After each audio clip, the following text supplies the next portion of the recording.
Body no tire.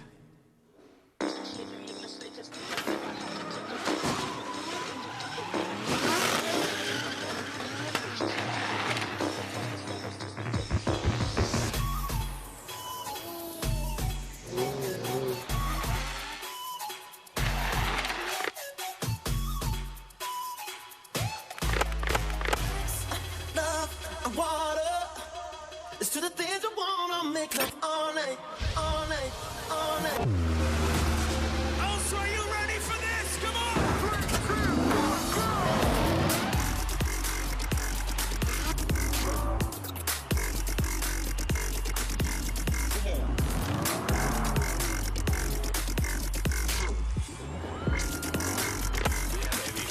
Out of my mind.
Body no tire. Welcome to OIDC Round 2. We are here in beautiful Sohar. It is main day, competition time.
Battle practice is just finishing up, so let's go into the pits and talk to some of the drivers and see how they're getting on. أنا علي بلوشي العلوع، اليوم عندنا الجولة الثانية من بطولة أوي دي سي، طبعاً أمس كانت تصفيات مولعة، المتسابقين مولعين، اليوم راح يكون إن شاء الله تاندم دريفت، ولا تنسوا بعد الجمعة الجاية راح يكون نفس الشيء في عندنا الجولة الثالثة، هي الخميس والجمعة إن شاء الله. كل التوفيق صحار. Round 1 winner, Ali Maxid. Ali, you are looking so comfortable out there this weekend. How are you finding the new Sohar venue and Round 2 track? I mean, it's a new challenge. It's the first time we come here. Obviously, like you see, it's in the middle of the desert, so that adds. It's a new challenge for the team, for us to get adjusted. But luckily for us, it's new tarmac, consistent grip, and a lot more grip than we had in round 1. So the car's a lot more faster. We have to adapt to that. So it's nice. We like new challenges, and I'm really comfortable with the car. We had the car a bit loose last night for qualifying, and now we're starting to find the grip, and hopefully we find the sweet spot to not too much grip, because that always finds me and bites me in the ass. And too much grip. I try not to make the same mistakes, and this time find enough grip to be able to kick everyone's ass. Stay leading that championship. Well, look, hopefully, man. best of luck, man. We're rooting for you, all right? Thank you, man. Thank you very much. معكم السابق احمد العامري. طبعا الحمد لله رب العالمين، خلصنا امس كواليفاين بمركز ثالث. طبعا اليوم نحن في OIDC راوند 2 صحار. طبعا حلبة جديدة أول مرة تقام فيها البطولة، طبعا فعالية قوية وما شاء الله. ترتيبات جمعية عمال السيارات في حلبة صحار شيء صراحه لا يوصف، وان شاء الله الجوله الثالثه تكون افضل ودعواتكم لنا التوفيق. Okay, I'm here with the race director, Family Man. How are you? How are you? Good. How are things? All good. I am loving this new venue. So tell us, as the main head race director for OIDC, what challenges have you met setting up this new venue? The new venue is really a challenge. The place was halfway to be at the standard of OIDC, which is we used to do it in Muscat. Yep. But the government here with us support together. We came up with today, we set up, we tried to put the same brand of OIDC, which is in Muscat, in Sohar. And the people cooperative here, they have a hotel. It's you can say a second city in Muscat, in Oman. So lovely place and good feedback from the drivers and all the mechanics and other officials. Yeah. And hope today to continue in a good way. And the round 3 will be in Sohar. Okay, I'm here with Chris Brady. Chris, you are flying this weekend. Sohar track seems to be suiting you. How are you finding it? Yeah, Sohar track is amazing. The layout, the venue, it's different. It's nice to be on a different track, something new, levels the playing field for everybody. And I think it really challenges each driver to learn the new track layout super quick. Yeah. And the venue itself is just amazing. The driving, as you've probably seen yourself, all the cars here are crazy. It's insane. So I'm just super proud to be back for OIDC 2025, and hopefully this car will go well for us in the battles tonight. Yeah, well, look, best of luck. We're all rooting for you, man, right? Thanks, buddy. Okay, so there you have it. The time is nearly upon us. We are getting ready to go live for the top 32. And trust me, if practice is at to go by, this is going to be a good evening. So sit back, relax, and just enjoy OIDC. Hello, ladies and gentlemen, and welcome back to round 2 of OIDC from the beautiful Sohar Drift Arena. We are live and we are getting ready to kick off the battle action here tonight. Top 32 is about to start shortly, and trust me, if you guys seen practice this morning, I'm expecting a lot from this top 32. All drivers were absolutely nailing the line, some serious chasing been done, and plenty of marks on cars, dents and scrapes from just close proximity driving. But yeah, we see the live drone shot here of this beautiful Sohar Drift Arena. Brand new facility. This is its first ever event. The first bit of drifting was done on that tire just yesterday morning, and I can tell you now a lot of rubber has been laid down. I was out walking the track earlier on and I could not get over how much was down. It looks like people have been drifting here for years. But we are super excited to get into our top 32. And what a top 32 is shaping up. We've got some good battles straight out the gate. And trust me, it's going to be a night to remember. So sit back, relax, get yourself some refreshments, and get ready to enjoy the show.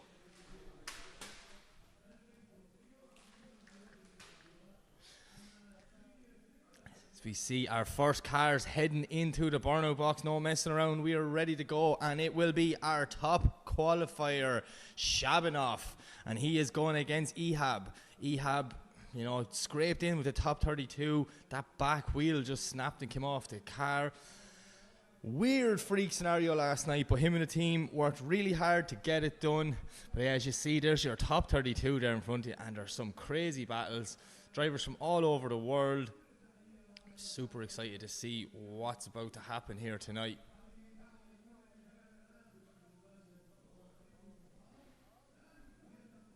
As we see, I'm pretty sure that is Shabanoff there in the burnout box.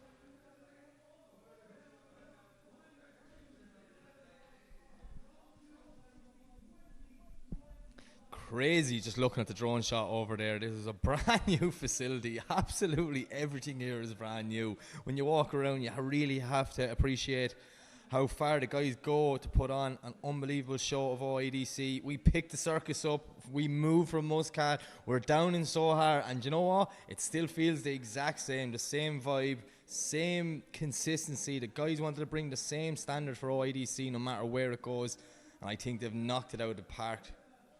But yeah, our first battle's on the line. It will be Shabanoff to lead and Ehab Fala to chase.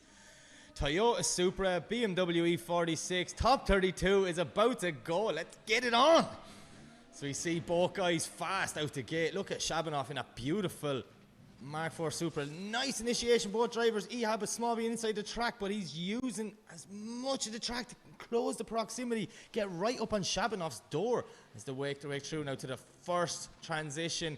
Look at the speed and the line of Shabanov. He is showing everyone why he is the top qualifier, but Ihab Falah is right there with him as they're coming in now, flicking back for the last time. Both cars out to the wall, right beside each other as they're coming through the last corner, blinded by their own smoke and over the finish line. There we go. That's how we kick off at top 32. Two brilliant drivers. Doing a great job there. Doing an absolute brilliant job. Shabanov is in the lead. This man, I tell you, this whole team, I was in chat with them this morning. They're guys, you know, they're serious about this. They're taking this game serious. Their cars are unbelievable and their driving is insane. So big up to all the time up boys. But Ihab Falah doing a great job there in the chase position. As we see both drivers doing the signature cool down lap. And you know, usually you'd always say, you're not getting a cool down lap. It's the first battle of the top 32. Well, it's still 26 degrees here in Sohar. So trust me, it is very warm. The sun is actually cutting the eyes straight out of my head because it's coming in the window on top of me. I'm the only man probably going to be wearing sunglasses inside watching the telly. But we're going to swap these guys around and head back for the second half. So let's see what Ihab can do in the lead position, and let's push Shabanov in the chase.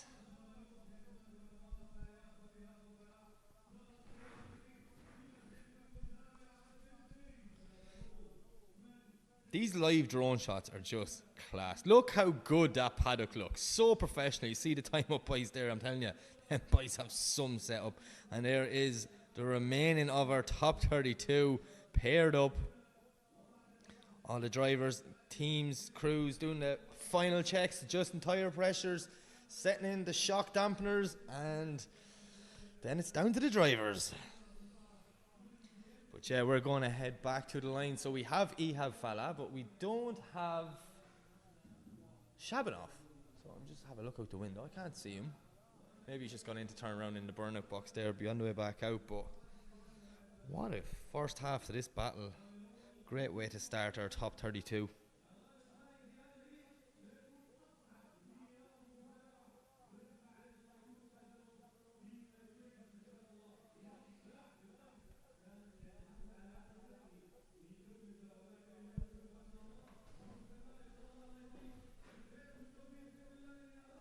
Still no sign of Shabanov. Not sure what's going on or where he's gone, but Ihab Falah sitting on the line. I really hope that there was no issues there or anything, because that was some run from Shabanov. Can't even see him in the background there.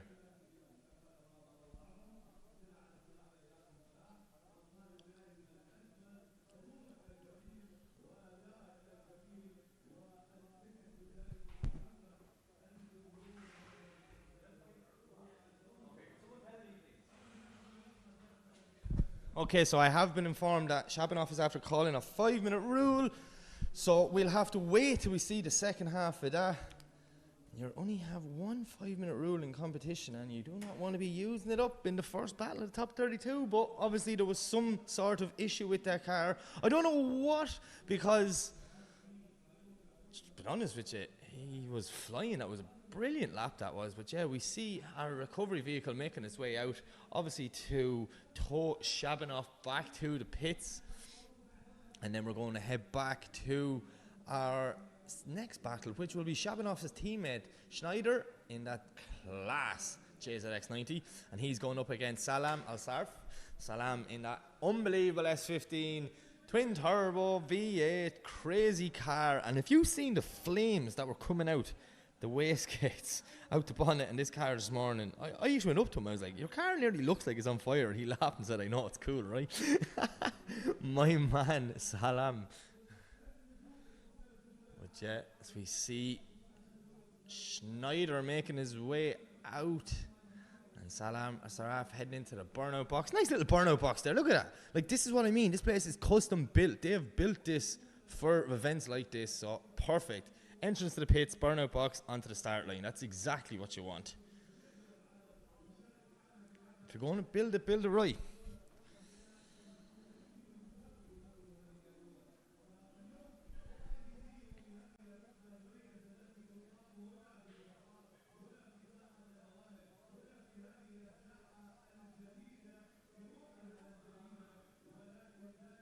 Okay, so Salam has made it to the start line. Schneider to lead. No, my apologies. It's Salam to lead and Schneider to chase. So, both guys, Salam qualified 16, Schneider qualified 17. Not much between the two of them.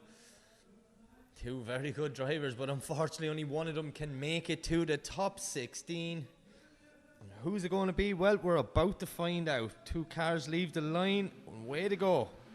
Salam Saraf to lead, Schneider to chase. Lovely initiation, both drivers, but look at Schneider right there, up on Salam Saraf's door. Salam on a brilliant lead line through that first section, but Schneider's right there with him. He's not letting him get away as they come through the centre section. Now, huge dive from the JZX90. Can he close the proximity? Yes, he can, but Salam Saraf is on a cracking lead line here. This is exactly what the judges asked from drivers briefing earlier on today.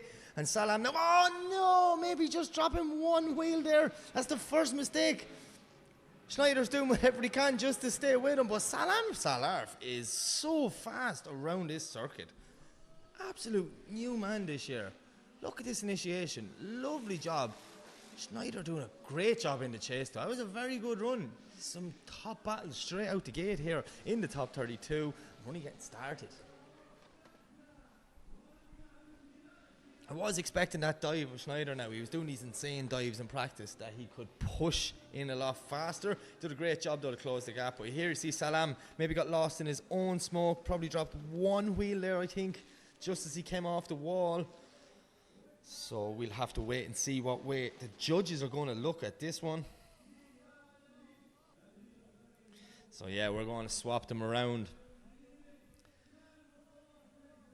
Schneider is going to lead now and Salam is going to chase. Look at Salam sitting back. He knows Schneider's fast. He's like, I need every bit of speed going into that first corner to try and stick it with him. Try and put his S15 right up on that JZX90 door. Well, we're about to find out what happened as they leave the line, throwing it in. A nice initiation from Schneider. But Salam Saraf is right there with him, pushing that big chaser around the first corner. A bit of contact on the wheel. Both guys keep going. That's exactly what you want to see. Huge transition. Oh, Salam maybe getting lost a small bit, end up on the centre of the track, but Schneider drops wheels. Salam has to stamp on the front brakes to avoid contact. But look at this from Salam Sarf. This is an unbelievable. Oh, the tyres off the chaser. What just happened?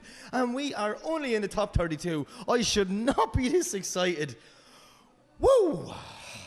That was a serious chase run from Salam Sarf. But Schneider maybe just getting it a small bit wrong on the second transition.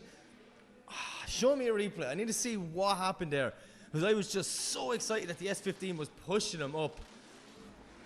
Why did his tyre come off? Maybe running such little tyre pressures, it just debeaded and pulled it off there. Maybe that's where it could have been debeaded, that bit of contact. I think it is. There's no smoke coming from the, well, it'll be the right hand side of the car, but we're looking at a different direction. But yeah, see the smoke's only coming one side? Yeah, no tyre on that. There's the tyre fully come off. So he's after doing half of that lap there with no tyre. Insane. Insane.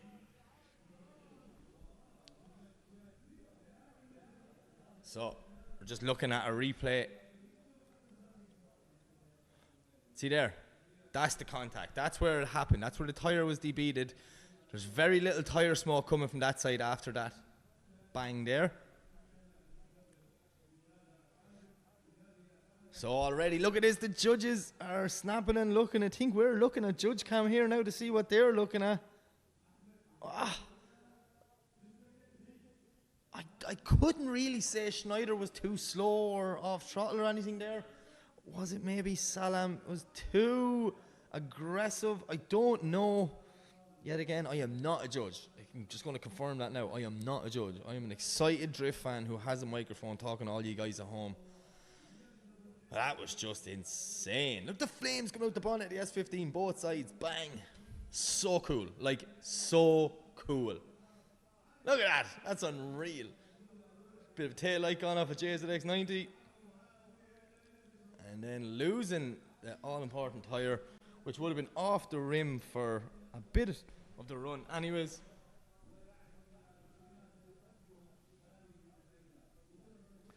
So I am just standing up here now and having a little look in. The judges in our new venue are in the room beside me. They've given me a little window. I feel like I'm in a zoo looking at some wild judges.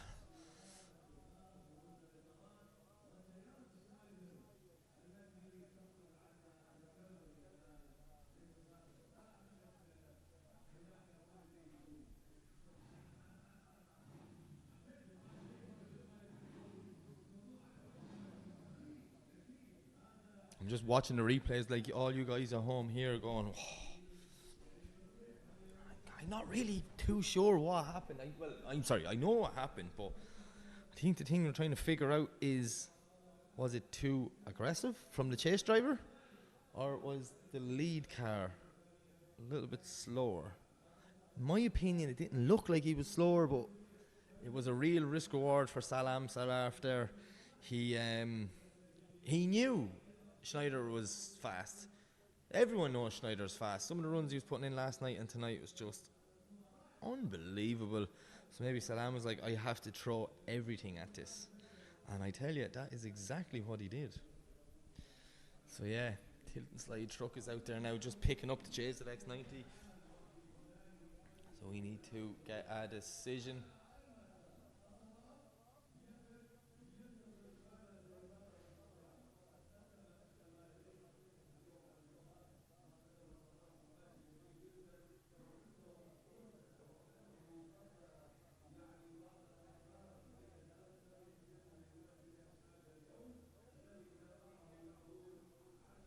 Still looking in the window here at the judges, just trying to figure out. So we see our Wally information, Race Data Labs.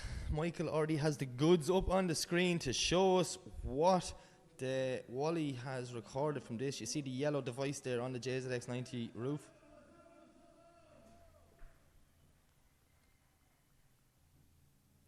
So we see Schneider leaving the track on a recovery truck. Not the way we wanted it to go, not how we wanted to start our top 32, but at this level, we know every battle is going to be a war. You got to push hard. Whoever wins this event tonight is going to win this event tonight. They're going to earn it.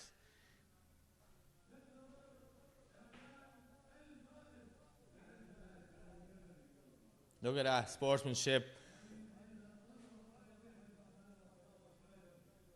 And your winner is Schneider. The JZX90 moves on.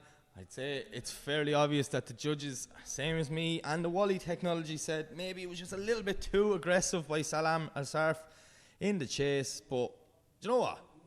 Risk reward. If I had have paid off, if there wasn't that contact down the bottom and DB'd the tyre, and fair play to Schneider as well. He DB'd the tyre in the first corner and then, you know, he did 3/4 of a lap. He tried to keep it going. Whew, right. Settle down now, settle down. All right, it's Nazar Harbelly next against Ramsey. So here we go, turn it back up. Seen Nazar earlier on today, so he's having some issues with the car.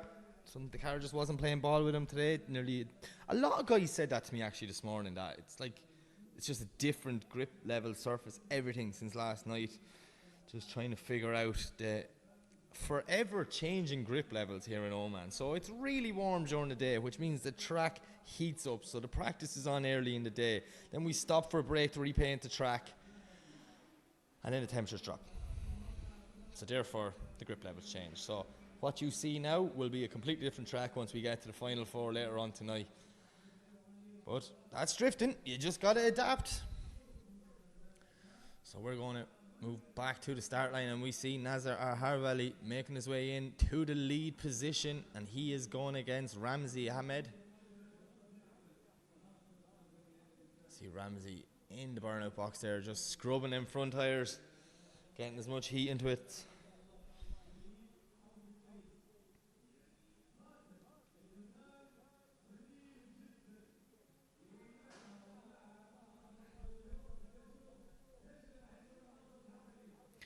Sitting here just wondering, I hope Nazar and his team got whatever issues it was sorted this morning. You know, when you go over talking to guys, I always float around the paddock just trying to get the goss, see what's going on, get the stories so I can inform everyone at home.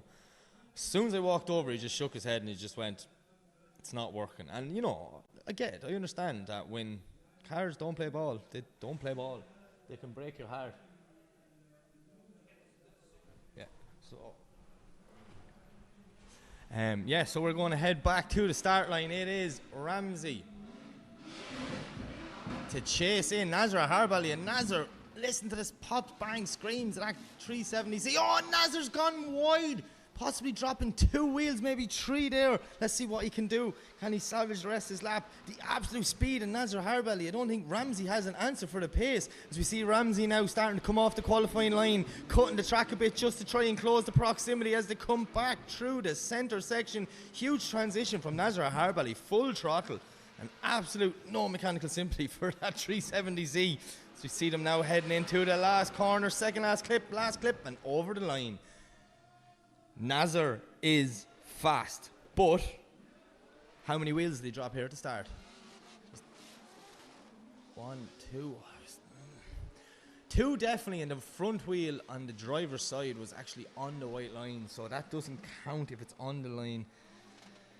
Other than that, the rest of the run was perfect, but yeah, Ramsey not having an answer for Nazar's pace. You see him there cutting the track to try and close the proximity, get back up on the door, but even by cutting the track, he didn't really have an answer for Nazar Harbali. So let's see what happens when we swap them around.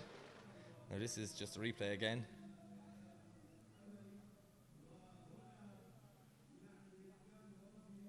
Everyone's looking. That's the judges trying to figure out. I think it was 2. Rewind it back there. I think it was 2. Yeah.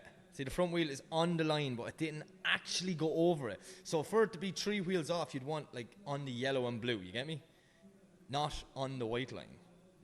On the white line means you're pushing it. You're on the limit. You're on the border of the track. But it seems that's 2. But yeah, again, I am not a judge. This could go completely wrong and against me. Oh, wait a minute, from that angle there, that pause there. Oh, was it 3? 2 or 3 wheels. The difference is, so it's 4 wheels off is a 0. Okay, we're going to clarify that now. So it takes 4 wheels off to be a 0. But 3 wheels off is a heavy deduction. So 2 wheels off, not as bad. 1 wheel off is a minor deduction. But yeah, they're coming in from all the angles. They're chopping and changing. I'm actually liking this now that we're seeing. Usually we don't see what the judges see. So either someone has forgot or they're letting us in.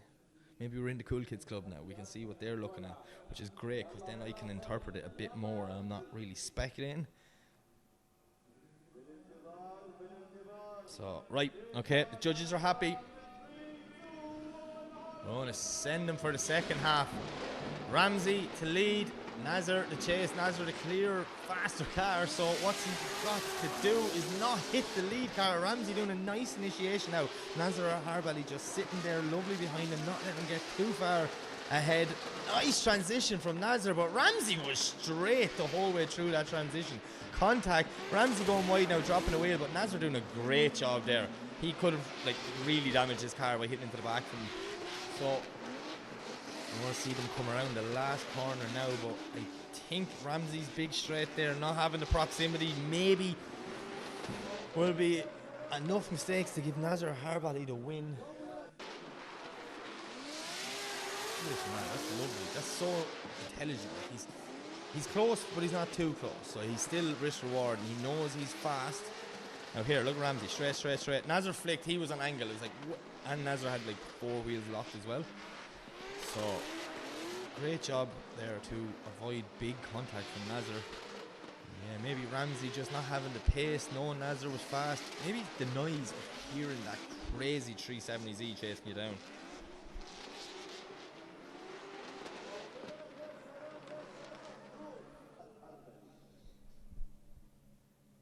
So we're heading back to the second half of our first battle, but we need a result for this first.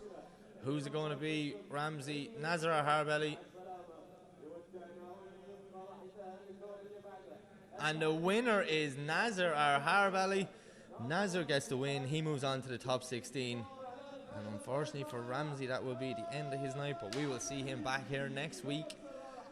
Round 2. Round 3. Wow, we're already at round 2. This season's flying by.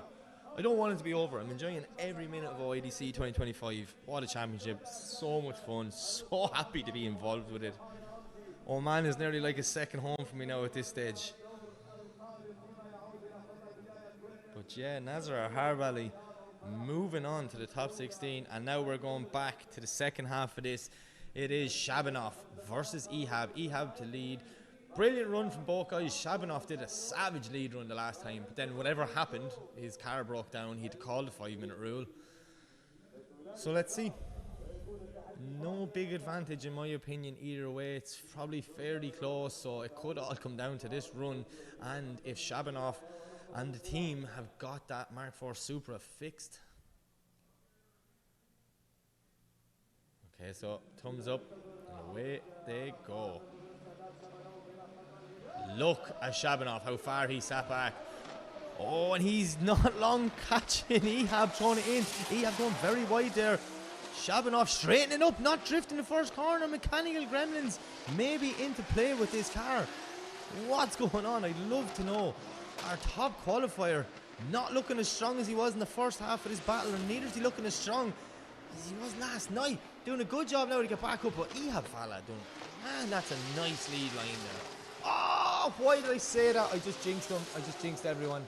This is going to be a battle of mistakes. So, yeah.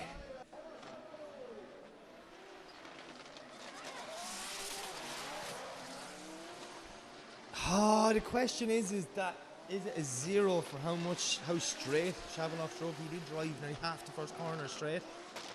Did the drift gods just throw Ehab a lifeline?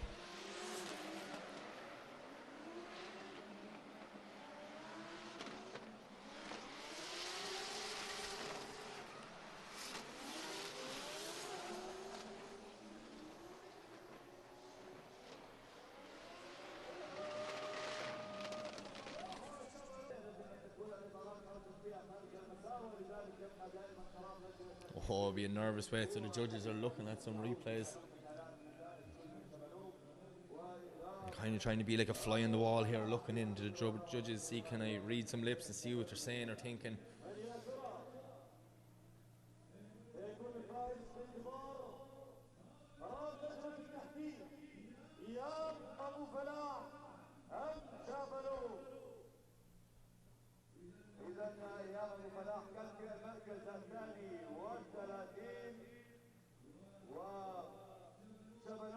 Both guys out of the car in front of our judging tower here.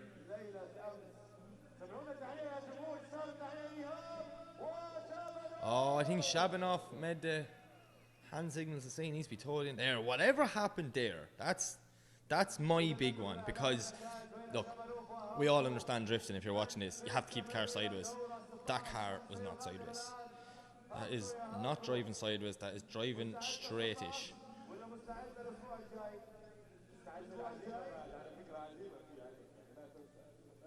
So just looking at multiple camera angles here. Look, straight, and reinitiates there.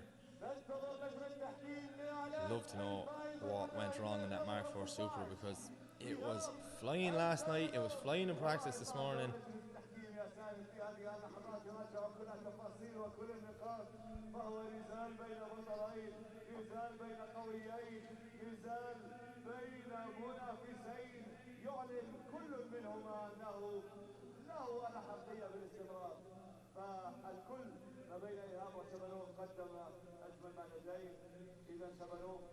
Judges really looking at this. This is the initiations where they're concentrating on, and yeah.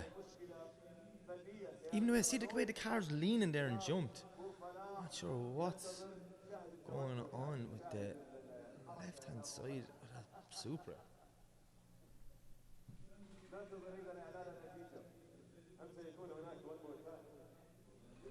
Okay, so I stuck my head in the window there, still looking for more replays and more angles.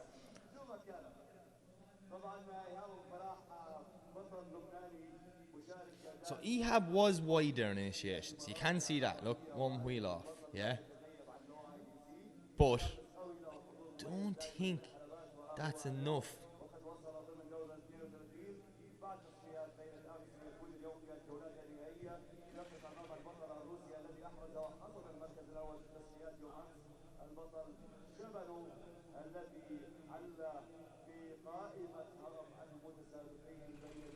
Okay, so I had a little quick eye contact there with one of our judges, Vernon. And they keep coming back to this first clip, this initiation on the second half of this run. Maybe whatever the mechanical gremlin was that Shabanov had to call the 5-minute rule to fix. But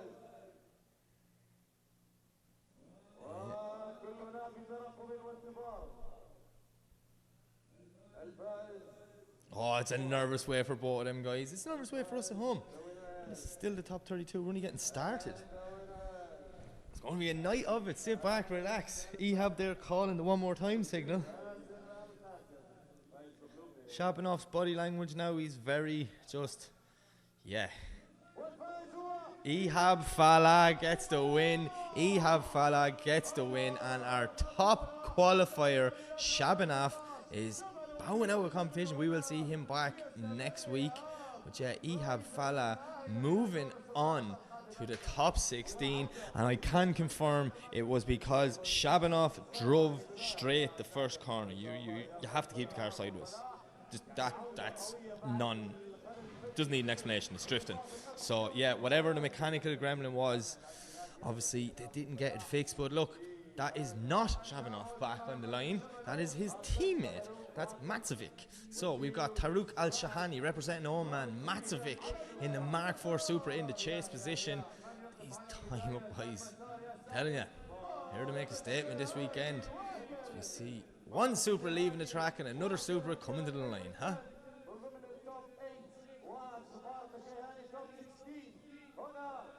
Okay, thumbs up to our start line marshal. Taruk Al-Shahani in the lead, Matsovic in the chase. 180SX Toyota Supra flicking into the first corner. Huge initiation from Taruk Al-Shahani, but Matsovic is right there with him. As we see Taruk now doing a nice job coming through that first zone, but Matsovic is not letting him get too far away. He is staying right with that 180. As soon as I say that, Taruk puts the foot down and starts to make a gap. Matsovic doesn't seem to have an answer for the pace of Taruk Al-Shahani here as they transition for the last time. Huge dive by the Supra. Can he hold it? Looks like he can as they come back through their own smoke and out wide. Second last clip. Matsovic is back up on Taruk Al-Shahani's door and Taruk drives straight over the finish line. Woo! Top 32. That is not disappointing. That is what I'm going to call this.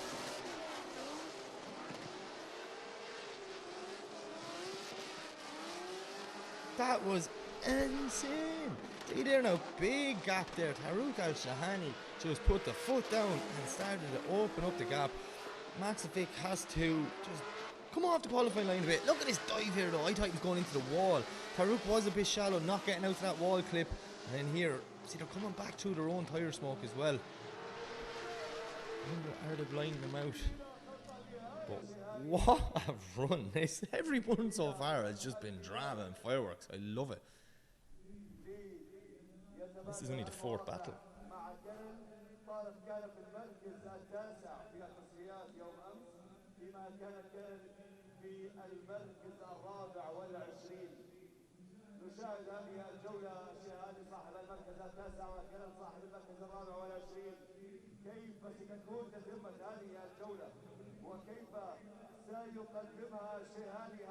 Okay, so we're going to swap them around now. It's Matsovic in the lead.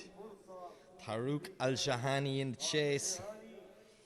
Taruk looking like the faster car out in the first half of this battle. So how will he adapt in the chase position? What can Matsovic do here to try and win this battle back?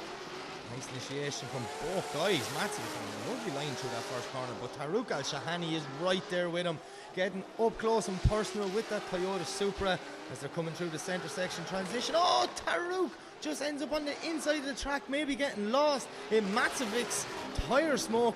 Let's see what he can do coming into the last transition now. Is he able to save? Oh, Taruk has to jam on the front brakes to avoid contact, maybe too shallow, cutting the track absolutely everywhere to try and get back up on the door.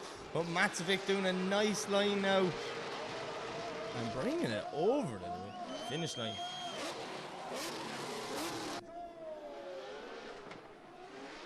Oh, Taruk Al-Shahani maybe threw this away. I'm sure, see what's he's going great here, everything's fine. Now, Taruk's gone wide there, he's gone completely off the qualifying line, and then there, he transitions in the wrong part of the track on the inside. Obviously, he's going to be out beside the Supra. So he does whatever he can to get back out there. And then here, look, has nearly stopped the car too, because he got so up close to the back of the Supra. He nearly stopped the car. Mad. Absolutely mental.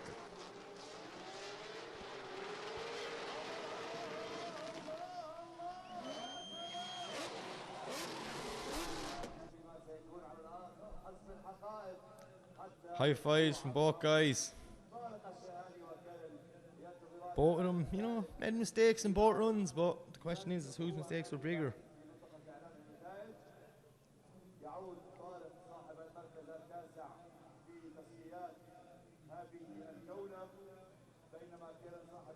So we're sitting here now waiting our decision from the judges.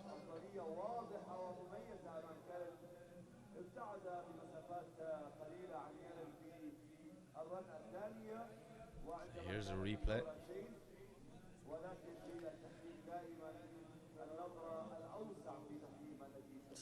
Tarouk Al-Shahani doing a nice job here now in the chase position. He's just there. See where he washed out a bit wide? That's rimming off the line, and that's what let Matsovic pull that gap. And then there, bang. Made a dive through the smoke, probably not knowing exactly where he was, and then went, oh no, I'm on the inside. Gets back out on his door, but then he's right up on top of him, has to slow down massively there. Actually did a good job not to over-rotate, Tarouk did, but he was not out near the wall there. He was very shallow coming through that section.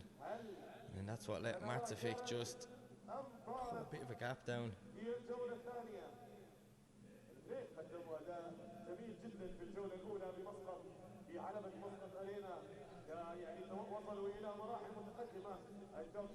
So this is the first half of the run. Judges just looking back on both runs to make the right call. Same again there though, like Matsovic, right, he wasn't as shallow as Tarouk, but he did the same thing. He got lost in that section. Not as much proximity here as well. Battling mistakes now, that's really what it is. Wheel drop there on the inside by Matsovic. I mean, it's all these little mistakes, but when you tally them all up, you're trying to figure out who made the most.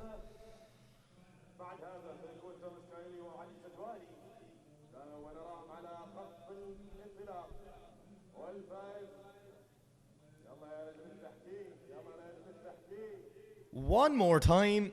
It's our first one more time. Judges not able to decide. Too many mistakes on both sides in both runs, so we're going to send them to the pits, let them get fresh tyres and new or some fuel in the car, and we'll get them back out later on. And we're going to run this battle again.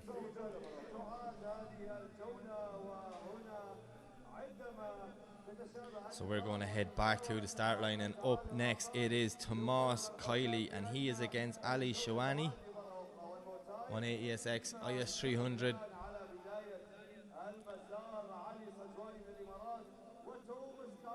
What's going to happen here? Thumbs up from both drivers. Anti-lag flicked on into the IS. Light goes green, the way to go. Tomas Kiley the lead, Ali Shawani to chase. So nice initiation from Kiley, but Shawani just hits him straight away. Huge contact, taking the whole side off that IS 200. Kiley just pushed off the track.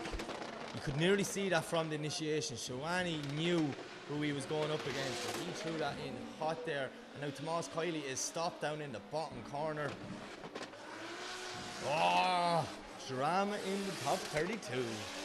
Not gonna lie, I love it. Come on, this is what we love drifting. It's exciting, it's on the edge, it's crazy. But yeah, unfortunately there, Ali Shawani looking like he just punted Tomas Kiley off the track. Look at this, completely on the inside, bang. He was always going to hit him there.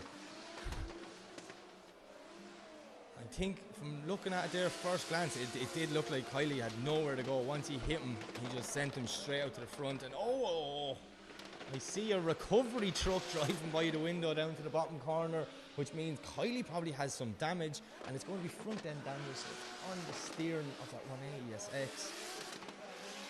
Oh, loads of drama. Love it. I love it.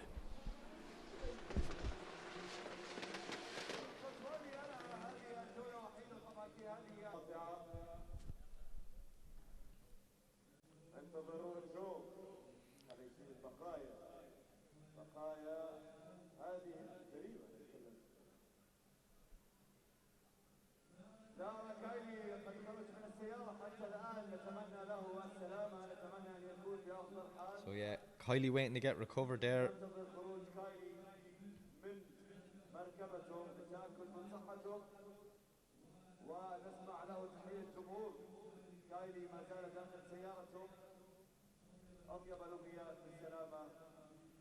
Not sure why they're not loading the car though. That's the strange thing there now to me. It's like if it's damaged, pull it up and get it into the pits. If it's not damaged, drive it into the pits.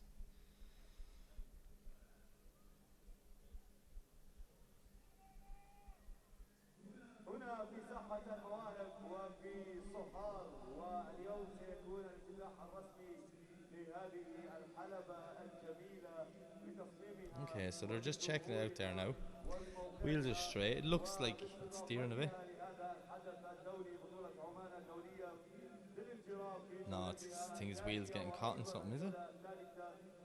I don't know, I'm just playing interpretation here now. I'm trying to read body language and hand signals and lips, and I don't know if they're speaking Arabic or not. I'm pretty sure Kylie's Arabic is not that good, so it's more than likely English they're speaking.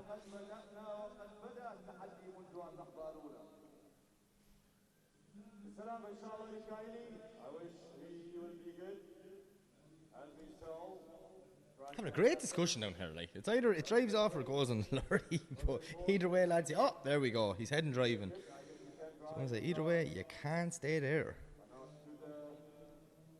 So Kylie there now, just feeling the car out to see if it's alright. I'm sure after a contact with that, he will be awarded maybe a competition timeout, because it wasn't really Kylie's fault. He was exactly where he was meant to be, and if you ask me, in my opinion, the chase car was just a bit too on the inside. Maybe just had that IS300 gripped up a bit too much. He knew Tomas Kylie was fast, so we're going to have to figure out and see.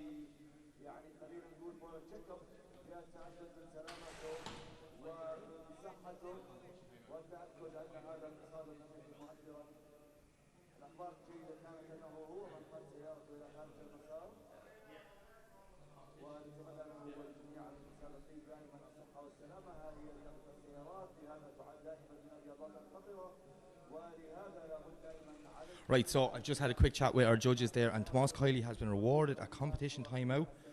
So he is, he's just allowed some time, him and his team, to go in and have a look over that car and make sure that there's no damage, and see can we get Tomas Kylie back out. If you see we can get Kylie back out for the second half of that battle, it's very unfortunate there. Very unfortunate. I was expecting a bit more out of that. Maybe Ali Shawani knows what sort of a driver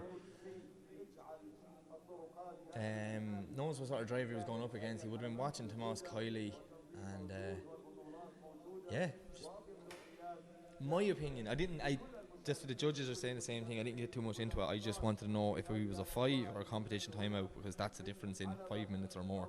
So yeah, that's all I was told, that it's a competition timeout, which would tell me the judges have deemed the chase car at fault, which would make sense because he was well too much on the inside. This is what happens here, you know. Like, everyone knows what's on the line, everyone knows what's going on, everyone is pushing 110%. I'm telling you, I've seen it today in practice. Speed these cars going around the track. There's one thing I could take from practice this morning that I genuinely think the live stream does not do the speed justice of like how quick they're doing laps here. It's insane. So yeah, we'll hopefully get Kylie back out for the second half of that battle.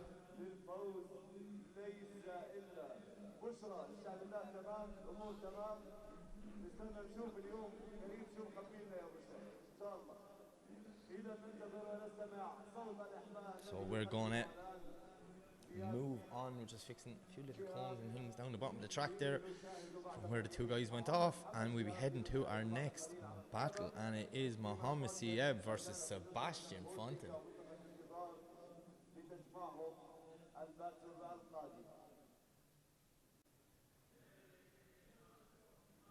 Okay, so we have Mohamed on the line in that ridiculously fast GT86. محمد شهاب باسم فوزن في منطقة الإحماء الآن في هذا الهيت. And then I can hear Sebastian Fonten in the burnout box in the background. Sebastian Fonten has had a tough OIDC season so far. Loads of mechanical gremlins. The car let him down around 1, not making it into battle action. Came here, spent a lot of time, him and his team. They've rechanged so much in this car. Like, literally, I've put a Bulldogs differential in the back, new wastegate, new axles, just loads of work, prop, you name it. And then he went out in the car, started to break down in his first qualifying run. But the well-capable driver that is Sebastian Fonten was able to come out and get it done in one run, and he ended up qualifying in 20th position. Not his best qualifying, but as long as you're inside that top 32, that's all that matters. Qualifying is just to rank you for the battles, give you your position, and then it's up to you to fight your way through to the podium. And trust me, Sebastian Fonten, when that car is working, is a dangerous man in the chase position. And guess what? He's in the chase position.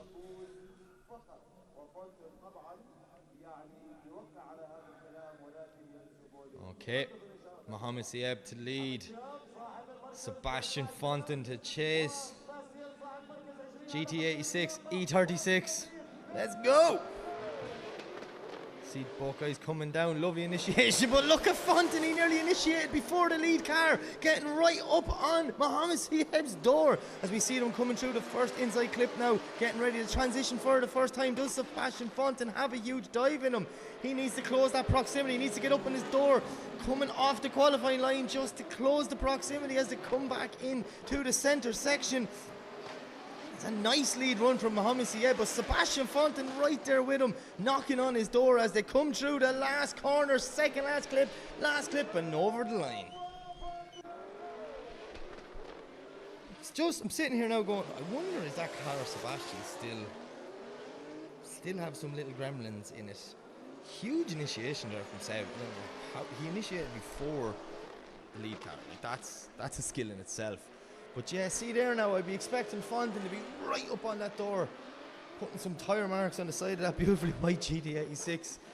Not with the proximity, so let's see what happens when we swap them around, because Mohamed Sieb, he's a new man this year in that new car. That's the Sebastian Fonten I was expecting to see.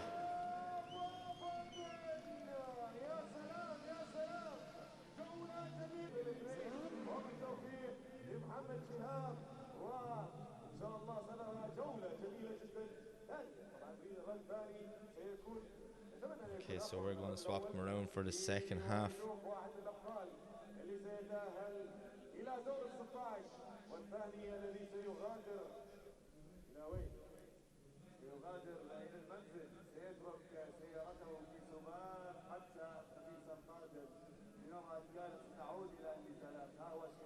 Ah, there they are. I was wondering where they were gone.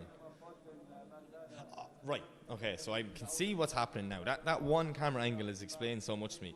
That is Micah, Sebastian's mechanic and spotter there behind. See him with the squirty bottle? So because temperatures are so high, they are allowing the teams just to give the cars a little spray down, just a bit of water just to keep them cool. You know, we don't want to damage cars or start doing head gaskets or anything here.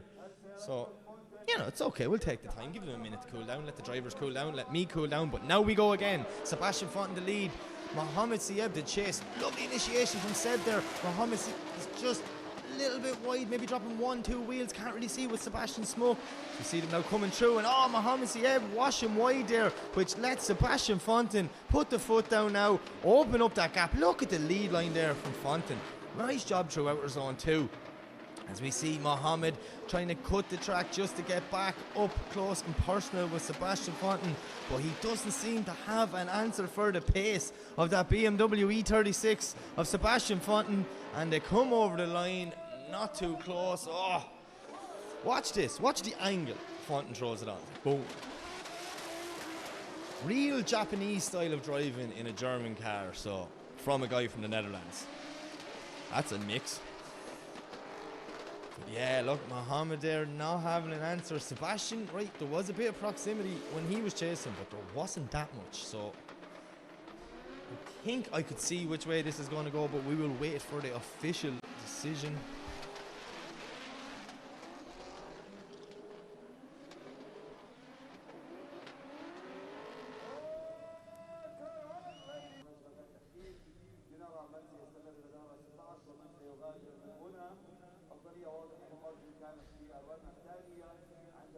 Okay, so the judge is just watching a replay here of Sebastian's chase to see Sebastian right there with him as they're coming through the first section, and then here.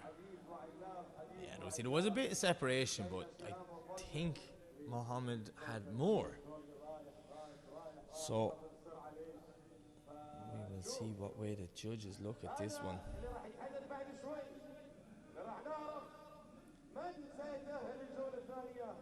Sebastian there, look at that over the line, right up there saying, hello, how are you? Now we're just going to watch the second half. Oh no, we're not watching the second half.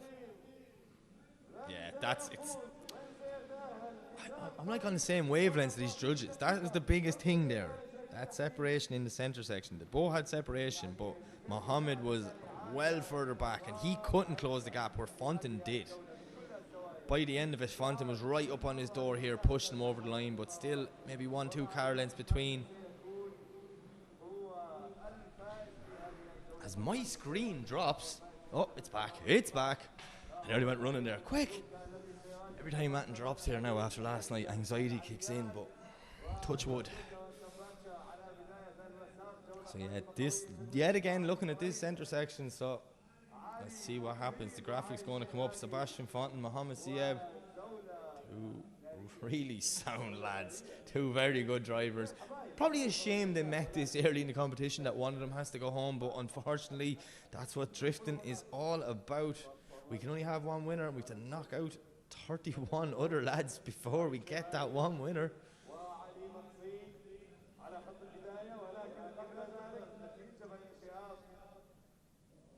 Oh, see the nervous dance there, Sebastian, the knees. Body language, that's what you do when you're doing this game. You have to just read the body language. Mohammed's just like, I'm happy to be here. Oh, it's a one more time. It's a one more time. No graphic come up on the screen, but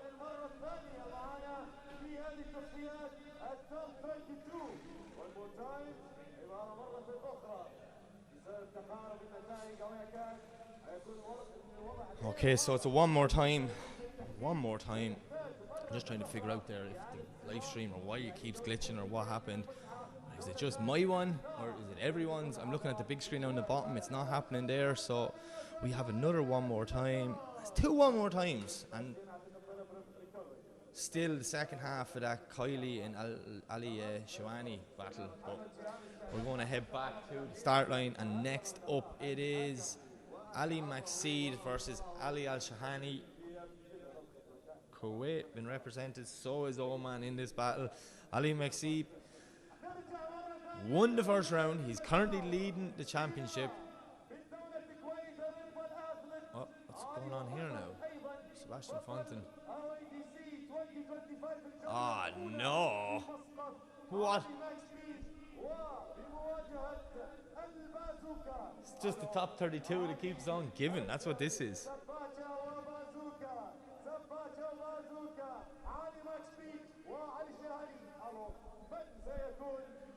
So let's see what happens. Ali Maxid in the chase. Ali Al-Shahani. Oh, sorry, Ali Maxid in the lead. Ali Al-Shahani in the chase.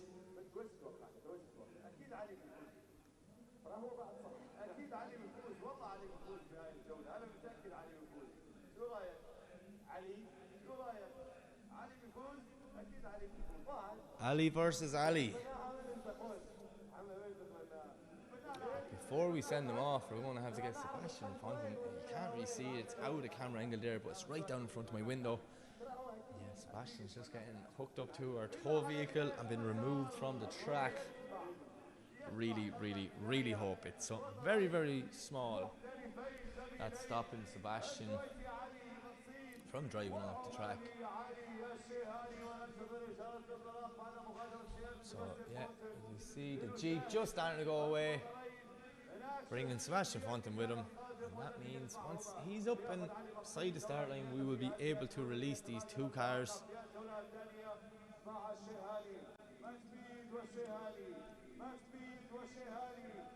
Ali Maxid, Ali Al-Shahani.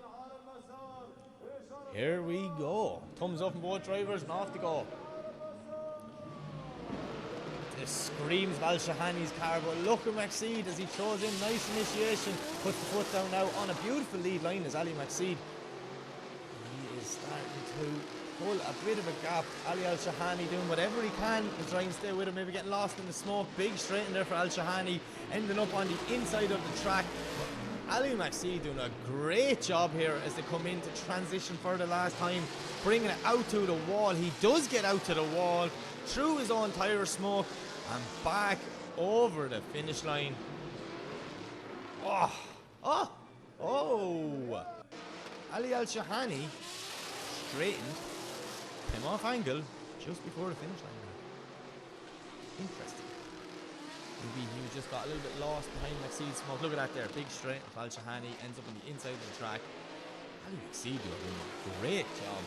He is here to try and win that championship, become a two-time OIDC champion. This is it. He told me today that he has to put the work in at this round. If he gets another good result this weekend, he puts himself in a great position heading into the final round. Yeah, see Al Shahani there? Straightened up and off angle just before the finish line, and now the marshals are down trying to get a cone out from underneath the front of his car. We haven't got one clean run so far, I don't think. I think there's been some bit of drama and carnage and everything. I'm not complaining. It's the most exciting thing about drifting, how wild it is. But yeah, our marshals getting that cone out from underneath Ali Al Shahani's car, and he makes his way back to the start line. Maybe he didn't get the cone out, because it looks like another marshal's there trying to get it out. Ah, there it is. No one understands how cones feel. Like, they get the hardest abuse at a drift event. Poor cones. Cones have feelings too. Ali Al Shahani, no man, you're in the lead there now. There we go, that's the job.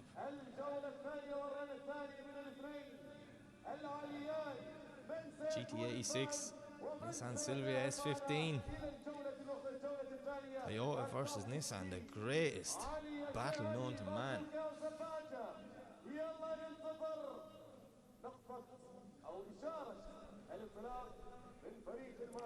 So let's see what happens in the second half of this battle. The advantage would be looking like it's towards Ali Maxid. Put a lovely lead line in there. Ali Al Shahani just, you know, making one or two little mistakes. So see what happens when we swap them around. Ali Al Shahani too fast out as she came, but Ali Maxid done a great job staying there with him. Ali Al Shahani very shallow at the start of that zone. Maxid said, right, if we're not going all the way out there, I'm just going to follow you, because that's what the judges told me to do. As we see Al Shahani now transition for the last time. Lovely dive from Ali Maxid. They both put the foot down now. Twitchy from the lead car, but look how smooth Ali Maxid is. He's a different driver this year. Huge snap to angle from Ali Al Shahani.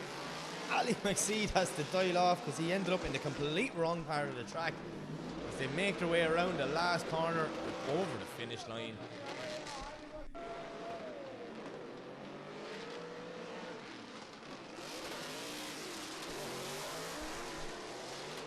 So let's see what way the judges are going to have a look at this one.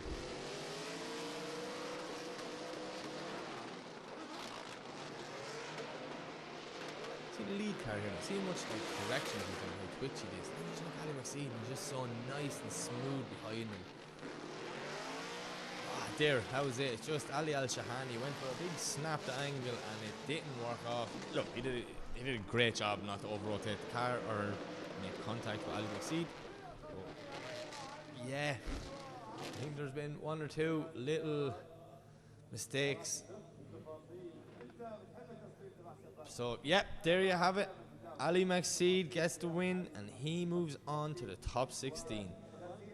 We still have 3 battles we need results for. We still have one more time between Ali Al Shahani's brother Taruk and Matsovic.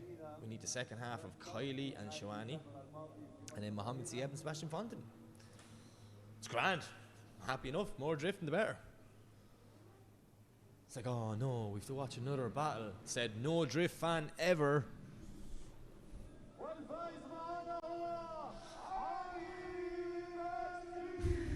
Here, my Arabic commentators outside having the time of their life. And the funny thing is, I don't know what they're saying. I just can tell you by how much fun they're having that. Seems great.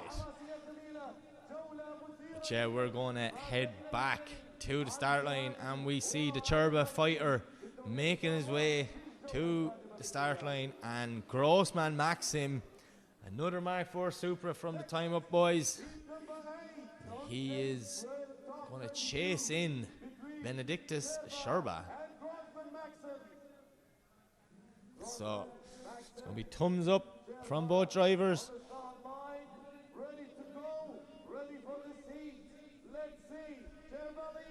Let's see what happens.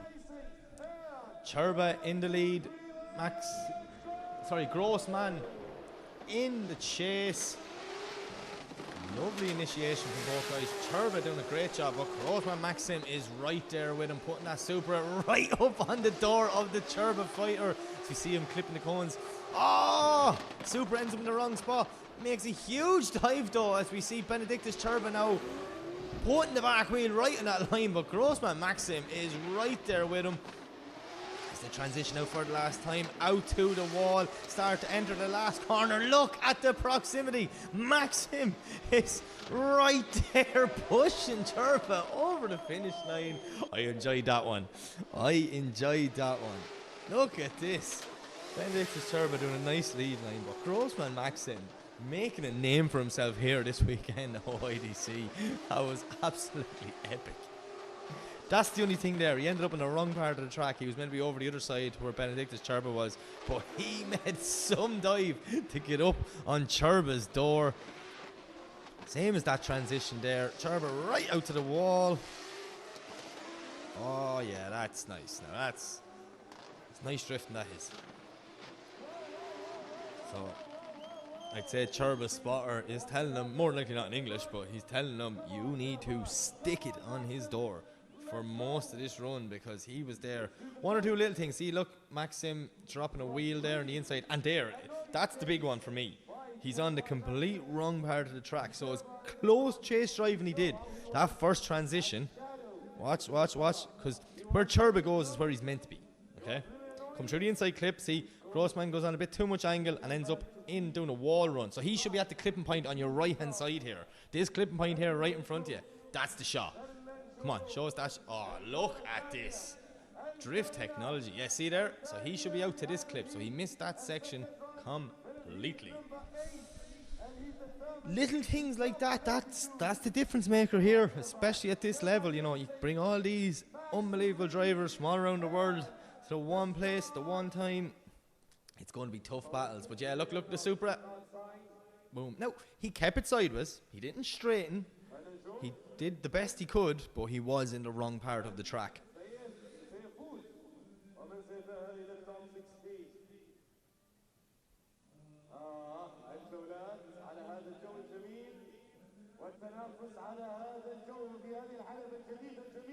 See, judges keep coming back to that one thing. What's Wally say? Oh, Wally's gone. Where's Wally? He's gone off the screen. Well, Grossman is going to lead. What can Benedictus Cherba do? Cherba's going to have to be close, right there with him, but Grossman's going to have to give him near a perfect lead line to try and secure the win as they make their way around the first corner.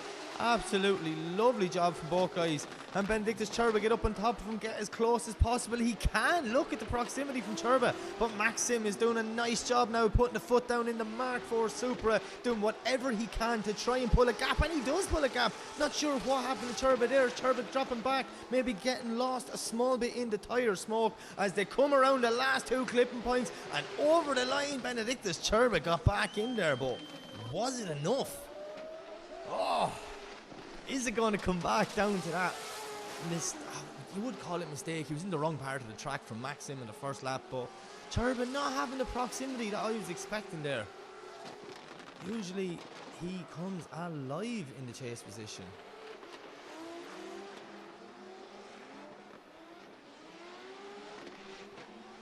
Great driving though from both guys. Grossman Maxim on his first trip out here to Oman. Benedictus Cherba is like a local at this stage. Crowd favourite. He's been out here that much.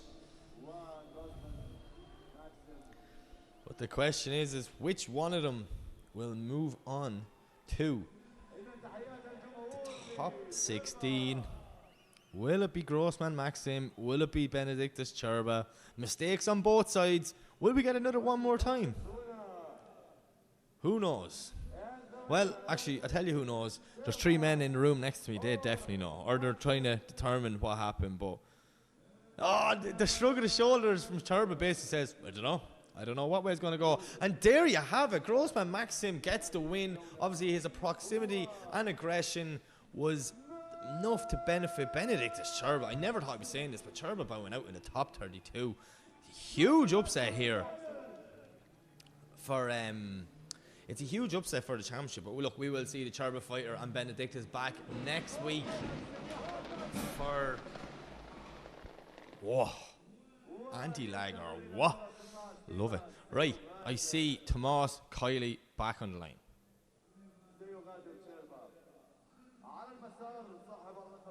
So the only thing I need to know is why is Kiley in the lead position, because he's already done his lead run and he should be in the chase.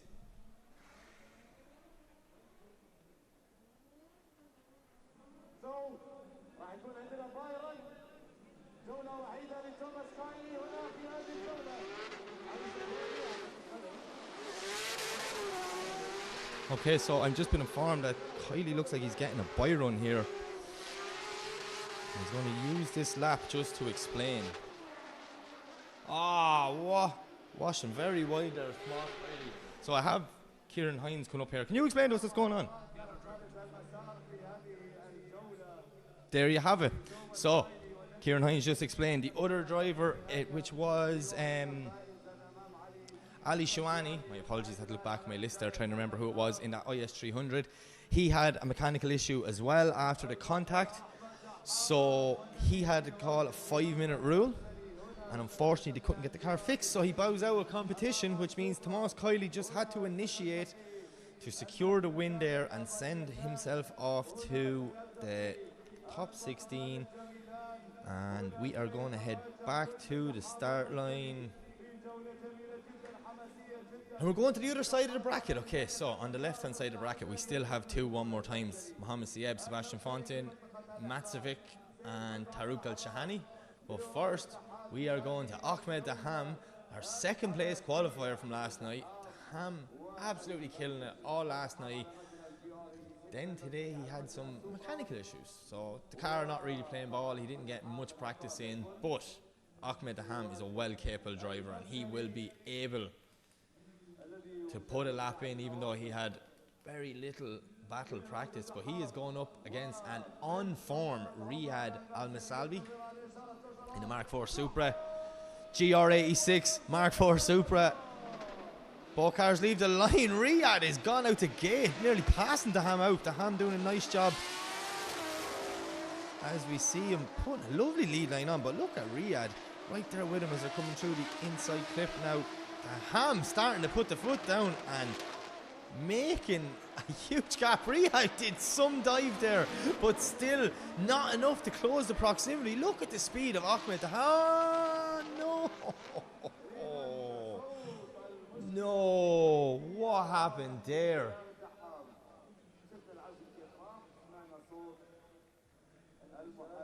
What?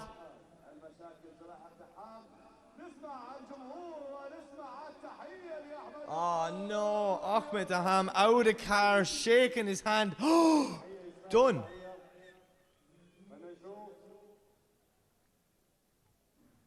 I don't know what it is, but Daham looks like he's basically saying, no, there's an issue with the car, and like, what?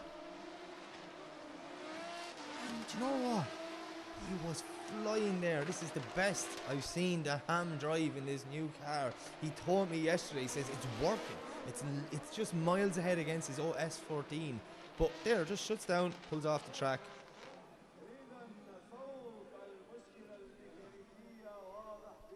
So it's looking like, yet again, I'm looking out the window here, reading body language.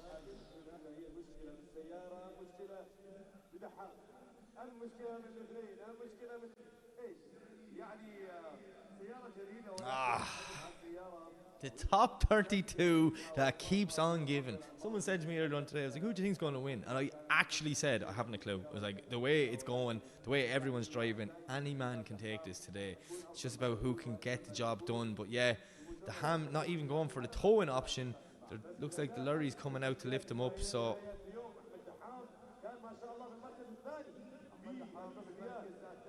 oh, look at the big trail of oil as well on the ground there from underneath the Ham's car, which would... I don't like speculating, okay? Because I'm watching what you guys are watching at home, but oil, that amount, and the trail, and the Ham's body language, dare I say it's something going wrong with the engine maybe? Really, I feel bad. The Ham, one of the nicest guys in the pits there. Such a good driver, but just so unfortunate. Whatever happened, he just went, nope.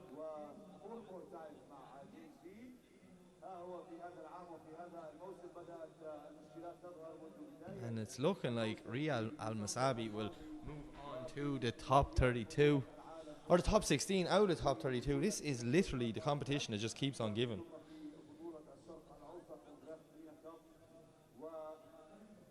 Yeah, so I see our OIDC track team, one of the hardest working track teams in the world, are all heading out over to that location, following the whole lap to where the Ham pulled off the track.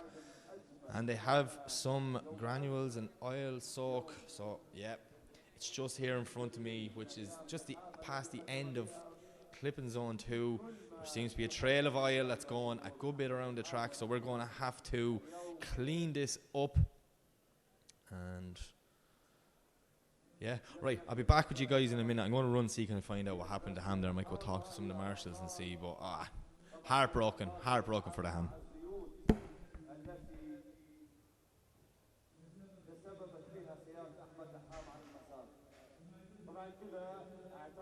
أن سيارة دحام قررت التقاعد المبكر من هذه الجولة والخروج من هذه البطولة وتأهل رياض المرسلي على ما يبدو سيفصل الفايرن لكن معلش إن شاء الله بالتوفيق للاثنين.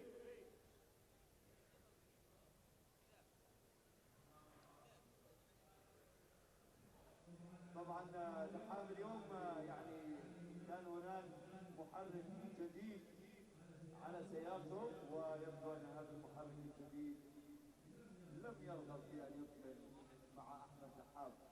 هذا احمد دحام رياض المرسلي يعود الى البدايه بكثره الحكام كانت سيدخل وحيدا ام سيتم اعتباره فائزا من هنا سياره دحام. Okay, so yeah, marshals have confirmed that it's looking like big mechanical failure there for Ahmed Daham. And instantly, as soon as you get out of the car, you bow out of competition. There's a lot of oil down on the circuit. So our marshals are walking it there now, so we are going to have to clean all this up. The only positive is when it shut down and lost drive, Daham did go to the centre of the track. And yeah, so it shouldn't be too much. I don't think it goes out to the wall, but there's a good bit. So, the top 32 that keeps on giving. Ahmed Daham is retiring and Riyad Al-Masabi is going to move on. It's just crazy. Absolutely crazy.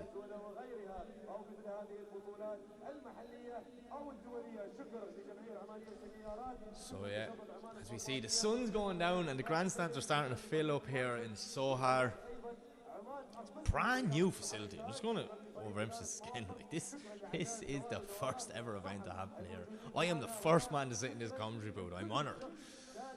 So cool, such a good event, and I'm really excited to see what's to come in the future here. OIDC leveling up, expanding out past Muscat, heading to new parts of Oman, which is brilliant for all of us internationals as well, because you know we did the road trip, we came down here, we're in a totally new area. It's insane. We got a week now to chill and just do some cool activities, see what's going on around. But yeah, we see Ahmed Daham making his way off, and the drone shot just looking at the pits. What a top 32. It's been an emotional roller coaster. We've had everything so far. We've had crashes, spins, tyres coming off, mechanical failures. And then see all them lads there, they still have to go. We're barely halfway through our top 32. And some good drivers still to come. Kim Fanout, Ahmed Al-Lamri. What else do we have there? Chris Brady there, Dennis Miguel. Some OIDC veterans there at this stage. The guys have been out here a long time. Keep coming back. But yeah, look around. Like, I mean, when you see outside this venue, like, there's nothing. They just put a drift track in the middle of nowhere, which is perfect, because I don't know where you're from in the world, whoever's listening to this, but where I'm from in Ireland, noise is a big issue and people complain about the noise of drifting. So if you just put it in the middle of nowhere, who's going to complain? The piles of rocks down the road. I seen a few camels here yesterday just walking around randomly, and we were like, can they just like stroll into the track, or what's the story? Not going to lie, I actually asked could I get on a camel to do a promo video, but yeah, OIDC, absolutely anything is possible in this championship. I'm so honoured just to be involved. It's great crack. But yeah, we still see oil being cleaned up all around the track, so big shout out to all our OIDC track team working tirelessly here to keep the show running for all of us. But we just want to make sure that all that oil is up off the ground, or at least covered. You know, we don't want to send the next guys out, they hit an oily patch, could cause an accident or something like that. Just making sure it's same track conditions for all the drivers on each run.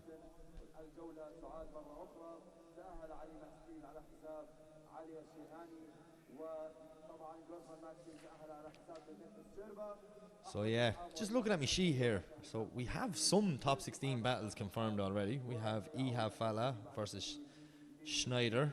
Then we have Nazar Harbali, and he's up going against either Taruk Al-Shahani or Matsovic. And then we have Tomas Kiley. He's going up against Sebastian Fontin or Mohamed Siab. And Ali Maxid is going up against Grossman Maxim. So yeah, nearly have the left hand of the bracket complete. Just two more battles. One more times we need to do, but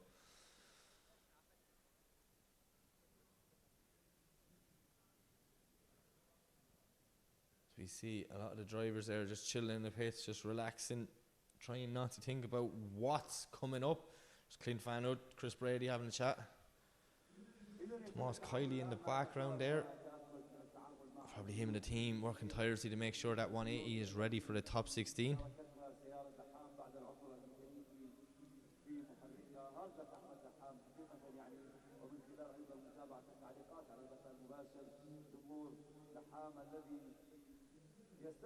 That VIP grandstand, that was only built yesterday, and you should have seen how fast it was. Don't know why we're looking at a replay of Benedictus Cherba and Grossman Maxim, but probably just some sort of error. Hey look, it's drifting. We might as well look at this now and watch the boys sweeping the track.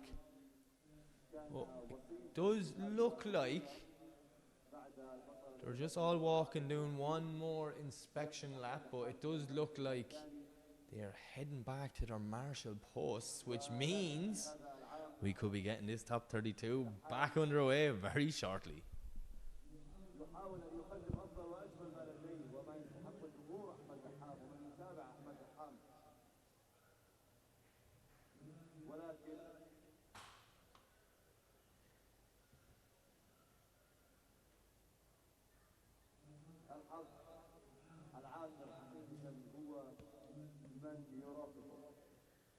طبعا يعني لمشاهدة التعليقات على البث المباشر يستذكر الجمهور سيارات أحمد دحام السابقة والبطولات التي أحرزتها، ويقارن الإنجازات في السنوات الماضية مقارنة في هذا العام.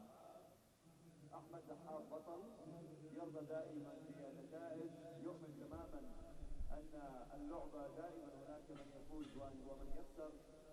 Okay, so we do have a road sweeper out now, just given a little sweep over, so we will be a few more minutes before we run the next battle, which is, look, it's worth the wait it is. You know, we don't want to send lads out and then having them slip on oil and causing more damage or unnecessary carnage. You know, there's plenty of carnage happening here already without adding to it by a bit of oil on the track. So fingers crossed that the team get it just swept up. It's the joys of put down the granules and then get the road sweeper out. What more do you want? Still don't know why we're looking at this bit. Maybe it's something stuck on loop or someone's after leaving the computer unattended, but I'm going to go find out. So I'll be back with you guys in a few moments.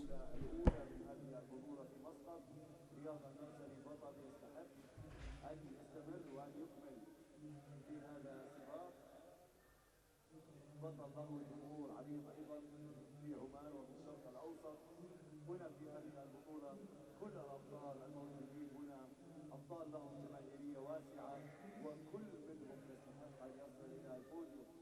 فهي بطوله على مستوى عالي من التنظيم، بطوله على مستوى عالي من الابطال والمنافسه.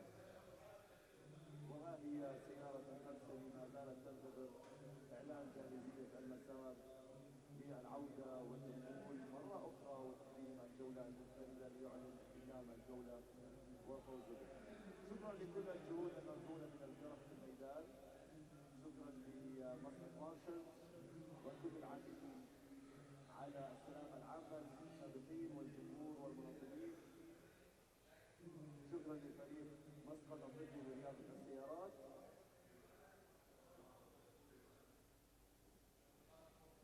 وشكرا لكل من له دور في انجاح هذا الحدث اليوم. وبعد انتهاء دور 32 وقبل الانطلاق في دور 16 سيكون الاعلان الرسمي وحفل افتتاح هذه الحلبه الجديده ساحه المواهب في صحار، وطبعا ضمن مهرجان المحركات في صحار.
رياض المرسلي يعود إلى خط البداية، وأحد التعليقات على البث المباشر على الفيسبوك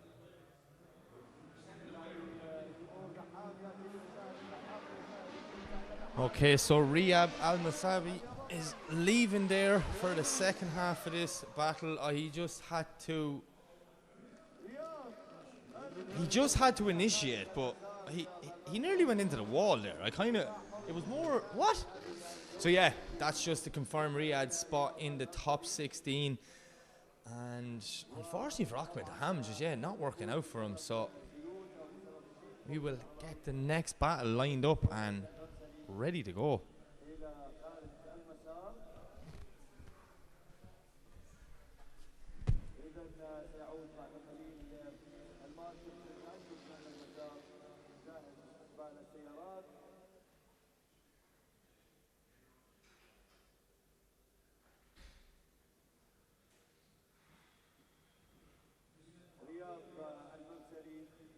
يعود إلى المارشل لإعلامهم بأن الطريق ما زال زلقا.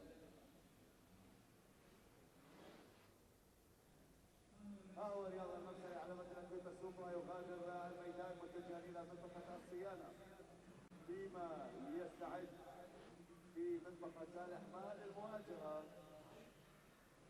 كل من زكريا سلوان البطل القادم من المملكة العربية السعودية لمواجهة البطل العماني اللعلوع علي البلوشي. Right, I hear cars in the burnout box. Just having a conversation with one of our judges there, Mr. Kieran Hines. So our judges are just changing one or two little things around there with the camera angles and things like that for the live stream. Just tire smoke is always a factor. It's a big problem in drifting, but it's a huge part that we love about drifting. So we want to just make sure all our cameras are actually just gone up higher now to try and get up over it, and we're going to utilize our drone shots as well. But we're heading back to the start line for the one more time between Tarouk Al Shahani and Macevic 180 SX versus Toyota Supra. So yeah,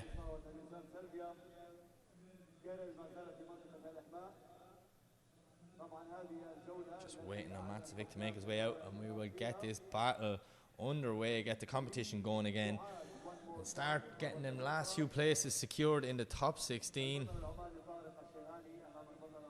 Let's see, just looking at the flags there now, there is a good bit of a breeze out there this evening. There was no breeze here last night, the smoke just sat in the middle, so hopefully that breeze sticks around and keeps pushing the smoke out of the way. The issue is actually not even for the drivers, the issue is more for all of us at home watching the live stream. It's like, if we're going to do it, we're going to do it right. There's no point watching a load of smoke. So, I'm getting the thumbs up in the window from our head marshal. We are getting ready to send the cars.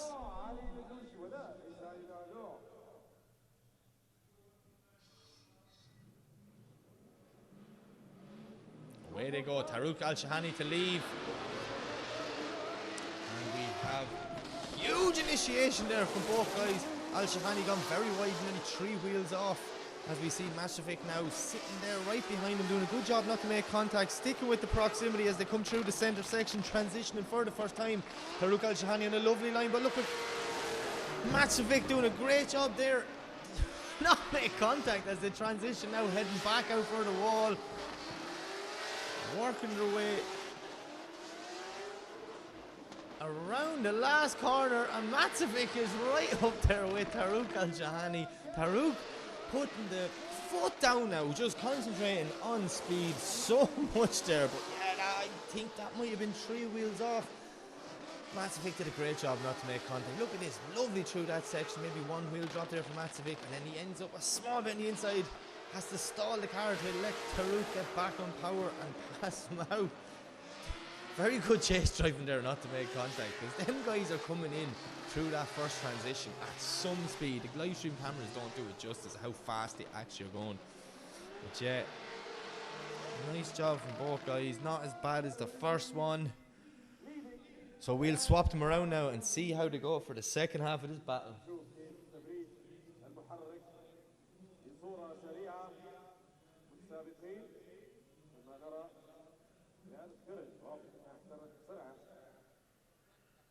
Okay, so it'll be Macevic to lead and it will be Tarouk to chase. See Macevic's team there just with the water sprayer, giving it a little bit of a spray. A lot of us internationals aren't used to these temperatures where the locals, they thrive in them. So yeah, Macevic to lead in, Al Shahani. Light goes green and away they go. What can Macevic do? But look, Al Shahani, he's right there with him. Nice initiation, both guys. Macevic on a lovely line through the first zone. But Tarouk Al Shahani's getting up close and personal, pushing him around that first corner as they're coming into the first transition. And oh, Tarouk Al Shahani ended up on the wrong side of the track in both places. How can he stall up the car now to try and get back on Macevic's door? Does a nice job there. Very smooth. Oh, and just a bit of contact at the end. But that contact would have come from him. Been in the wrong place from that transition. He was too much on the inside of the track. The judges did say that, is that you have to be out wide on that track. If you're on the inside, it's just you're on a shorter radius, a shorter arc, so you're going to get up close and nearly pass out the lead car, which is not what we want here. You're meant to be parallel to like that. That's what you're meant to be. Lovely there now. See here, Taruk on the wrong part of the track, and then he shot himself to the inside. So look, he's up, nearly past him. He's like, oh, what'll I do? And now watch, gives Macevic no room to transition. He has to just over-rotate it to avoid contact. So maybe, I won't say it out loud, but I think could have a winner from that one there.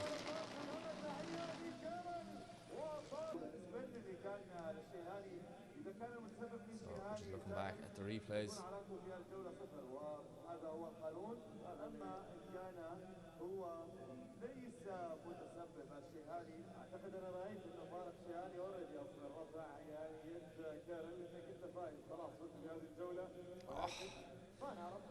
Don't think there was contact. I do think, yeah. See, there wasn't contact. That's the shot. Now play from there. Yeah, no contact at all. Just had to spin out the car to avoid contact because he didn't leave the lead car enough room to transition, and then just drove off the track, 4 wheels off. It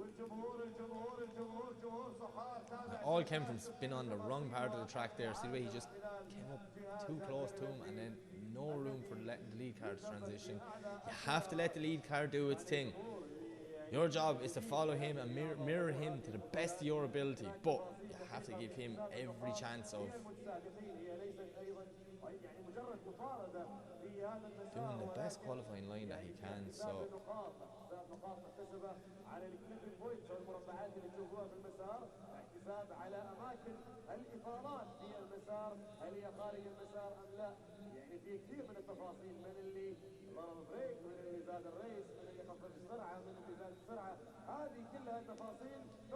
I think our live stream is just froze there or something because here we're back now. We are back.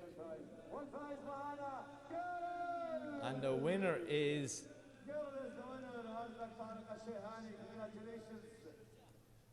winner is Macevic. No graphic came up here or there now, so I'm just trying to watch body language. But yeah, Taruk Al-Shahani will bow out of competition and Macevic will move on. He will face Nazar Harbali in the top 16. That's definitely going to be all sparks, all drama battle right there.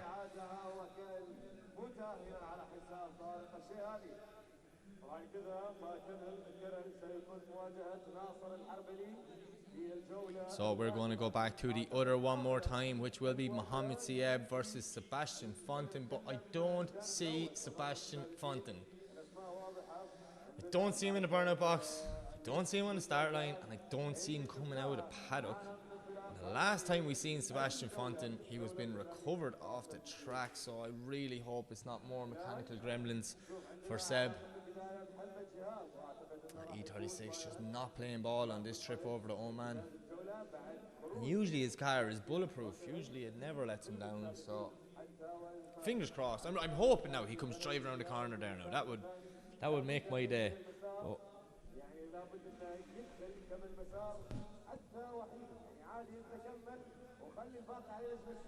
Okay, so Sebastian Fonten is still working on his car, so he has officially just been called to the line. So when you are called to the line, you have 2 minutes to get your car parked right there beside Mohamed Sieb. If he does not make it within 2 minutes, he can call his 5-minute rule, which would definitely allow him 7 minutes or so to get the car fixed. But it's dependent if he can get the car fixed in that time. So whatever that issue was, you know, we've had a bit of downtime there with the oil spill and one more times and crashes and carnage, trills and spills, you name it. So I'm rooting for Sebastian Fonten. Where's the man flying that drone? Fly into the pits there, quick, literally fly into the pits and have a look over Sebastian's pit area and let's see what we can do. As we see all our spotters and drivers there just sitting patiently waiting. I'm sure if you're a driver towards the end, you're looking out going, it's carnage out there. No, Sebastian's down the other way. Go back the other way. But as you can see, like I was telling you earlier, we are at a drift track that is in the middle of nowhere. Savage it is. Some good dirt roads if you wanted to go a bit exploring, alright. Plenty of jeeps around there. So we're going to just wait the 2 minutes to see the Sebastian Fonten make it to the line. The rule book is coming out early today. هي الجولة الثانية وطائرة منفرد لمحمد شهاب. ايش رايك؟ والله كل من شهاب Crazy to think that this facility literally was just built over the last year but finished off there over the last couple of weeks. Insane, that's what it is. And that shot right there sums it up. We are in the desert. It's like Race Wars from the first Fast and Furious film, when you're driving down these roads and then you just see the smoke and hear the noise of the drifting. It's class. What a facility here in Sohar. The OIDC team leveling it up yet again, stepping it up, moving us 2 hours north of Muscat. And I, for one, I'm really enjoying it, you know. Right, drop down there now. You're nearly over Sebastian's pit there. Quick, down, quick. Who's controlling that drone? Give me a shot of it.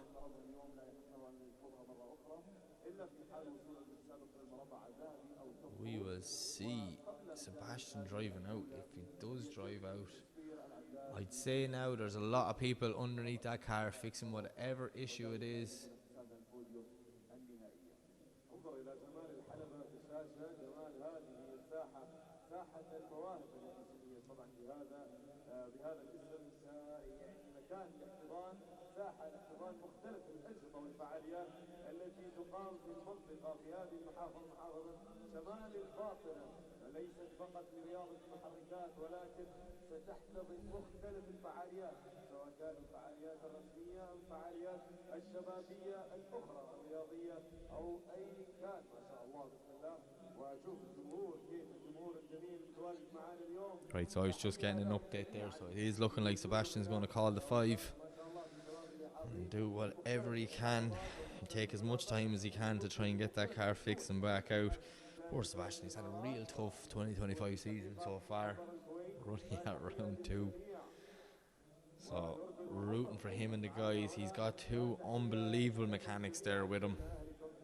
They know that car inside out, so fingers crossed that they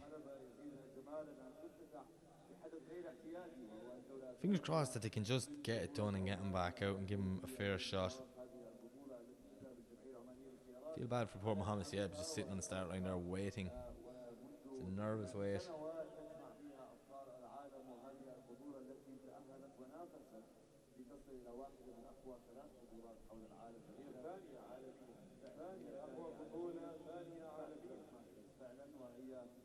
بطولة ضخمة تقام هنا في افتتاح هذه الحلبة، نسأل الله أن تكون خير على رياضة السيارات في عمان والشرق الأوسط وعلى الأبطال المشاركين. شهاب يعود إخراجه. Okay, right, here's some activity. So I know we're looking at the drone shots of the crowd, but I'm going to stand up and look out the window. So Mohammed Sieb has been sent back to the start line, but I don't see Sebastian Fonten. Now, don't quote me on that. They could know that he's getting in the car or getting strapped in over there in the pits. I'm even looking over to the pits. I can see a lot of people still running around that E36 BMW. There's Marshall standing there, but the question is will he beat the clock?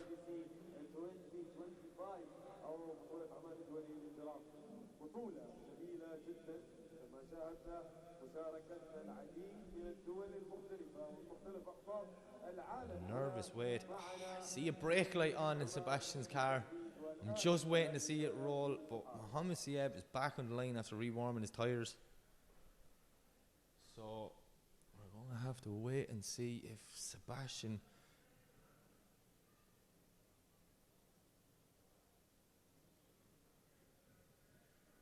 this is the harsh part of drifting, when the car doesn't play ball and there's nothing you can do. I'm sure them boys around there, and he's not alone. I'm sure all the teams are helping out.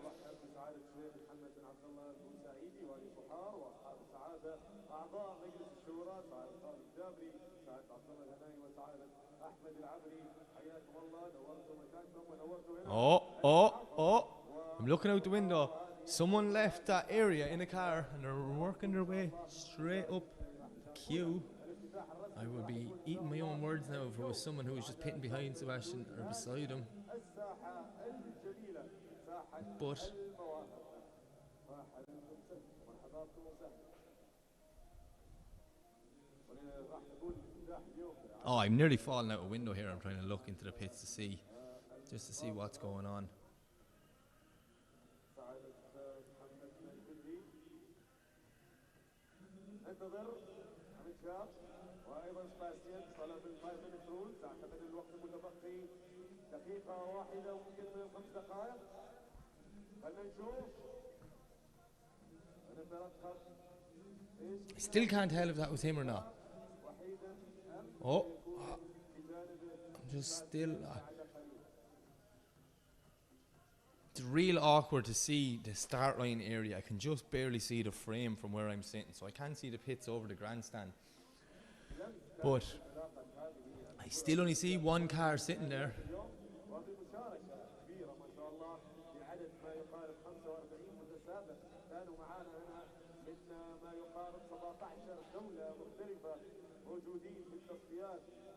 منهم تاهل منهم 32 شخص إلى اليوم، 32 متسابق إلى التوب 32 اليوم. Your guess is as good as mine now if Sebastian's going to make it. I'm just sitting here rooting, hoping he's going to beat the clock. في منطقة الإحراز باستيان سيكون بجانب محمد شهاب. إذا هي ليست انطلاقة فوز. Okay, so I hear. Yes! I don't just hear him, I see him. Sebastian Fonten and his team made it out, so we're going to get this one more time. Oh, this top 32, I'm telling you, it's putting years on me here. It's just an emotional roller coaster. Sebastian Fonten just making it in the nick of time. But Mohamed Sieb now, he's been sitting there for a couple of minutes. We're going to let him go in, just give the tyres a little rewarm. And then we're going to get this one more time underway. Mohamed Sieb to lead, Sebastian Fonten the chase. This will fill out the left-hand side of our top 16 bracket. The winner of this battle will go against Tomas Kiley. Kiley versus Sieb, class battle. Kiley versus Fonten, class battle. But we're going to have to figure out which one is going. And Mohamed Sieb hits cones coming out the chicane. And Sebastian Fonten just drops back. There's a lot of people around putting a lot of effort, doing so much work to try and get that car, and just unfortunate. I feel so sorry for them. They're such nice guys, Sebastian and his team. He's a fan favourite over here in Oman, but yeah, he didn't even initiate. So whether it was, I know the last round he was having like some boost issues, and then the ECU was boost cutting, but I also, thought he told me he got a new wastegate and had all that issues. It mightn't be that at all, I don't know, but to me it looked, as soon as he left there, just didn't go. You could see it. As soon as he left the line, he was just pottering down, as we'd say. Mohamed Sieb done a great job. Sorry, he didn't even acknowledge this whole lead line. Brilliant job. Him in this new car, his new GT86, is unbelievable. Yeah, so got confirmation there from the judges. Sebastian Fonten has retired. He is out of competition. Look, at least they tried. That's the main thing. You know what I mean? Never give up attitude of drifting will always it'll always live on. You know, the pits, it's a hectic place, but when someone's having a problem, everyone's willing to help, because no one wants to see you go home like that. But just very unfortunate for Sebastian Fonten. Mechanical issues for another round again. Poor Seb. But yeah, that means Mohamed Sieb is going up against Tomas Kiley. The left-hand side of our bracket is complete, and now we're going to head back to the right-hand side. Oh, well, sorry. By the rules, Mohamed just has to initiate. So that is what's in the rule. Obviously, you'd say, well, sure, it's done, but you have to leave the line and initiate. So usually what the drivers do is go down, do a bit in the first corner, and then just drive off. But he has the right to go out because it's given him another pass at the circuit, same as everyone else, and another bit of data and research before he goes into the top 16 against Tomas Kiley. There's the initiation. Oh, he's definitely going for his lap. He's definitely going for his lap. I am getting every bit of data back to figure out what's going on.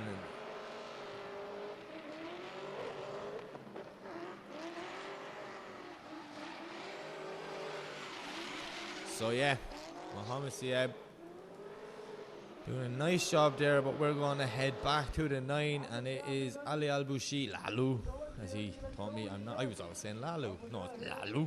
So yeah, telling you, I did it from today in the pits. We were doing the interviews for the pre-show. He laughed and high-fived me, so obviously I did good, or I just entertained him, one or the other.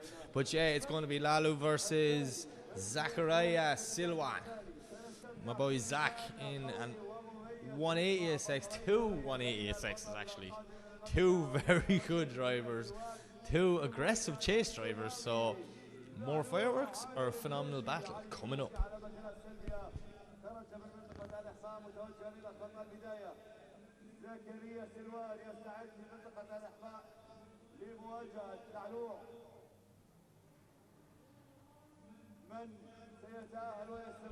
Okay, Lalu is on the line. I don't have the throat to do it in the Arabic way.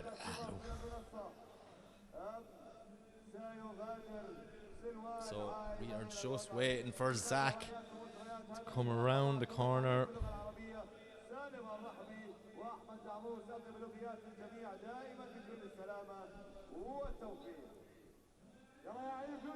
Okay, Ali Al-Boushi in the lead, Zachariah in the chase. Look at Zach sitting back, Lalu's looking comfortable, happy. Anti-lag switched on from both drivers, and away they go.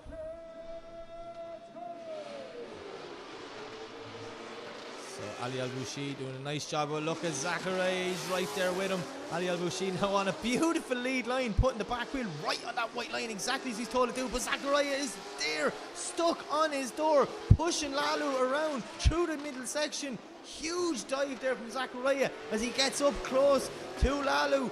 But Lalu is on a phenomenal lead line here now as they transition back for the last time out to the wall. Zachariah dropping back, maybe getting lost a small bit in the smoke, but now he's closing into proximity as they come through the last corner, door to door and over the finish line.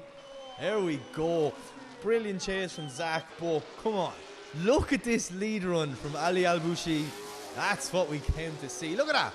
Back wheel on the white line. Boom. That's what the judges asked you to do. You ask, Ali will deliver. Zachariah there maybe got a small bit lost in the smoke. Little dive through, but he did a good job to avoid contact. That's a good run.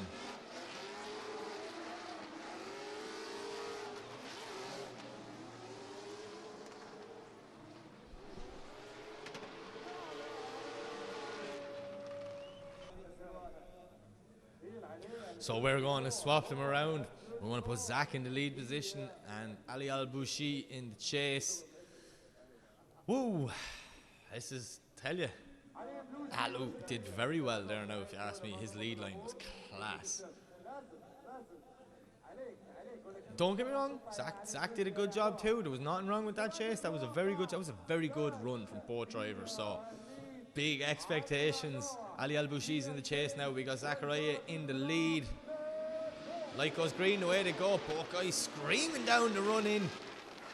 Huge initiation from Zachariah. Look at this. Doing exactly like Ali Al-Boushi, nice and wide, but Lalu's there.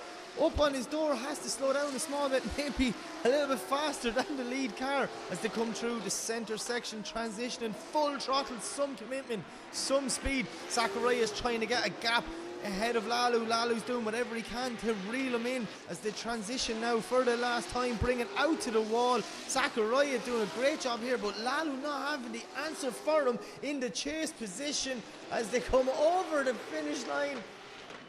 Oh, oh,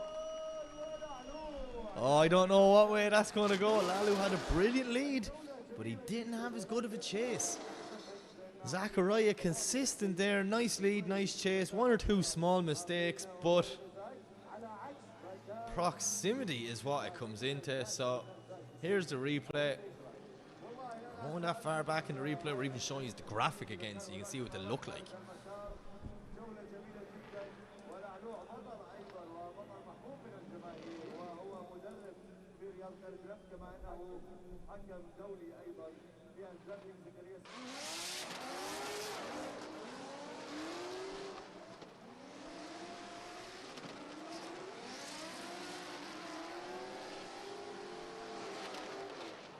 Just watching it here, yeah, Zach. You know, it wasn't a perfect lead line, but it wasn't a bad lead line at all. And yeah, just Ali Al Boushid not having the proximity that we were expecting or wanted to see in the second half of that battle. So let's see what way the three men in the room beside me will score this one.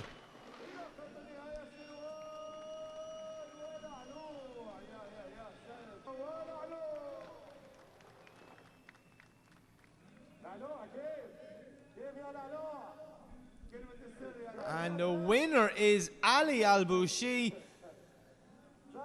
Lalu's lead line, obviously enough to secure. Zachariah making a few small mistakes in places, dropping wheels and things like that. But yeah, Ali Al Boushid moves on to the top 16 where he will face Riyad Al Masabi. Two Omani drivers meeting in the top 16. That's going to be an interesting one. Unfortunately, that is the end of the day for Zach, but we will see him back next week here in Sohar for round 3.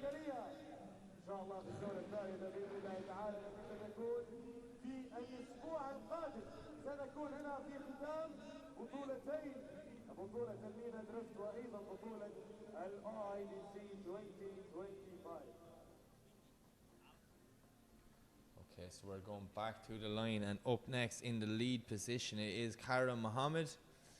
He is going against Anatoly Sherbak. If I'm correct, it's two E46s.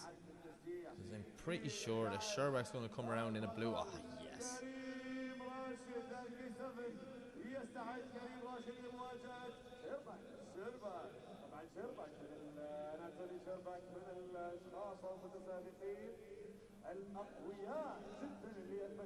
Okay, so there you have it. Karam versus Anatoly Sherbak. Light goes green, away they go. Both guys tearing down the straight, throwing it in. Nice demonstration there for two drivers. And we see Karam now doing a great lead line, but Sherbak is right there with him. Both guys dropping maybe one wheel on the inside section. Now Karam putting the foot down, getting good proximity through that centre section. What can Sherbak do? Can he close the gap, get back up on the door as they're coming in to transition now for the last time, pushing out to the wall. Lovely lead line by Karam. Sherbak cuts the track just a small bit to get back up on his door, gaining back that proximity as we see them coming through the last two clips and over the finish line. That was a very fast lead run. It was a very fast lead run. That lead run caught me off by how fast it was. I wasn't even chasing. Yeah, Sherbak, see they're both guys dropping one wheel on the inside. Not many mistakes from that proximity here. Definitely, we'd like to see that chase car well closer to the lead one. Yeah, both guys doing a nice job. Out wide into that clip.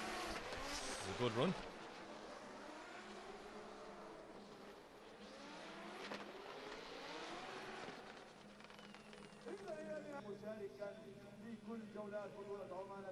So yeah, see both guys just taking a little cool down lap, making their way up to the start line again, and we're going to swap them over and get the second half of this battle done. We're going to put Anatoly Sherbak in the lead now and Karam in the chase. See what happens when we swap them around.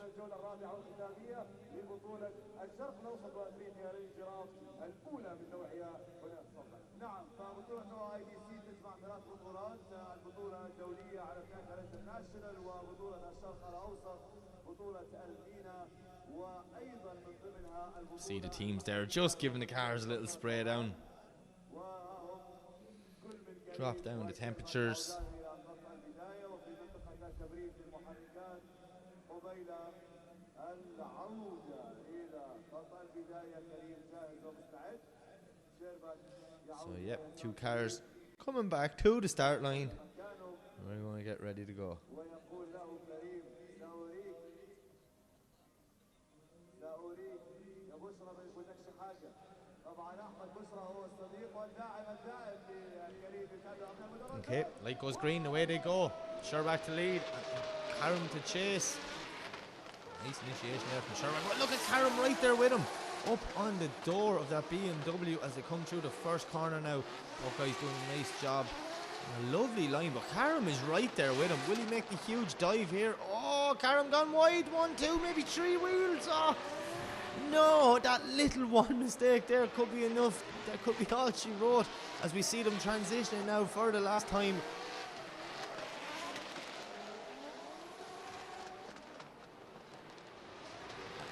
Out wide and over the finish line. That was a very good lead from Anatoly Sherbak.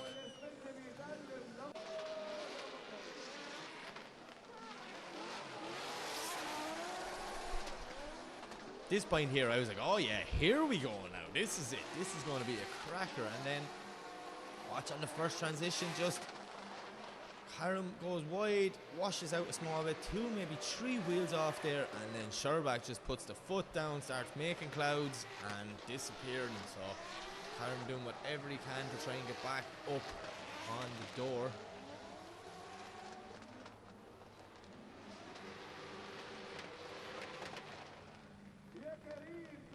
Yeah, I'd say that one mistake will be enough, especially at this level.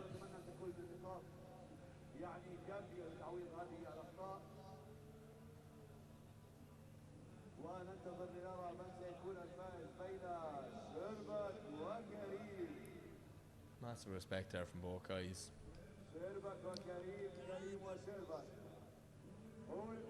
Yeah, and Anatoly Sherbak gets the win. Unfortunately for Karam, that one mistake was enough because there was not much to separate them in between them 2 rounds.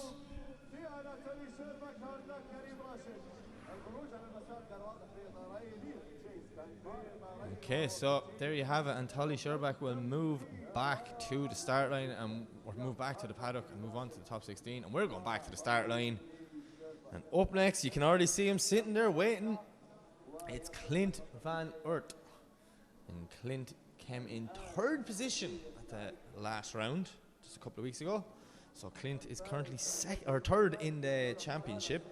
And he is going up against Samir Sabah in the C6 Corvette.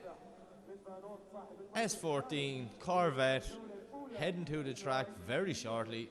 Samir there just making sure all the tyres are scrubbed in. Get a bit of heat in the front ones. But yeah, let's see what Clint Van Aert can do. As we see our live stream team are just playing around with some cool angles.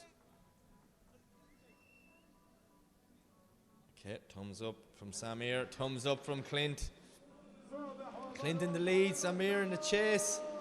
Let's go. Look at Clint Van Aert, the speed of him out of that chicane. He's so fast down the straight, throwing it in though. Nice initiation. Oh, running wide, dropping 2 wheels, bringing Samir off with him. Now Samir starts to try and close the proximity in.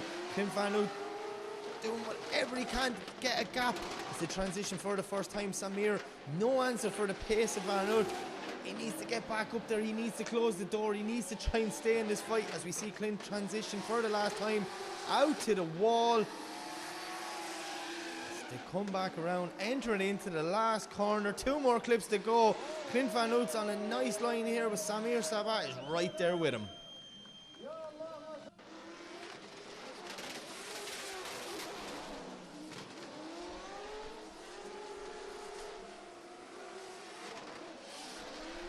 Just trying to watch there to see what happened. Clint just dropping maybe 2 wheels. Samir not having the pace to keep the proximity up on Clint's door. So scrappy run. 2 very good drivers, but a scrappy run now. A little bit disappointed. I was expecting a good one here. So let's see what happens when we swap them around and put Clint in the chase. Clint's going to have to put that S14 on the Corvette's door and just leave it there for the whole run, because he does have a disadvantage by dropping them wheels on the first zone. So let's see what happens. إذا الفائز بهذه الجولة سيواجه شربك في دورة 16 يا سالم. سيواجه أناتولي شربك. الفائز من سامر وصابح وكلين بالون سيواجه شربك على في دورة 16 بعد ما شاهدنا رياض النصري وعلي البلوشي واجه عملية الدخول في الجولة الثانية. تحية لكل من يتابعنا ويشاركنا بالتعليقات والتوقعات عبر البث. Okay, so we have Samir on the line.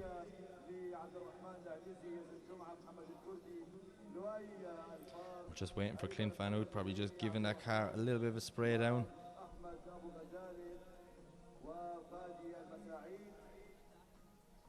وكل المتابعين وكل من هم معنا في البث المباشر على صفحة الفيسبوك كل التحية لكم ولمشاركتكم وأيضا بنتابع توقعات يعني من الجمهور على البث المباشر يشاركونا بآرائهم وتوقعاتهم للجولة.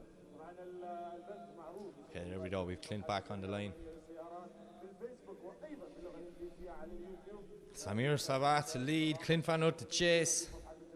Boom, boom. Samir with the cool pose. I like that. Right, here we go. Samir clips the cone, but look at Clint Van Hout. He's right there with him, throwing it in. Big long Corvette doing a good job, but Clint Van Hout is knocking on his door as they're coming around the first corner. What happened there? Samir's car looked like it washed a small bit, and Clint has to over-rotate to avoid contact. Oh, no. Oh, no.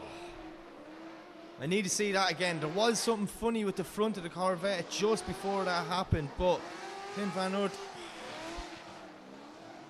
Oh, Samir doing a nice job on the rest of this run. You see him come over the finish line. Clint's out of the car. So here it is here. Oh, what? Rewind that back there now. Let me see that again.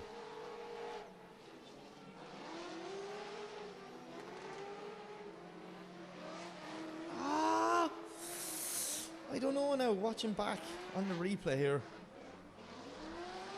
That's a nice angle.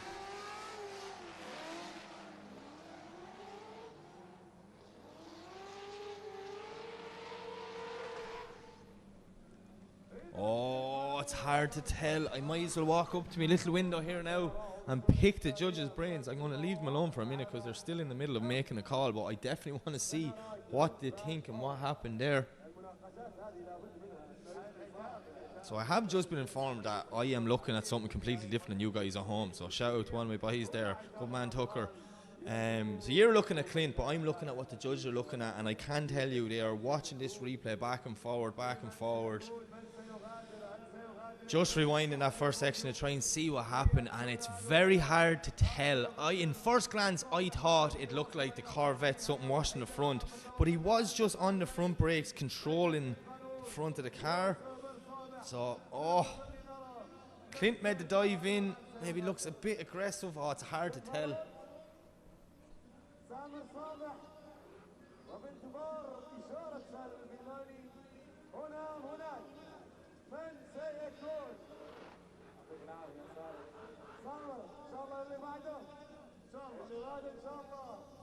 Judges are still deliberating this one.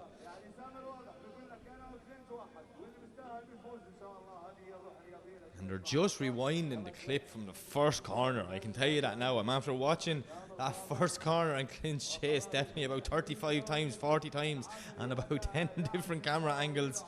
And every time it's like, was Clint just a bit too aggressive? It even looks like I don't think there was contact, or if there was, it was very, very, very little. But are we going to see another upset?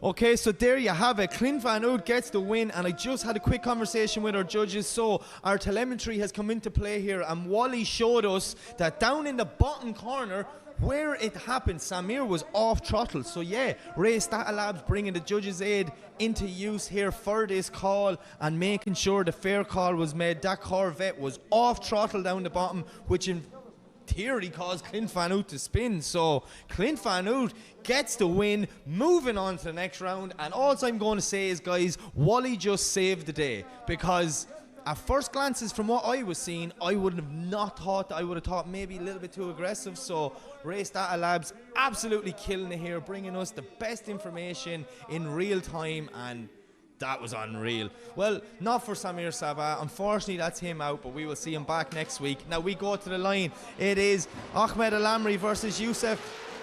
As we see Ahmed Al-Amri are round one, or second place in round one, should I say. Second in the championship and doing a great job here. Keeping one wheel in the air, but oh no! It looks like the Toyota Supra now starting to drop wheels there. What can Youssef do to try and salvage the rest of this run? As he washed a small bit wide there again.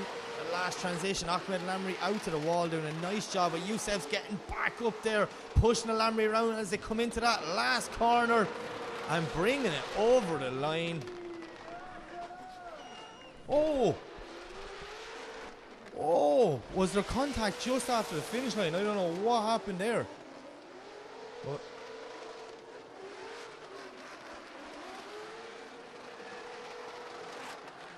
we see Youssef Supra is just sitting there down the bottom. Oh, will it see it on the replay?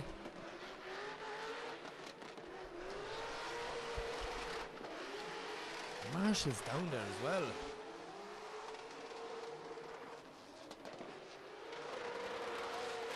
Watch. Oh! Into the wall. Oh no. Youssef's A90 Supra just went into the wall. Not ideal. Hopefully the... Oh, look at the back right wheel. Never mind, look at the back of the Supra.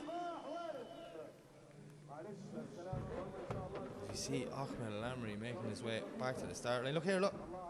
Oh no, sorry, yet again. I'm looking at it, but you're not. You're looking at the car on the track.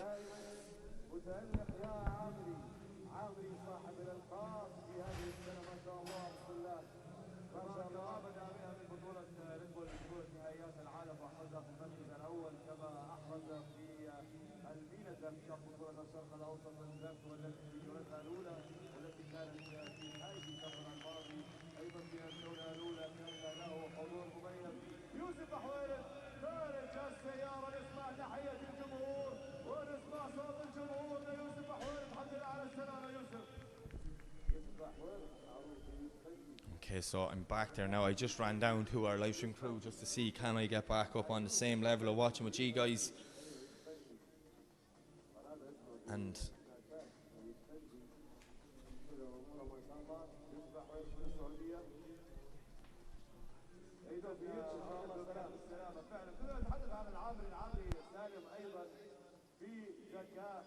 يعلم ما يحبه الجمهور، ولذلك يعني مؤخرا قد يكون هو محبوب الجماهير في يوم لا سيما على مستوى سلطنة عمان وايضا على مستوى الشرق الاوسط. فالحضور الجماهيري لاحمد العامري يعني ايضا حضور مهم، ويقدر له ان يكون خلال فتره قصيره احمد العامري قادر على ان يمتلك ما شاء الله تبارك الله هذه الشعبيه وهذه. okay, so we are just getting Youssef recovered off, just trying to sort out the issue here with the live stream. It's not even an issue. I'm just seeing the judges' camera, which I've never seen before.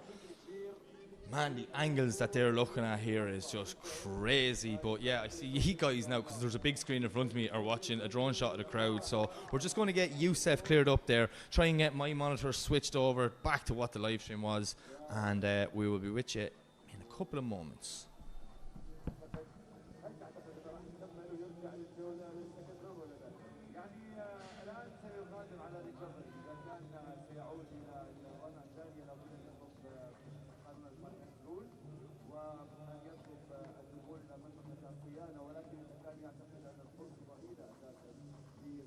هذا الإنسان يأخذ الطريق الأقصر ويعلن من هنا أنه يمسك بسبب العطل في السيارة، وبالتالي قد نرى أحمد العامري يعزف وحيدا على المسار، وحيدا يدخل وها هو يعلن أنه مستعد. يعني سامع سير محرك سيارة العامري فيما سيارة الفرد تغادر، وهناك تعامل مع سيول.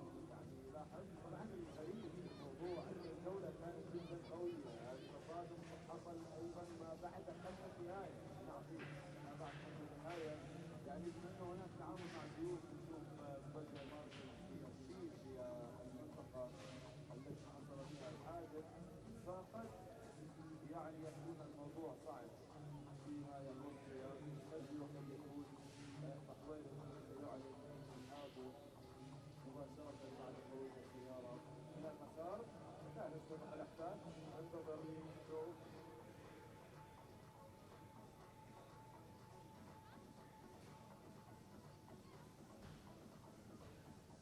خلاص أنا أسمع كلامك يا أحمد، سمعتك أقنعتني، ولكن ممكن 5 دقائق يكون شيء ممكن، ولكن بالأخير أنت تدخل أنا أقول لك حاضر.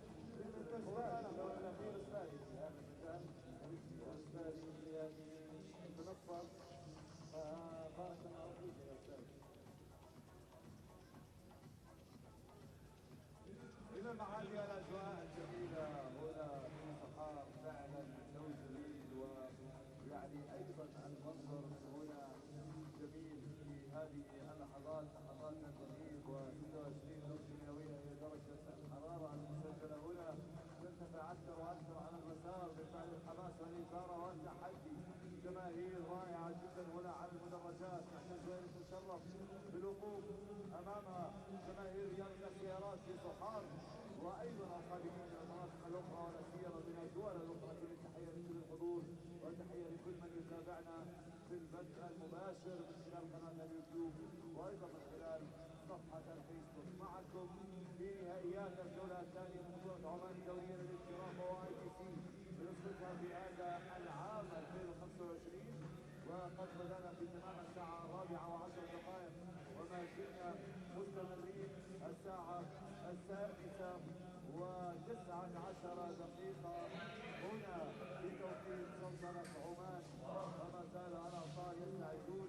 أمامنا ما زال هناك تحدي يجمع البطل الأردني عبد الله حمادة أمام البطل روبرت بابا جونيور، يدخل بعد ذلك لميلاد منافسا لوقاص سعود، وهارجا سيواجه الاستقلال. هذه التحديات القادمة ستعلن من سيتأهل إلى دور النقاط ومن سيستمر. هناك حق افتتاح وحلق مميز واستعراض مميز للأبطال سيكون بعد قليل هنا على هذه الحلبة، احتفالا بافتتاحها الرسمي، احتفالا بإطلاق ساحة المواهب، احتفالا باحتضان هذه الحلبة لواحدة من أهم بطولات العالم وفي كل ذلك. هنا يشهد على طرف أكثر من 17 للمنافسة على لقب واحد وهو لقب هذه البطولة. اليوم في الجولة الثانية منها والثالثة من بطولة الشرق الأوسط نلتقي وإياكم هنا في أعلى درجات التحدي والحماس. كل تحية لكل الحضور لكل الصحفيين والإعلاميين ومن يتابعون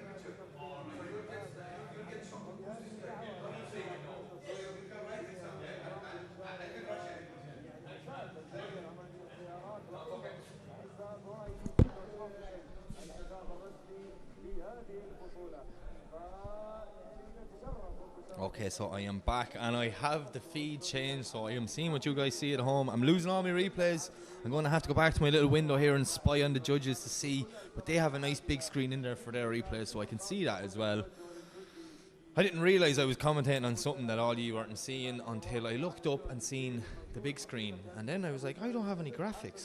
And then I looked up on the big screen and I seen a graphic, so I do apologise. You probably at home thought I'm after losing it, but no, I lost it a long time ago. But yeah, so we see Youssef Supra just been recovered off. Hopefully they can get that thing fixed. That's definitely one of the most randomest scenarios. It was after the line, they were just coming out of the drift, and unfortunately for Youssef, he slapped that concrete wall and he hit that hard.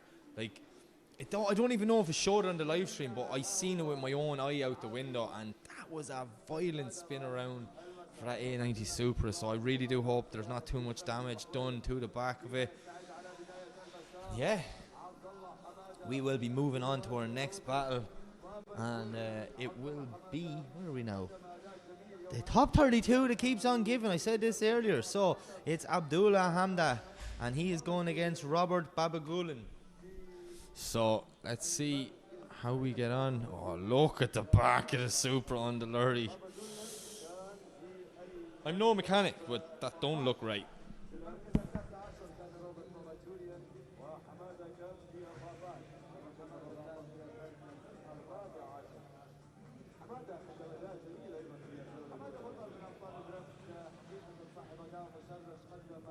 Right, so I just checked in for the official call. So because the accident with the wall happened after the finish line, so technically it was out of run, it's down to driver error. So he has to call a 5-minute rule. It will not be a competition timeout to fix that, because, you know, a competition timeout is given to a driver if it is not your fault that the damage is caused. But unfortunately for Youssef, it was his fault. He was the one that hit the, like, I'm after seeing hundreds of runs over the last 2 days come over the finish line. There's a long stretch there, and just Youssef maybe staying in the drift a little bit too long, and then when he went to flick it back straight, there's nothing he could do. So I really hope the damage isn't too bad and they can get that car fixed in the 5 minutes. But look, we're going to move back to the start line. Our marshals, yet again, a phenomenal job. Have the track cleaned up, the wall is straightened, and we are ready to go. We're just waiting on our start line marshal, who I can see he's going to walk into shot now. Well, actually, he's a bit more down the track than I realised. Well, he's going to appear soon. And we're going to get this next run underway. So Abdullah Hamdan and Robert Babagulin. Anti-lag switched on.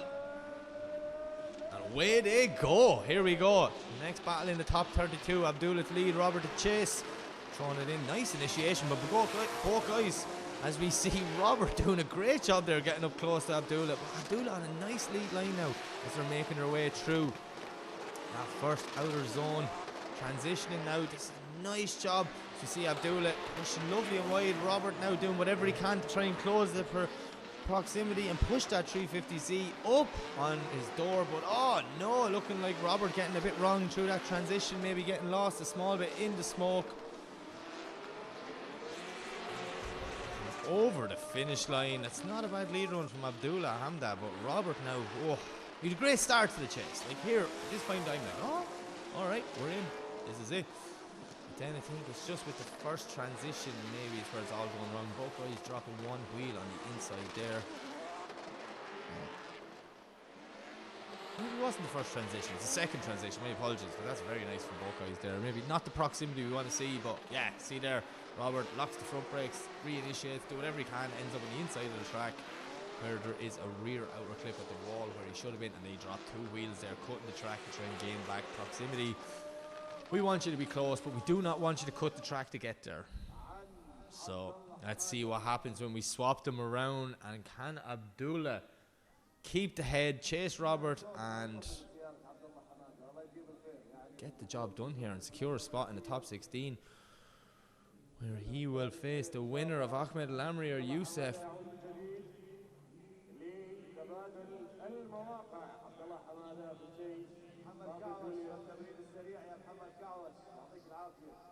Okay, two cars on the line. We have 4 battles left in this top 32. There's never ending top 32 now at this stage. It was crazy at the start. It was an emotional roller coaster, but it's after putting years on me here. Anyways, back to the start line. Robert's going to lead this time. Abdullah's going to chase. Just waiting on a few little cones to be fixed there.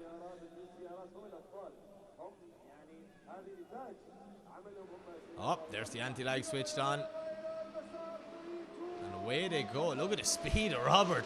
like a drag race coming out of that chicane there, trying to get as much proximity into the first corner, but Abdullah's still there with him. Roberts on a nice line now, filling zone 1, but look at Abdullah putting that BMW right up on the door of the 350Z as they come in now to transition for the first time. Big fast transition, carrying big speed, both lads are. Look at Abdullah now, puts the foot down, starts to reel Robert in, trying to close the gap, but Robert is on a nice lead line. Transitions again, this is where Robert messed up the last time, does not make the same mistake, does a good job there, but Abdullah is kind of getting left behind as they're coming into that last corner now. Abdullah needs to reel him in before they get over the finish line. Ah, what a run. Both guys, Robert Bajulian and Abdullah Hamda.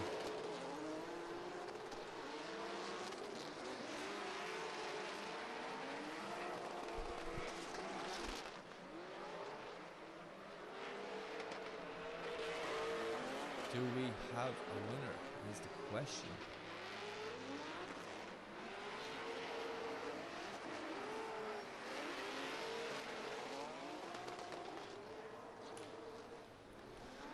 I'm still keeping an eye on the marshals to try and figure out if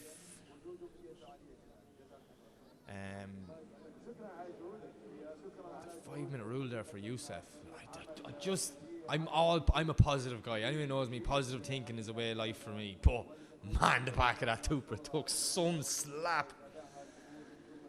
And you know the way all these cars are they're built to a high level, but they're not ready to hit a concrete wall, wheel on wheel. So I'm praying for him, the guys. But there you go, Abdullah Hamda gets the win. Abdullah Hamda gets the win. He will move on to the top 16. And fortunately, that is the end of Robert's night. So we will see him back next week for round 3, the final round. Still can't believe it. But let's not talk about that. We've got a whole top 16 and the rest of this event to get through. As we see, the sun has set here in Sohar. We are in the desert. Literally, we are in the desert. This is mad. I'm from Ireland. I should never be in places like this. But OIDC giving everyone the experiences. So, yeah. Some venue. Like, literally, the first ever event at this venue. So cool it is. Like. So, let's see. Back to the line. And up next, representing Ireland, it is Chris Brady. And he is up against Waqas Saud. Brady in that 2JZ S15 pulling a massive gap from Waqas Saud. Waqas getting it all wrong from the start, been left behind. Chris Brady looks like he's on a by run nearly here now, as we only see one car in the frame. Huge proximity. Waqas cutting the track left, right and centre. So he just drove through it. There it is, 4 wheels off. So yeah, unfortunately for Waqas, that'd be a 10-0, and Chris Brady's looking like he's getting a clean pass here to try and figure out the grip levels. They've changed since practice this morning before he heads into a top 16 battle, and he will, well, speaking a bit early there, but the winner of this battle will be meeting Abdullah Hamda, yellow BMW. So let's see what happens here.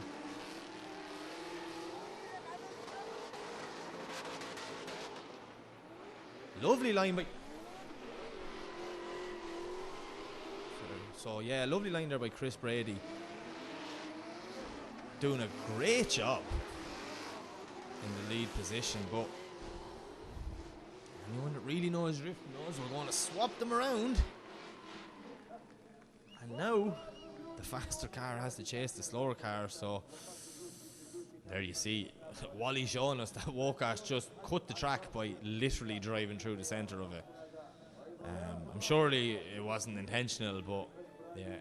And see all them lovely lines on the edge of the track by Wally. Well, guess who walked the track the other day with one of the devices in his hand, every clipping point around him, around each perimeter. Yeah, it was me.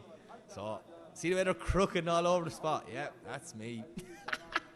The technology, I'm telling you, I've spent a lot of time with the Race Data Labs and the guys, and this is groundbreaking technology. Well, look, we're heading back to the line.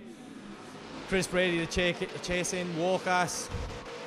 Brady, look, very intelligent driver. He'd have a big advantage, so just slow it down there, Chris. Don't get too aggressive now and bring her over the line. Walker's doing a good job this time now. Credit where credit's due. Oh, and Walker shuts it down. Just drives off the track. Chris Brady looking like he's getting 2 10-0s, which will mean the Irishman shall be heading to the top 16 to face Abdullah Hamda in that absolutely insane S15. Chris Brady is driving some car built by a man, I don't know if you've heard of him, James Dean and his team. So yeah, a copy of James Dean's car. Chris Brady definitely bringing a competitive car to the fight this year at OIDC. He was in the 32 Skyline last year with the RB, swapped it up for the S-Body and the JZ. You know, it's either one or the other. Usually Brady's after driving both of them in the space of a year. But yeah, Chris Brady, serious pilot. Long wait there for that battle, but he will move on to the top 16. And I definitely don't need a graphic on my screen to tell you that, because unfortunately for Walker Saud, he drove through the track like 2 or 3 times. So yeah.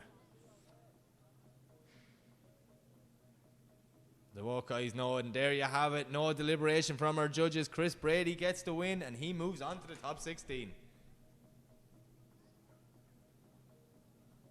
Yeah.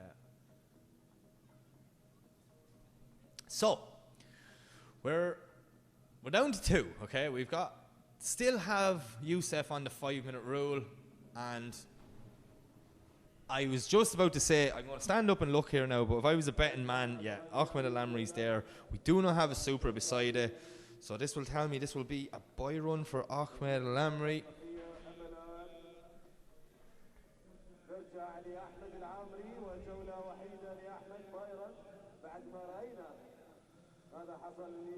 So unfortunate for Youssef, you know, put in a very good run in the first half of this battle, but just making contact with the wall afterwards, and I could nearly tell you by the angle of the rear wheel, like, it's more than a bent arm there. Like, you could have damaged subframe, diffs, anything there. So very unfortunate. Youssef, a nice guy, unbelievable car. Like, it's such a beautiful car. So hopefully him and his team, well, there's no hopefully, they will have it fixed and back out for next week. They're probably staying at it now. You know, oh, we missed the 5-minute rule. Well, there's no point stopping, lads. It has to be fixed at some point. But yeah, Ahmed Al-Amri's looking like he's getting ready to leave the line for a buy run. And yep, thumbs up from the driver, thumbs up from the marshal, light goes green and off to go. Ahmed Al-Amri on a buy run to secure his spot in the top 16. Larry's gone wild. Look, it wasn't a battle. Dropping 2, maybe 3 wins there, but yeah, we will see Youssef back next week, and Ahmed Al-Amri will move on to the top 16.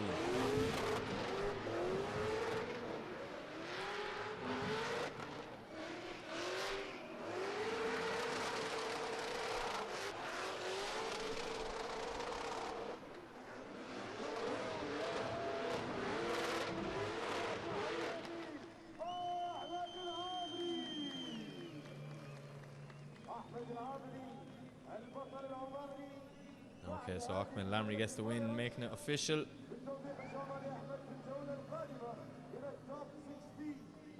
So now we have 1 battle left, and it is Harry Kerr versus Dennis Miguel.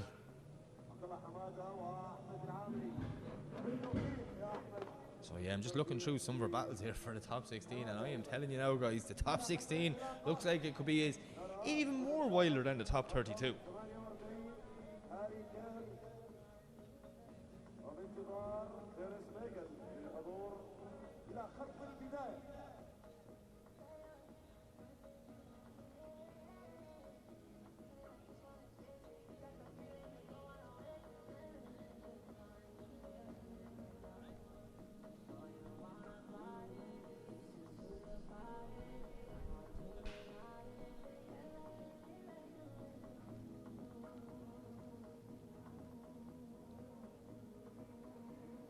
So yeah, we see Harry Kerr sitting on the line. Dennis Miguel obviously wants to do a full set of tyres in the burnout box, because I'm hearing that car screaming. See up on Harry's roof, you can see the Wally there. Raise that lab's device. lights are flicked on and getting ready to go. As we see the teams coming in behind, ready to give the cars a spray and a cool down. But Harry Kerr in the lead, Dennis McGall in the chase. Let's see what happens.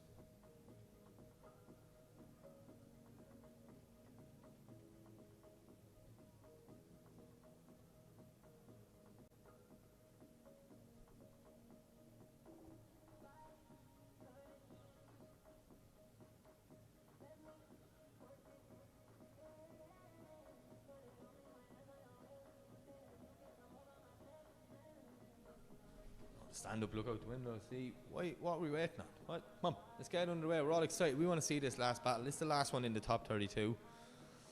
After this, it's possibly my favourite time of the night, which will be the top 16 parade. But we've one more driver to get a place in that parade, and we need to figure out right now. Harry Kerr to lead, Dennis McGall to chase.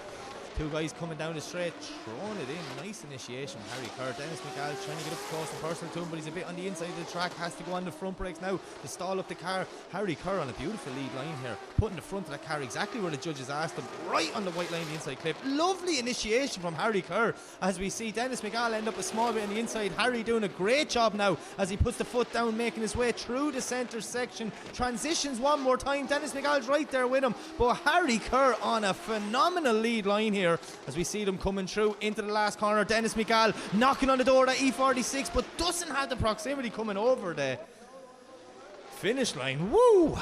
Nearly caught myself out of breath there.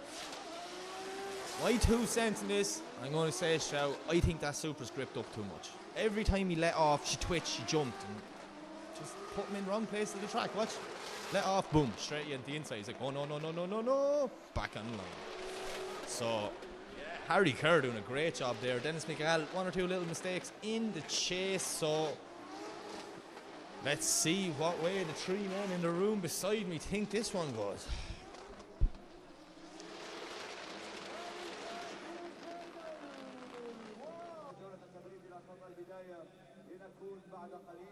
وبعد هذه الجولة شاهدين على المفاجأة القادمة والمقدمة لكل الجماهير هنا في ساحة المواقف في صفار. هاري كير ودينيس ميغال. So we're going to swap them around now, and we're going to put Dennis in the lead and Harry in the chase. Let's see if that, now in my opinion, gripped up Supra is faster, or can the Irishman in his E46 with a 2JZ stick it on his door. And trust me, I've been watching Harry drive for a long time. It's usually the sticking on the door part. So we see the cars coming in, taking a cool down lap. Like, even though it's dark here, the heat at this moment is ridiculous. I'm actually going to check it. I'll get my phone over here now and check. 28 degrees. It's 28 degrees right now in Sohar. And it's 20 to 7 at night. It's going to be a stuffy one tonight, but it's worth it because we are here, and we are here for one reason. OIDC 2025. We're back in Oman. It's my favourite time of the year anyways.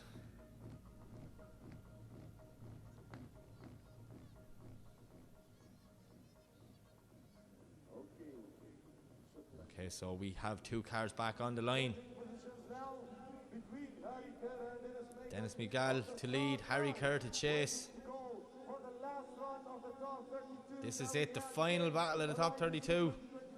One more spot left in that top 16. Who's going to get it? Will it be McGall? Will it be Kerr? Let's find out. Dennis McGall coming down now, throwing in, nice initiation. Starting to pull a bit of a gap on Harry Kerr. Harry's going to have to put the foot down now to start reeling him in and get up on the door of Dennis McGall. As we see them now coming through, getting ready for the first transition. Lovely transition from both guys. Harry Kerr making a huge dive.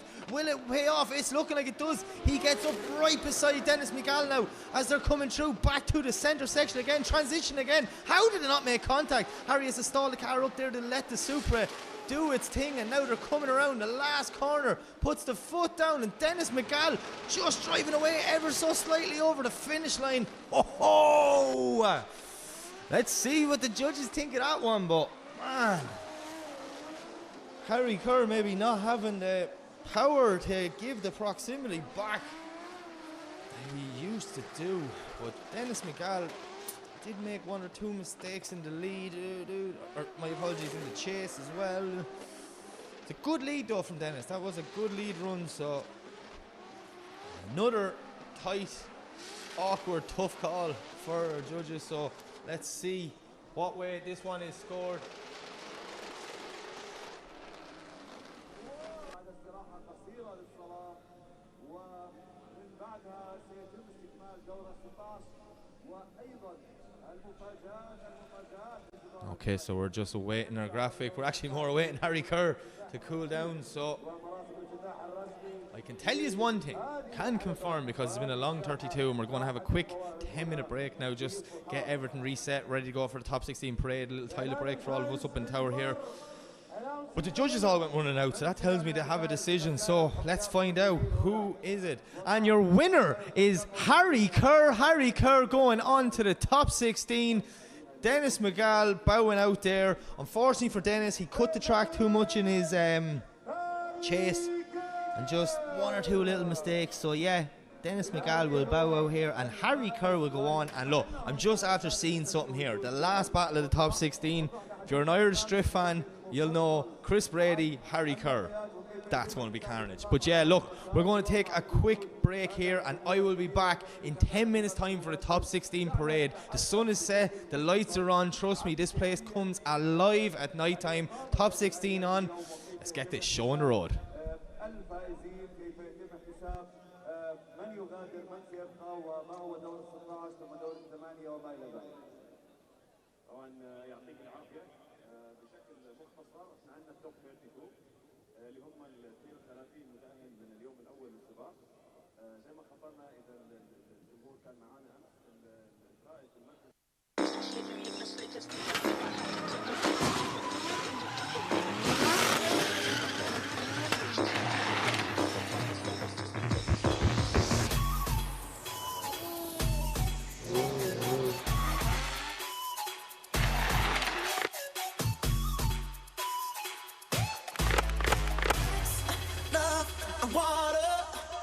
It's to the things I wanna make love all night, all night, all night. Oh, so are you ready for this? Come on!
Body no tire.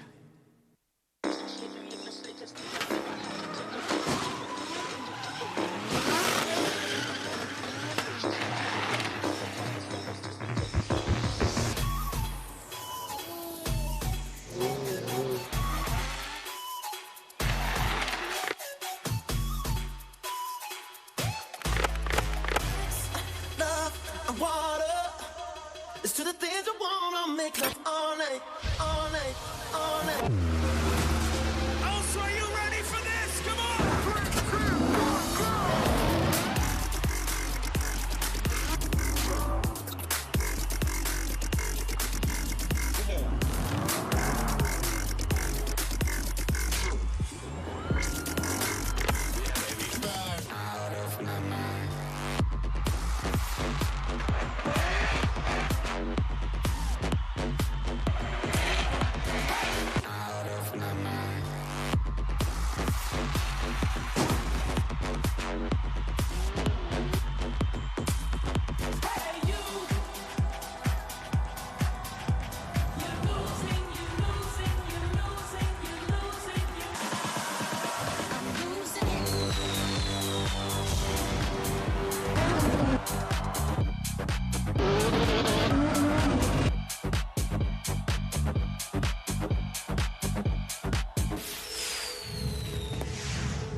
يكون هناك تحية للجماهير وموكب الأبطال للسلام على الجمهور الجميل الموجود معنا.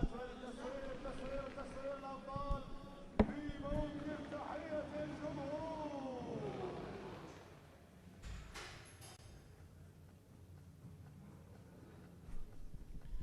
Okay, ladies and gentlemen, we are back, and the top 16 parade is kicking off right now in front of us. Had some cool little sideshow bits there for a few minutes. There's fireworks going off. What? I can't even see that in the live stream. There's actually fireworks just going off right to the left of where them cars are now. That's class. Don't know if that's part of the show or not, but sure, look, we'll take it. We've got some guys floating around in some glowy out things. There are the fireworks. See, I wasn't lying. Just, you never know what's going to happen here. You do not know what's going to happen. But look, we've got some good battles coming up. We got Ihab Fala versus Schneider. We've got Nazar Harbali versus Matsovic. We've got Tomas Kiley versus Mohamed Siab. Ali Makseed versus Grossman Maxim. Riyad Al-Masabi versus Ali Al-Bushi. We've got Anatoly Shabak versus Clint Van Oort. We have Ahmed Alamri, and he is going against Abdullah Hamda. And then finally we have the all-Irish battle between Chris Brady and Harry Kerr.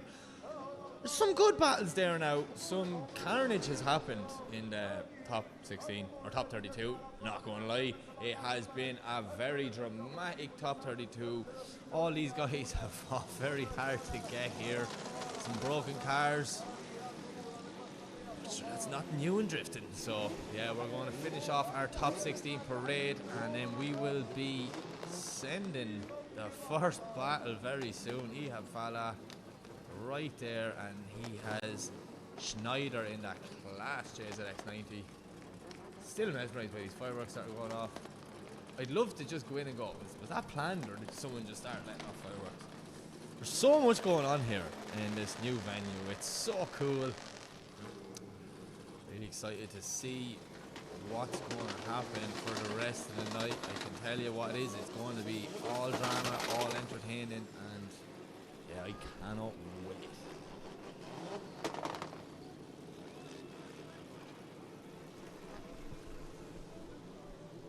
It's always a good shot. A top 16 parade, all the media's out getting loads of photos. Look at all the fans just standing on the wall trying to get as close to the action as possible. Oh, I love Oman. Brilliant to see though, top 16 parade. These guys worked hard to get here, and it's a great moment, you know, bringing out family members and spotters and mechanics, waving your national flag proudly. To see Chris Brady there repping the tricolour. Sorry, a man just went by on a balloon. Two of them, what? I didn't even see them with banners. Who? What? That man just went by my window looking in eye level at me there as I was talking about Chris Brady having the tricolour. What? IDC has come to play. The circus is in town. We're here in Soha. We're here for 2 weeks. This is the round 2. Round 3 is going to be next Thursday and Friday. Back here, same venue. Trust me. IDC level up again. These boys are doing laps around the track. What is going on?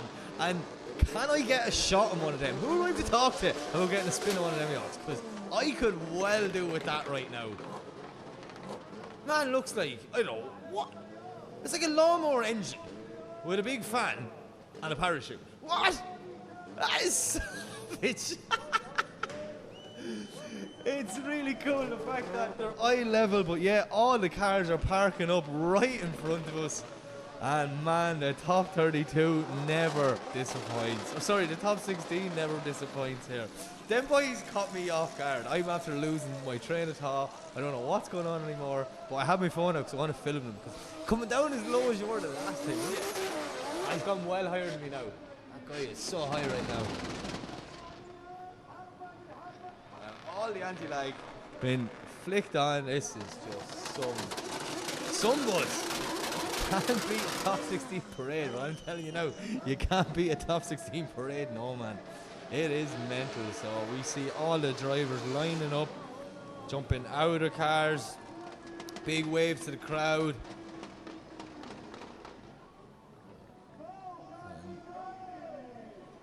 I'm excited to get these battles underway, get the show on the road, because from the top 16 we're going into the podium. We might have a few short minute breaks just in between each bracket, but it will not be long. And it's set to be an exciting night of drifting here in Sohar, OIDC 2025, round 2. Come on, what more do you want? So look at this, it's so cool it is looking down. Everyone out there, all the nationality flags being waved proudly, and yeah, that's what it's all about.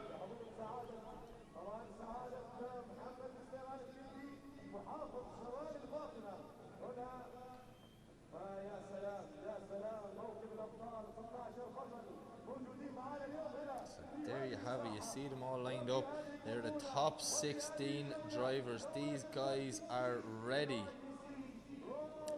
to throw it down, put everything on the line for our entertainment. And I am so excited to be here with you guys calling the action. They've definitely one of the best seats in the house.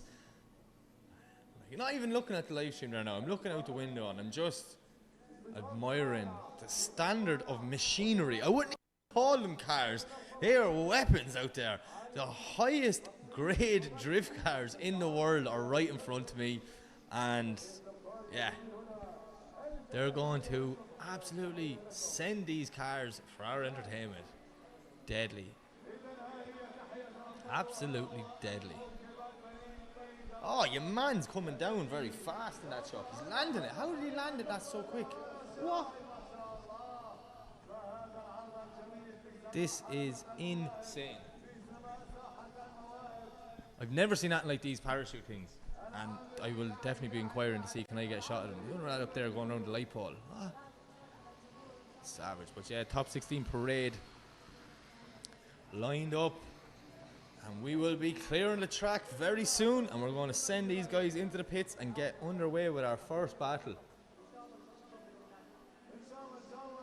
I'm still mesmerized with this man with the parachute. I don't even know if he's on the live stream. Oh, he is on the live stream. Sorry.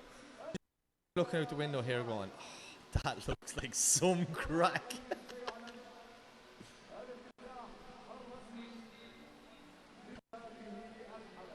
So yeah, 16 will kick off in a few moments time, so go get yourself some refreshments, get comfortable, sit down and just get ready to enjoy the show, because OIDC round 2 is about to kick off and I'm excited for this one.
وحقيقة شهدنا على تحول كبير لهذا الموقع في الفترة الماضية واستعداده لاستضافة واحدة من أهم بطولات العالم في الدرافت، وهي بطولة OIDC، بطولة عمان الدولية للانجراف في دولتها الثانية، والتي يتألق فيها الأبطال اليوم هنا في ساحة المواهب في صحار هذه الحلبة. Okay, so we just see some guests of honor here making their way down, greeting and meeting the drivers.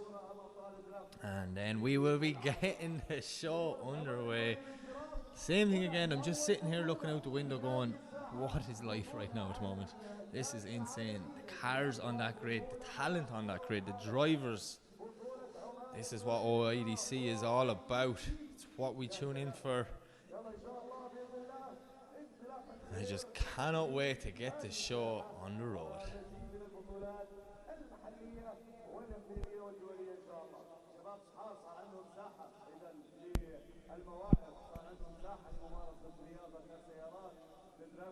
وايضا لاقامه الفعاليات والبرامج المختلفه هنا في ساحه المواهب. هذه الساحه التي تم تجديدها واعاده بنائها بالكامل لتصبح ساحه تنافس على مستوى العالم بكل تفاصيلها لاستضافه هذا الحجم من الاحداث والفعاليات الرياضيه والاجتماعيه. طبعا هذه مساحه جميله، مساحه كبيره واسعه لاي نوع من الفعاليات، طبعا مفتوحه للجميع من اهل المحافظه. فان شاء الله هناك توجه طبعا على حسب رؤيه حكومه سلطنه عمان ورؤيه 2040، وراح يكون باذن الله تعالى في صالات او حالات، خلينا نتكلم عن ساحات وحلبات مثل هذه الحلبه وافضل باذن الله تعالى في جميع محافظات السلطنه ان شاء الله. اذا ما زال الحماس في اعلى مستوياته والادرينالين في اعلى مستوياته والاثاره في اعلى مستوياتها. بعد قليل سيبدا الابطال في تصفيات التوب 16، ابطال دورة 16، الابطال الذين يختلفون اكثر واكثر من البوديوم. من سيحمل لقب هذه الجوله في هذه الليله يا سالم؟ نتابع سويا ما هو قادم. التوقع صعب يا احمد، ما شاء الله الابطال هنا يثبتون جدارتهم، ومن كل احيان كل شخص منهم يتاهل الى الدور اللي بعده. يستاهل واستحق هذا التاهل، يعني ما شاء الله شفنا اداء جميل، والقادم اجمل في التوب 16 والتوب 8 والتوب 4.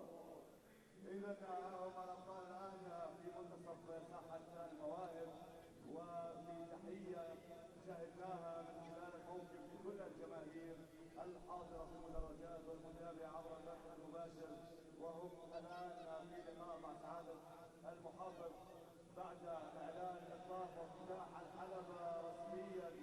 الابطال بعد قليل سيعودوا الى المضمار، ولكن للمنافسه وللتحدي، للفوز، للابتعاد عن اي فرص للخساره، لتعذيب الاطارات وتعذيب الاسفلت.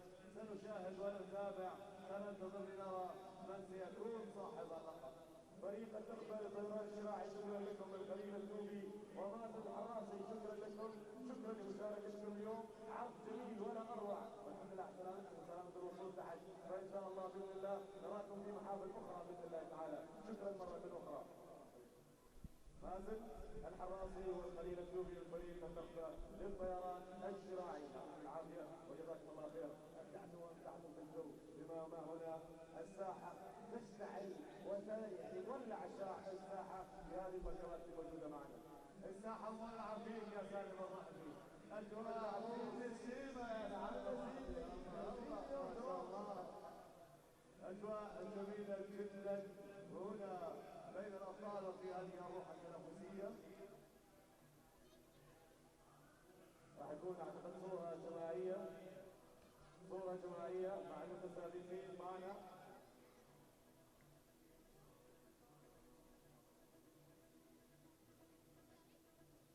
صورة جماعية فيها الحضور الرسمي مع أبطال التوب 16 في الجولة الثانية.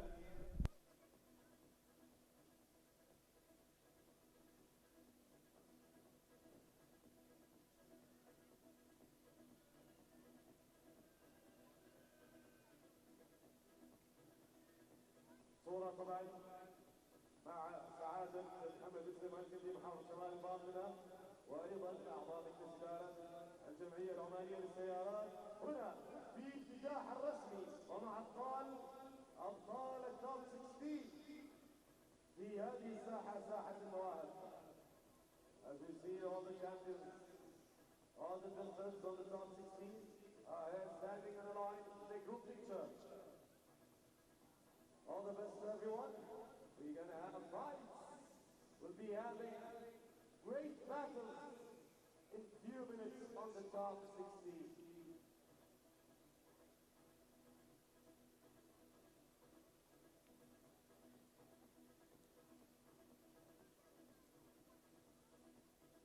هذا المنبر، وقبل لا نتوجه للتوب 16، شكر كبير لجميع الرعاة، وزارة التراث والسياحة، وزارة الثقافة والرياضة والشباب، رزق الموبايل، مدينة تاير، محسن حي درويش، الوطنية للتمويل، وأيضا لجميع القائمين من هنا، سواء كان مكتب المحافظ شمال الباطنة، وسعادة شكر كبير له، الجمعية العمانية للسيارات، شرطة أمان السلطانية، هيئة الدفاع المدني، فريق أمان مارشلز، فريق أمان التنظيم رياض المحركات، فريق إدارة المواقف، وعندنا أيضا الشباب وعشائر جوالة الصحف، جميع الإعلاميين المشاركين المصورين والصحفيين موجودين معنا هنا.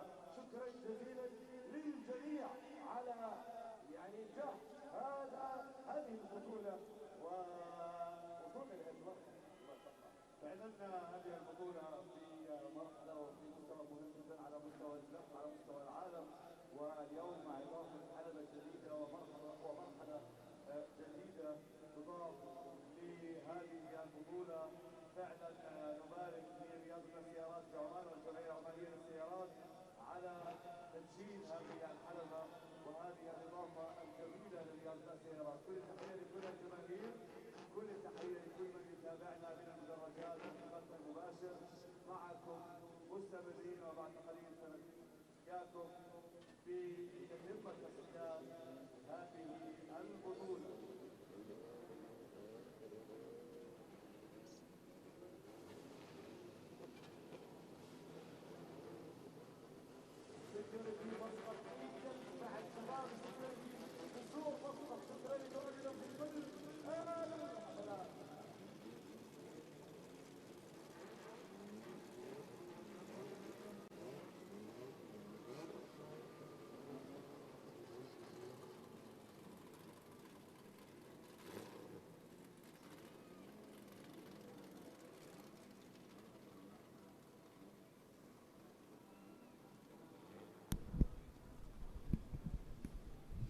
Okay, so I am back. I just jumped out there real quick, grabbed something to eat. I was starving.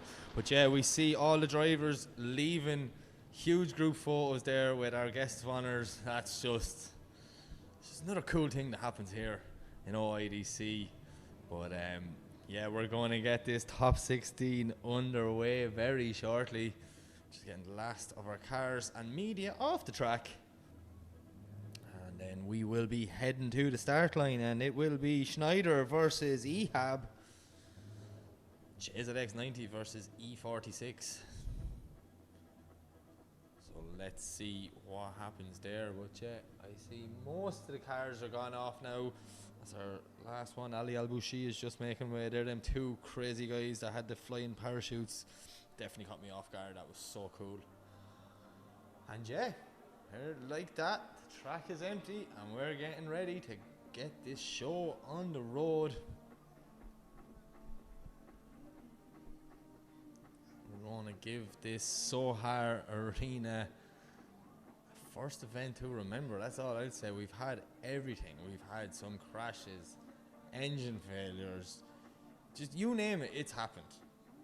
I'm running in the top 16. The last 2 days has been blood, sweat and tears put down on that track and in that paddock. So let's see what the rest of the evening here in Sohar has to offer.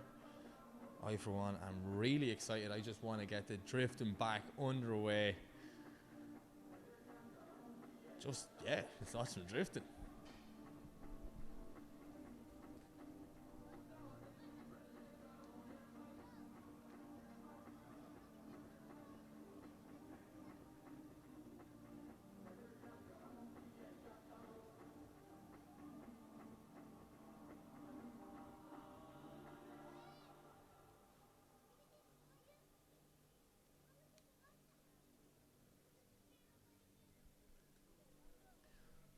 So just like that, there is the track empty.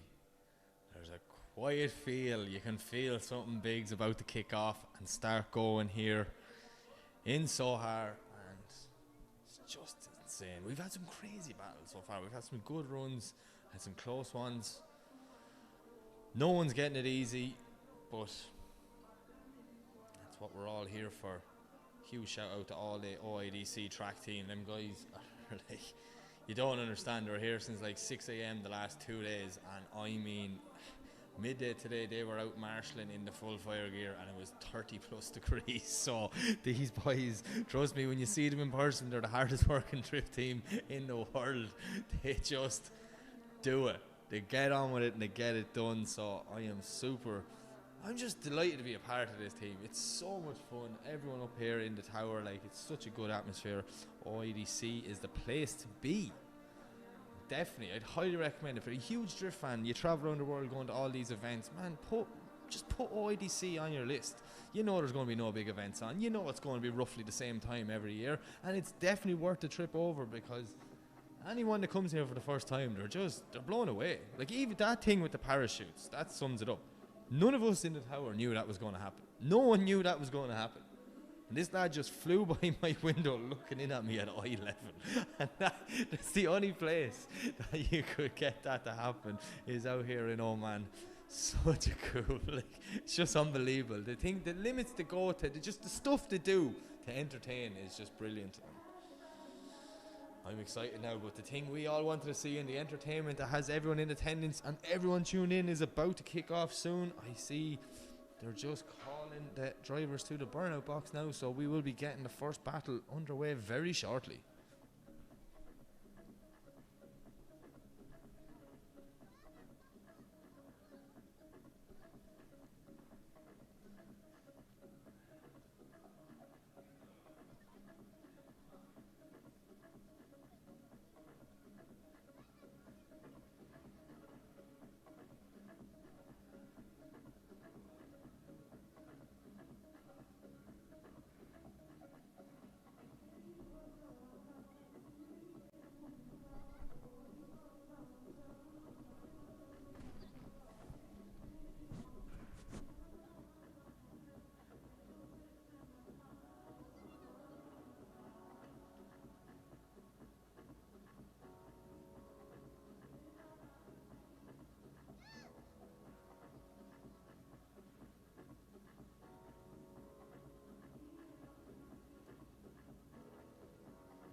baby girl.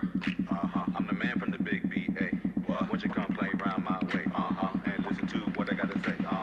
Tim Lane. Don't you know I am the man? Rock show here in the dance Japan. Have people shake my hand. Dirty South.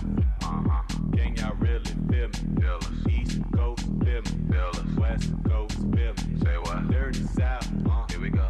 Can y'all really feel me? Baby girl. East Coast, feel me. West Coast, feel me. Can you feel us? Dirty South. Dirty. Can y'all really feel me? Feel it. East Coast, feel me. Say what? West Coast, feel me. What? If I let this go, you can't tell nobody. I'm talking about nobody. I hope you're responsible. Boy, I gotta watch my back, 'cause I'm not just anybody. Is it my goal? Is it your goal? Sometimes I'm good. Right now I'm not in line. Say yes or say no, 'cause I really need somebody. So you're that somebody. Dirty South. Can y'all really feel me? Feel us. East Coast, feel me. Feel us. West Coast, feel me. Say what? Dirty South. Here we go. Can y'all really feel me? Baby girl. East Coast, feel me. West Coast, feel me. Can you feel us? With it, drop with it, lean with it, rock with it, snap with it.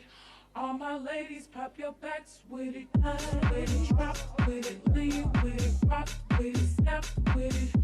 All my ladies, pop your backs with it. With it, drop with it, lean with it, rock with it, snap.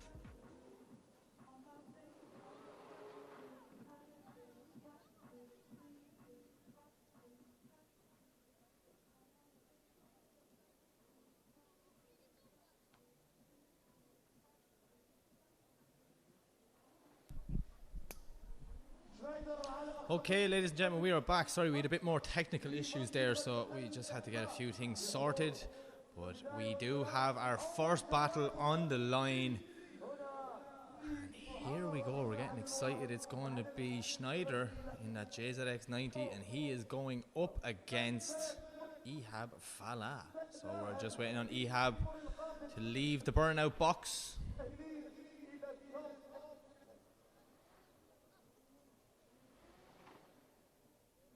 Hear Ehab's car, and yes, the floor is shaking there as he gives one last blip of the throttle leaving the burnout box. So we're going to have two cars on the line, and then we're going to get this battle underway.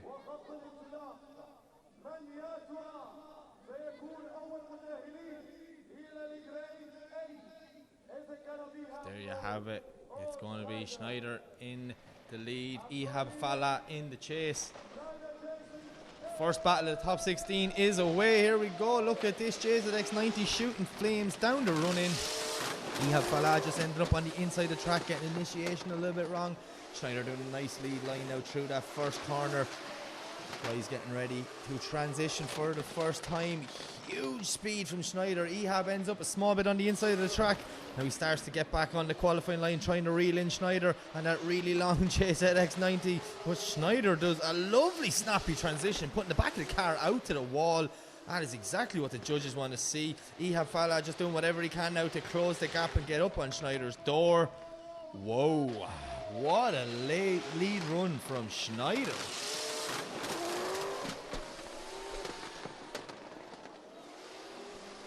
Ehab maybe not having an answer for the pace, ends up cutting the track in a few places, trying to get proximity. Look at the speed of that JZX90 on that transition. Full throttle, full commitment all the way through.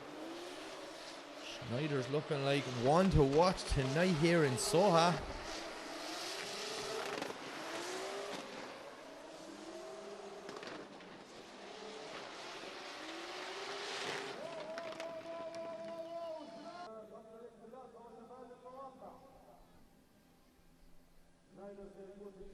So as we await to get two cars back on the line, there's Schneider pulling into the chase position. I see Ehab out the window just coming up to the start line now.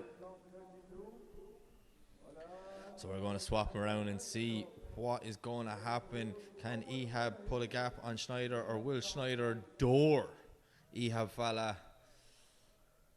I don't know, but I'm excited to see. And I tell you, that JZX90, I can't stop staring at it. It's my favourite car on the grid this weekend. It's so cool. And like when it turned up to round 1, it was like a show car. It was mint. Now you go around it, there's tire marks, dents, cracks in the kit and all like that, because he drives the wheels off this thing. This is no show pony. One of the nicest JZX90s I think I've ever seen. But never mind that, we've got a battle. Ehab is going to lead, and we got Schneider to chase. Let's see what happens as they make way down. Nice initiation, Ehab. But Schneider's tucked in right beside him from the start, doing a lovely job through zone 1. See Ehab now maybe dropping one wheel, bringing Schneider to the inside as well. It's the transition for the first time. Huge dive from the JZX90s. He puts it right up on Ehab's door. That was a phenomenal move. How did he not make contact with the lead car? As we see them now flicking back for the last time, working their way around into that final corner. Ehab doing a nice job, but look at Schneider. He's right there with him. Absolutely up on the door. That's what we came to see. First battle of top 16, and we've started off with a good one.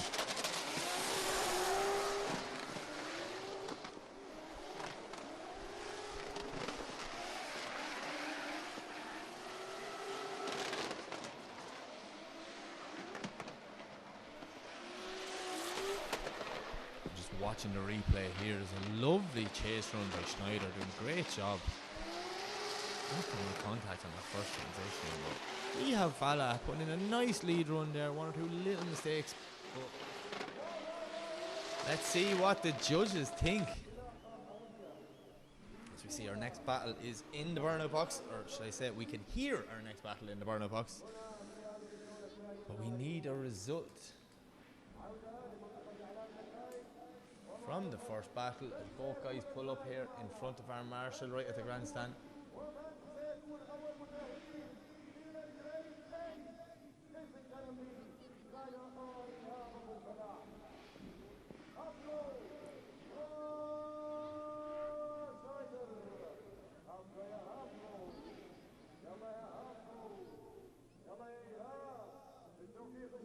Okay, and there you have it. Schneider gets the win.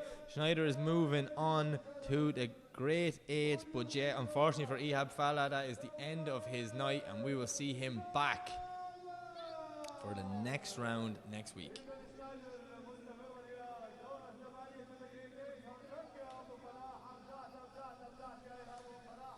And now we move on to our next battle. It will be Nazar Harbali up against Matsovic. So, oh, wait a minute.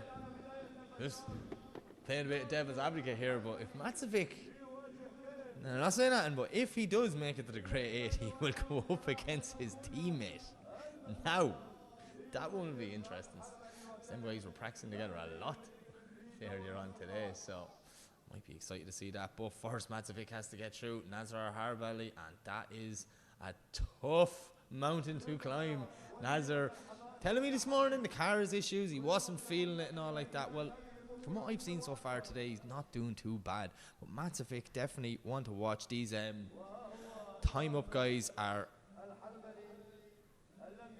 unbelievable. The cars, the team, they're savage, and they're driving as well. So good. But Nazar Harbali, OIDC veteran, leaves the line. Listen to the bangs, the flames coming out the back of that 370Z. Lovely initiation. Matsovic now trying to get up on Nazar's door, and he does a phenomenal job as they're coming through the first section now, lining up for the first transition. Full throttle transition from Nazar. Can he hold it? Yes, he can. Matsovic ends up entering the track, but gets right up on his door. How did he not make contact? That's super. It looks like it's nearly ready to overtake Nazar Harbali as they're worked their way around now. Transitioning for the second time, pushing hard out wide as they come into the last corner, dropping wheels from the chase car of Matsovic, but over the line. That was a good run. The top 16 has come to play. Nazar Harbali, Matsovic doing a great job there in the chase. Look at this, he was nearly passing out Nazar a few times, he's that close. But if you really want to get down to the little details, Matsovic maybe on the wrong line there on the inside, right, he does get back up on his door, but he should be back a small bit and in that outer zone. And then watch when the transition, no, sorry, it's not now, it's the inside clip. Now, wants to pass in, not the inside clip, inside the track, got two wheels off from the chase car. Nazar doing a great job to keep his 370 on track online.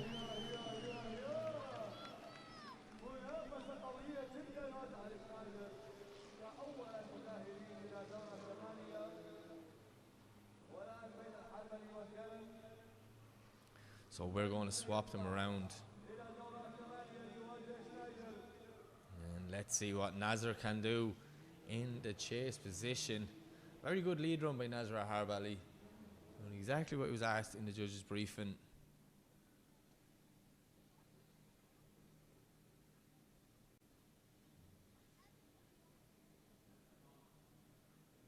So I can hear them ticking over there. And the reason is just giving them a little spray, a little cool down. It's still 28 degrees here in Sohar.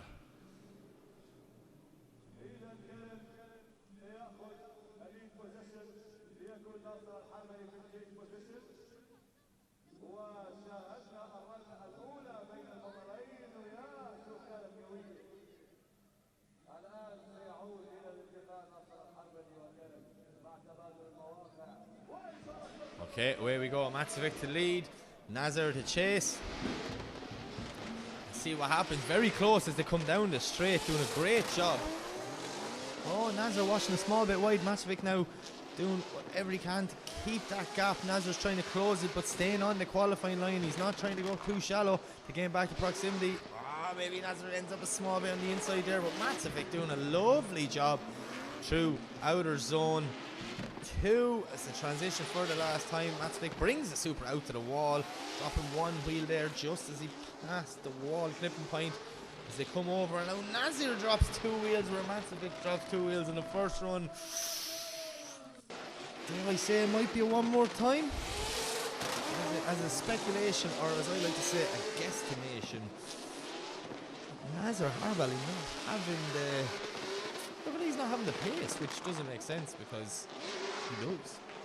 But yeah, Matsovic doing a great job in that Mark 4 Supra.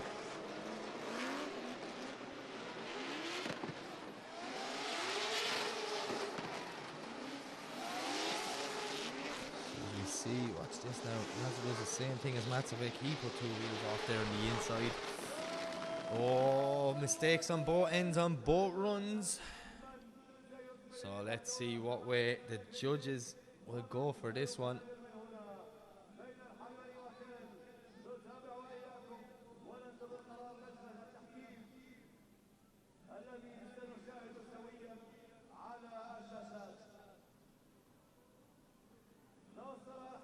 Nasser Harbali.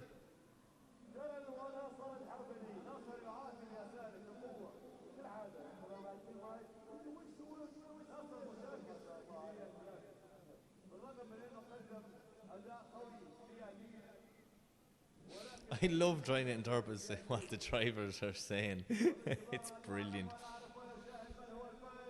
But let's see what happens now, what way the judges are going to...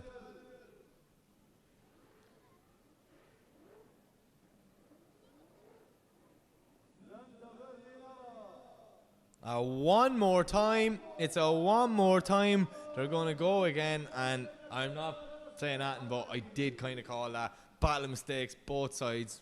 Don't even have to even ask the judge what they were thinking there. So yeah, we will see them guys go one more time, and you know what? Nothing wrong with that. So, next up is Tomas Kiley, and he is going up against Mohammed Sieb. 180SX versus GT86. Poor Kiley. He's had a tough night so far here tonight. He got a big hit there coming in his top 32 battle just on initiation. He was leading chase car. Gave him a right little slap now, I'm not going to lie, and you could see the direction of that 180 just changed completely. So Tomas Kiley probably like, just give me a clean battle here, will you? But he has Mohammed Sieb, and he also has an unformed Mohammed Sieb. Mohammed Sieb's new GT86 is so cool, so fast. But see that 180SX there? Don't rule it out, and neither rule out the man behind the wheel. Tomas Kiley, Mohammed Sieb throwing it into the first corner. Lovely initiation from both drivers.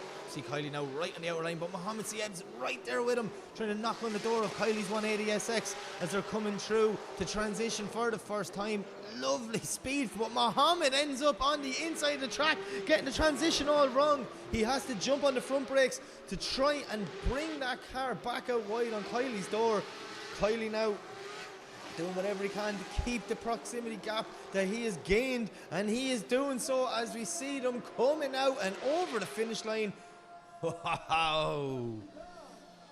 I will say one thing though, Kylie's car did get a big impact in the first run, and there's a few times I looked at it, I was like, is that steering alright? It's a bit twitchy in places and uncharacteristic. Tomas Kylie, usually a consistently smooth driver. That's the biggest mistake. It's not even a mistake, but Mohammed just ended up on the inside of the track too much.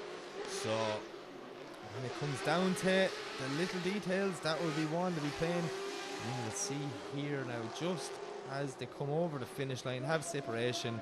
Kylie maybe dropping one wheel there to hit them cones, but yeah, we'll swap them around and we will see what happens on the second half of this battle.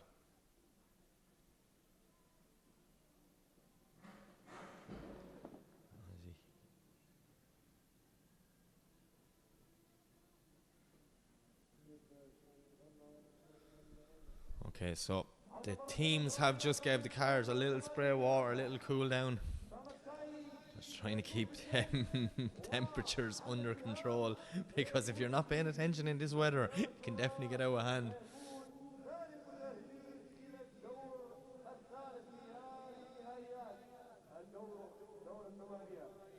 Okay, two cars on the line. Mohammed Sieb to lead. Tomas Kylie to chase. Ireland and Lebanon been represented here in this battle, and the way they go. What can Mohammed do to upset Kylie, or will Kylie be able to stick it on his door? Yes, he does right from the start. Look at this from Tomas Kylie, doing a phenomenal job in the chase position. Mohammed Sieb now doing whatever he can to try and shake off the Irishman, but Kylie is right there with him as the transition for the first time, coming into outer zone 2, doing a great job. Look at this from Tomas Kylie. This is the Kylie we're used to seeing back in Europe. Mohammed Sieb now putting the foot down, trying to just get any bit of a gap, but he cannot shake off Tomas Kylie as they come around the last corner and over the line. Yes, what a chase run, what a lead run, just what a run. Both drivers take a bow. You're both winners in my eyes there. That was epic to watch. This is what we tune in to see. Top 16 on, here we go. The show's kicking off now. Look at this from Kylie, great job there. He's like, oh, you settled? Okay, now I'm coming up on your door. Brilliant job from the Irishman, but Mohammed Sieb, that was a great lead line as well. As we always say, you can't have a good chase unless you have a good lead, and that's what Tomas Kylie was given there, a very good lead. Mohammed Sieb doing a great job, so let's see what way the judges will score this one.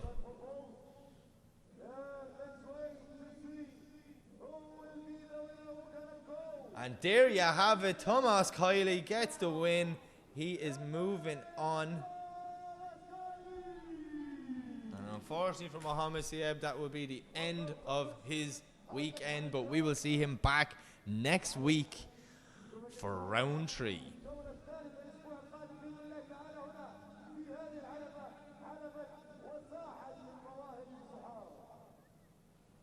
Okay, so we're heading back to the line. They are coming at us fast and quick.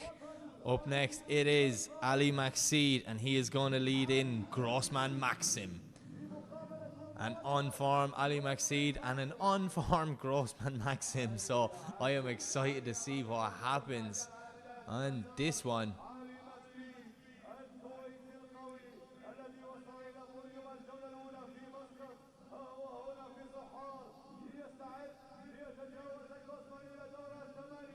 Okay, light goes green, away to go. Maxid to lead, Grossman Maxim to chase. Maxid, Maxim, let's go.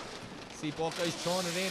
Ali Maxime, nice initiation, but look at Grossman Maxim. He's practically getting a passenger spin with Ali Maxime as he pushes our round one winner around the first corner. Huge transition from Maxime. Grossman ends up a small bit on the inside of the track, but does a good job. Maxime possibly dropping one, maybe two wheels there as we see them coming back to the center section. Huge transition through the smoke, out to the wall. Ali Maxi doing a lovely job, but Grossman Maxim is right there with him as they come around the last corner and over the line. There we go. Banger after banger after banger into the top 16, and we're only getting started. Look at that. That was some aggressive dive from the start. He fully committed. Now Grossman Maxim, he knows Ali Maxid's a good driver. Everyone knows Ali Maxid has been on it so much this weekend, so he knew he could commit. But yeah,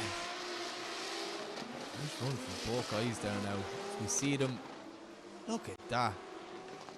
Oh, maybe Grossman dropping one wheel on the inside there, but when you're in the chase position, there's only so much you can do. So we're going to have to see what happens when we swap them around.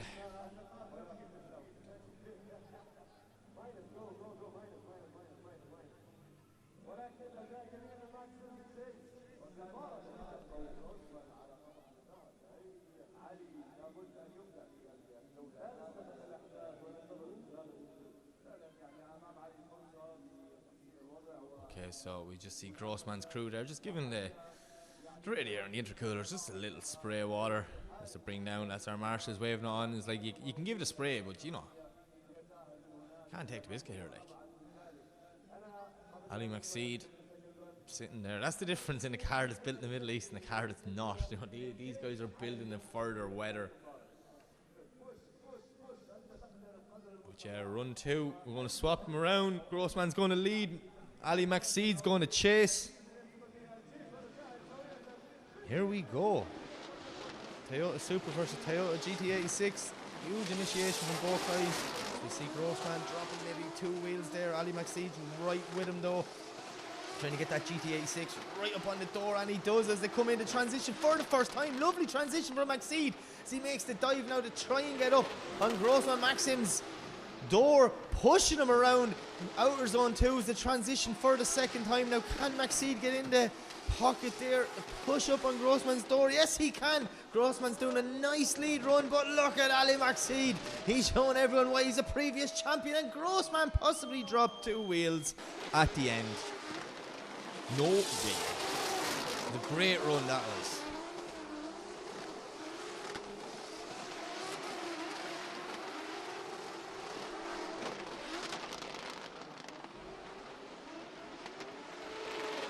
Just gone silent here, guys. Just literally admiring that drone shot was epic. Both drivers put on a masterclass there.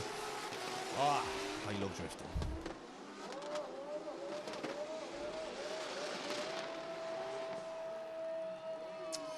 I want to see a different camera angle maybe of that there. Maybe I shouldn't have got my judge's feed switched out. But was it one or two wheels at the end there? That's the question. Look at the rubber coming off. That tire's ready to pop. That shows you they're brand new tires and they can barely do 2 laps. This track is pushing cars and drivers and commentators to the limit here. I'd say if there was another half a corner, Maxid's tire would have popped. But yeah. And there you have it. Ali Maxid gets the win. Grossman just dropping them wheels at the end. That was one thing the judges speculated in briefing. Just at the end, people were doing it in qualifying and losing scores last night, but just get them wheels inside the white line.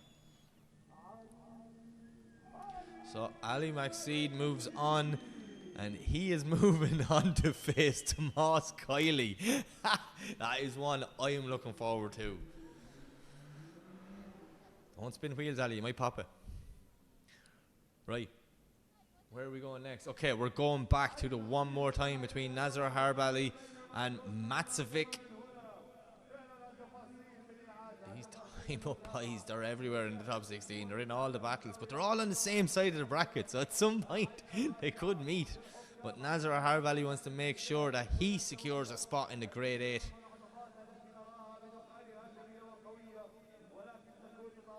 coming off a phenomenal Emirates Drift Championship as Nazar. Confidence is high, so I'm excited to see what he can do here tonight.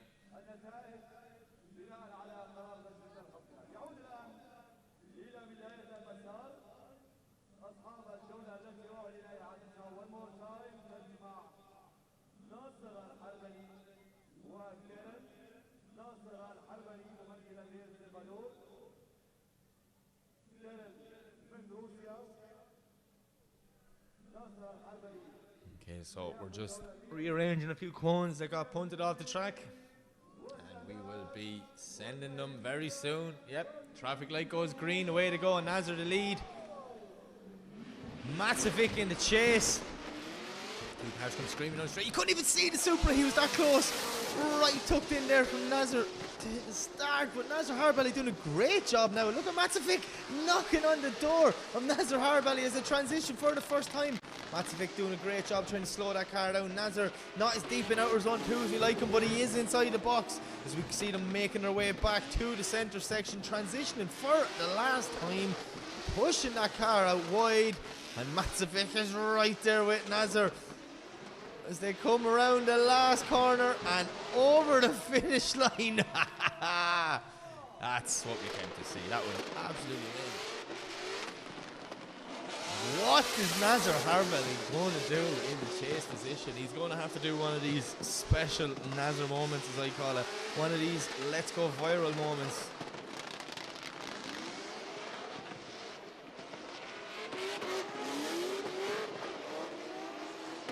That is savage. That drone shot there in the middle section is brilliant.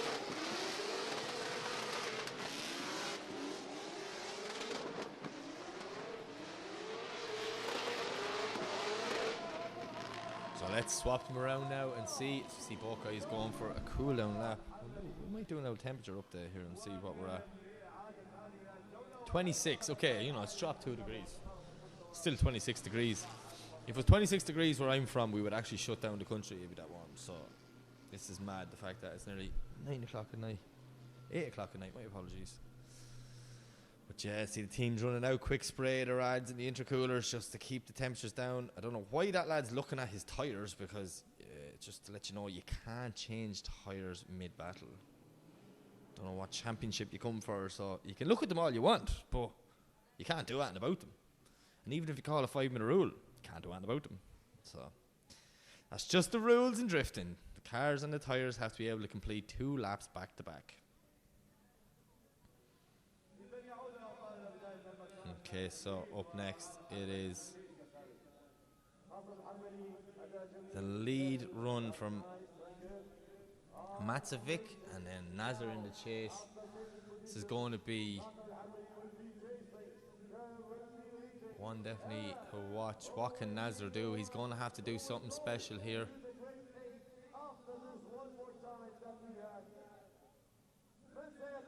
I see the marshal's just gone with a bag of cable ties. Maybe Nazar's side skirt or something's hanging off there.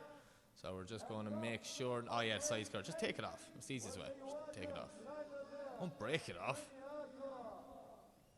There's nothing worse than doing it on the live stream. You're like, please don't break, please don't break, please don't break. But that's it. No body panels shall go flying in this one.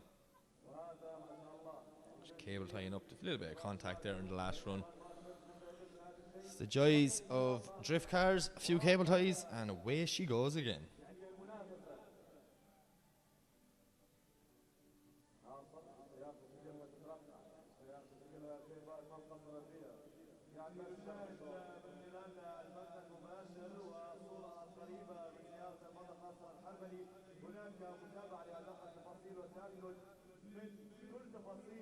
السلامة العامة لا يكون هناك أي تسريب في سوائل السيارة، لا يكون هناك أي قطع غير ثابتة في مكانها، قد يكون يعني تحركها بمكانها خلال الجولة قد يسبب خطر على الآخر. So we just see them cable tying up Nazar's front bumper, just making sure it's not going to come flying off. ويعني هذه اللحظات قاتلة وصعبة للمتسابقين، الحماس والأدرينالين مرتفع جدا عندنا في المدرجات، وما بالك بداخل السيارة عند المتسابقين. التوقف في هذه اللحظات حساس جدا، والآن ينتظر كل من ناصر وكيرل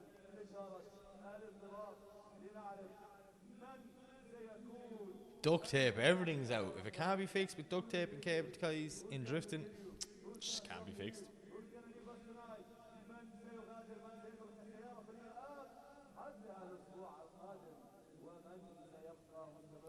Okay, so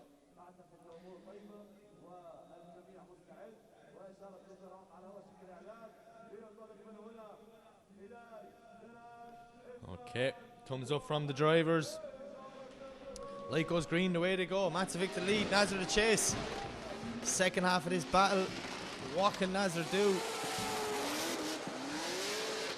Oh, that's a lovely lead line from Matzovic, but Nazar's right there with him, maybe not having the same proximity as the previous run, but he needs to close that gap. Look at the speed of that Supra on that transition.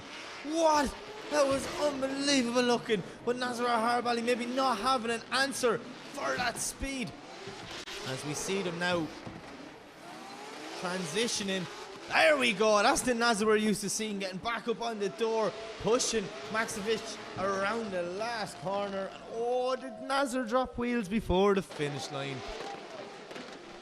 Ooh.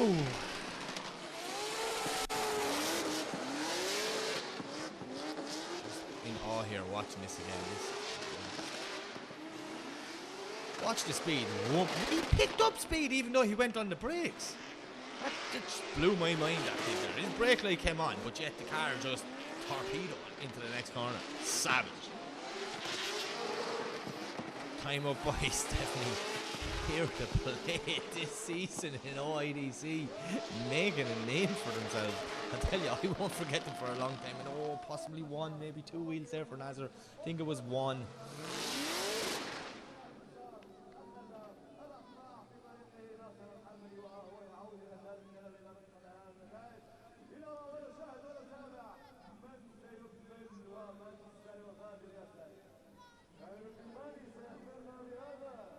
Okay, both drivers get out.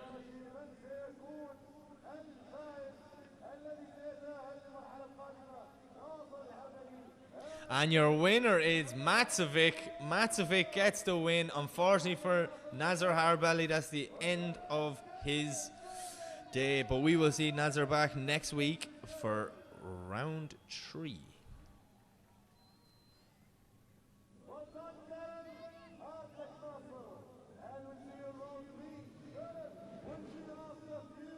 Okay, so we have half of our grade 8 decided. Now we're going to the other side of the bracket, and we're going to kick it off with 2 Omani drivers.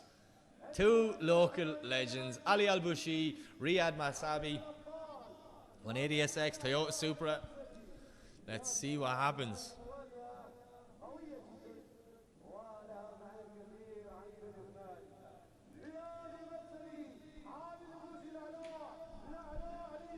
Light goes green and away they go.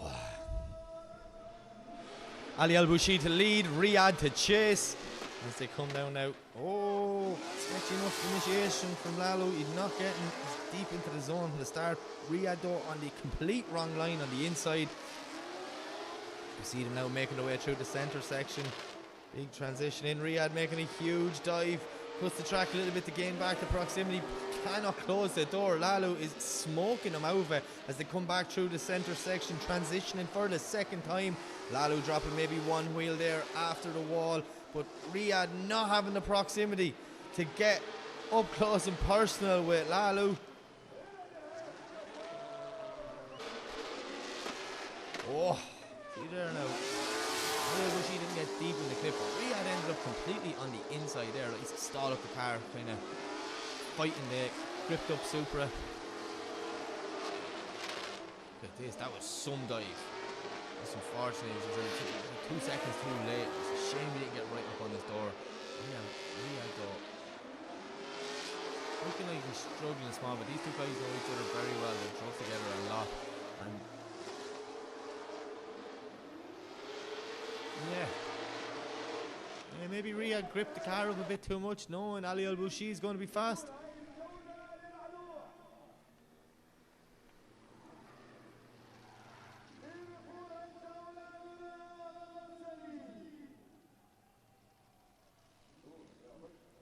The crowds are shouting here. I'm just local Arabic commentators outside are playing the crowd to see who they want to win, and they're fairly split on both Omani drivers. So yeah, we're going to swap them around now and see what happens. We will put Riyadh in the lead and Ali Al-Bushi in the chase.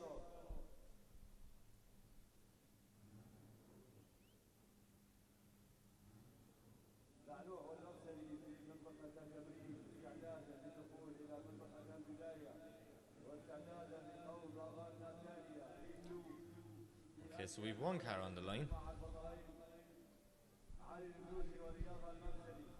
We're just waiting for the second one. There he is.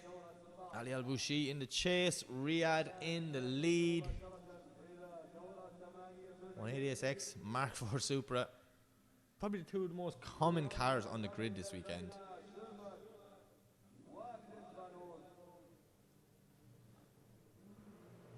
Away they go. Nice job there on initiation. Oh, Riyadh maybe getting a small bit to the inside of the car. Lalu doing whatever he can just to stay behind him, not make contact. You see Riyadh now putting the foot down, trying to smoke them rear tyres and keep pushing the grab. But Riyadh is not really getting the zones. He's not too deep in the clips like Ali Al-Bushi was in the lead. So, oh, massive snap to angle there. Probably did very well not to over-rotate the car. But yeah, we see Ali Al-Bushi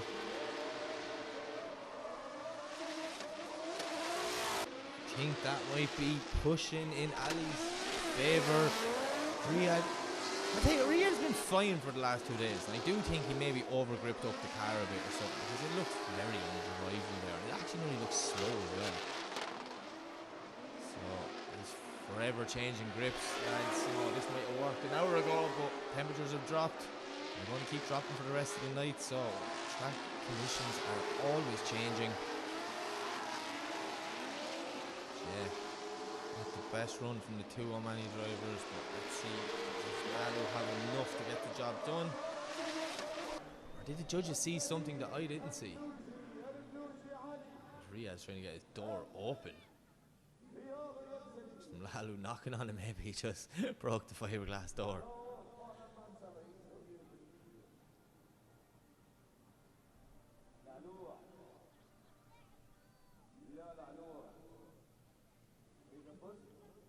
And there you have it. Ali Al-Bushi gets the win. And unfortunately for Riyadh Al-Masabi, that will be the end of his night. But Alu is going through to the Grey 8, and we will figure out who he's going up against next. And it will either be Holly Sherbach or Clint Van Oort. So let's see what happens on the next battle. We already have one car on the line.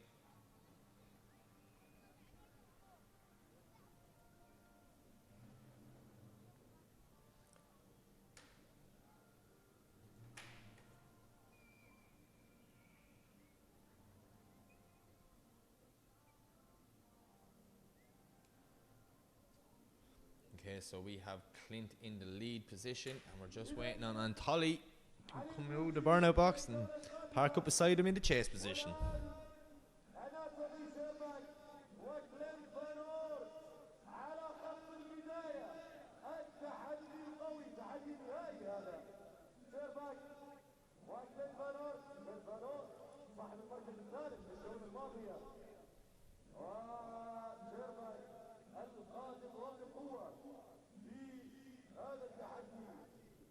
Let's see what happens. Look how far Antolly's sitting back. Sherbach to chase, Van Oort to lead. Away they go as they head down the straight, throwing it in. Lovely initiation. Antolly, oh, Clint washing too wide on the first corner. But we see now Antolly tucking right in beside that S14 as they transition through the centre half. Antolly now getting that transition all wrong, ended up on the inside of the track. We see Clint now doing whatever he can to salvage the rest of this run.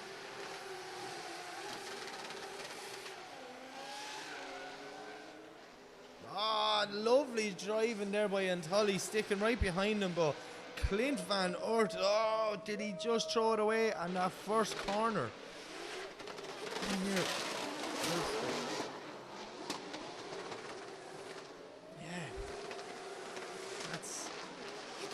It's the only mistake I think I really seen from Clint. I seen Antolli do this here as well. Endo on the inside has to miss half of the zone. Clint there doing a great job in the second half of this run. Watch this, from here on in, Clint's only on the front. Let's go.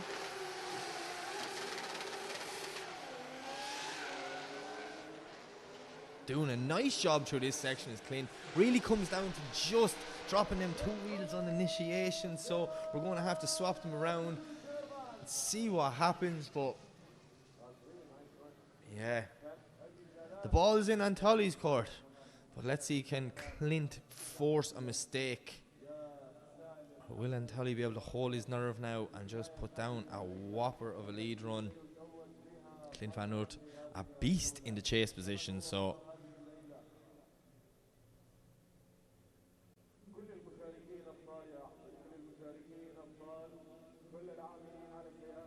he's just pulling up, getting some quick spray from the drivers.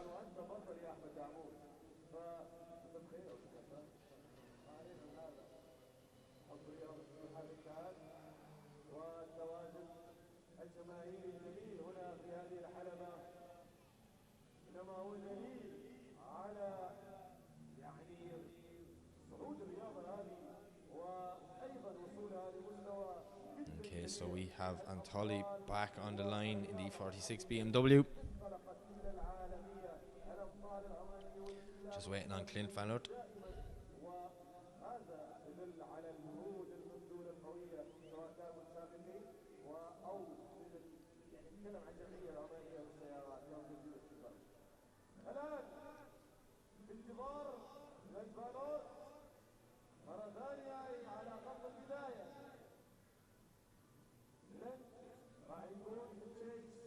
Okay, so there you have it. 2 cars are back on the line. What can Clint do in the chase? What can Antolli do to maybe secure a spot in that grade 8? Well, we're about to find out. Anti-lag switched on, light goes green, way to go. Clint to chase, Antolli to lead. Big flick from the lead car, but look at Clint Van Oort, he's right there with him. Absolutely putting that S14 straight up on the door of the E46 BMW as they make their way now into the centre section, transitioning for the first time. Huge dive again from Clint Van Oort. Can he hold it? Yes, he can. Getting right up there with Antolli, but Antolli is doing a great lead line. Clint Van Oort needs to force a mistake to try and get something back out of this run. As we see now the transition for the last time, Buckeye's doing a great job here as they come through the last 2 clipping points and over the finish line. Oh, look at this from Clint. Pure aggression from the start. Risk reward, and it paid off for him, but let's see what the 3 guys in the room next to me, they're the ones judging, not me. If it was me, I'd just keep sending them all there because they were 2 good runs from 2 good drivers. Oh yes, Clint, get up there, son. I like that. Get in, give me a little nudge and then get out.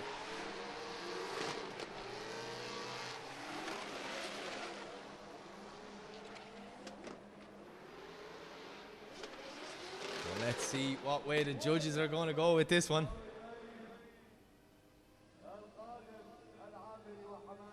It's all going to come back to Clint dropping them 2 wheels on the first corner. But that's coming from an excited drift fan with a microphone, not a judge. So let's see what they think happened.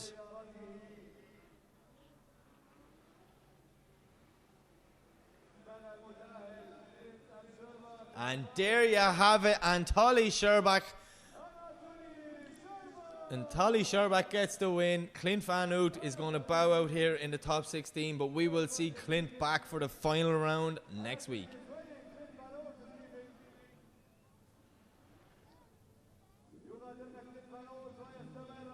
Okay, so we're going to move on to our next battle. We see both guys pulling up to the line. Up next is Ahmed Lamri, and he is going against Abdullah Hamdan. Sorry, I got confused there by the battle sheet in front of me. I was like, he's against Clint Van Oort? That doesn't make sense, but no, it's the one underneath it. So yeah, Ahmed Lamri, our round 1 runner-up, second place. He is going up against Abdullah Hamda.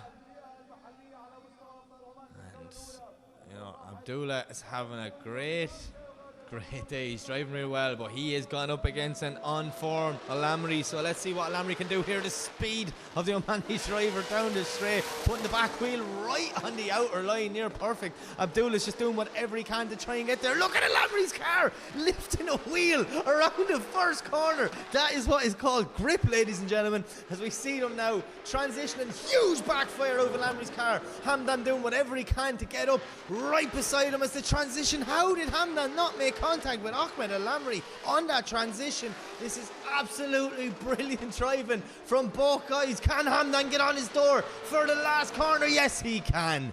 Wow. Show me the replay of Al-Amri's wheel lifting there. That's just class. It's kind of trying to lift there. Look at it jumping. It's like a lowrider. Look, did it? There we go. Unreal. That's called one wheel steer. Well, Hamdan, you know, he knew he's a mountain to climb here going up against Ahmed Al-Amri. Everyone knows Al-Amri is one to watch this year for the championship. He is just killing it run after run after run. But man, that was a good battle. Brilliant. So, I swapped him around now and put Al-Amri in the chase to see what happens.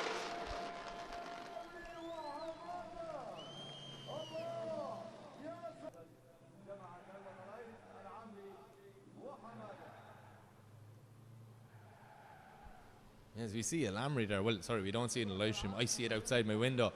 He's just really scrubbing them front wheels. You're like, what's he doing? But when you finish the run and you're driving back, you're going off the track into them dead zones. The marbles that's building up from the tires, like just little balls of rubber. And then when you're driving, your front wheels are hot. Guess what? It's picking them up. So you're trying to scrub all that off on your way back to the start line. Ahmed Al-Amri, telling you, this man is clued in this year. He knows exactly what he's at.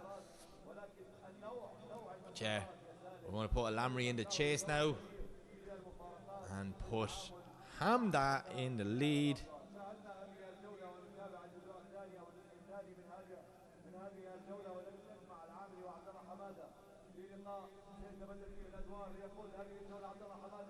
So, let's see what's going to happen. Hamda's car is savage looking. It reminds me of Cherva's old look. But yeah, look, Abdullah Hamda representing Jordan, Ahmed Al-Amri representing Oman, throwing it in. Hamda doing a nice initiation. But look at Ahmed Al-Amri, the car's just jumping a wheel again. Literally, it has one wheel on the front going around that corner.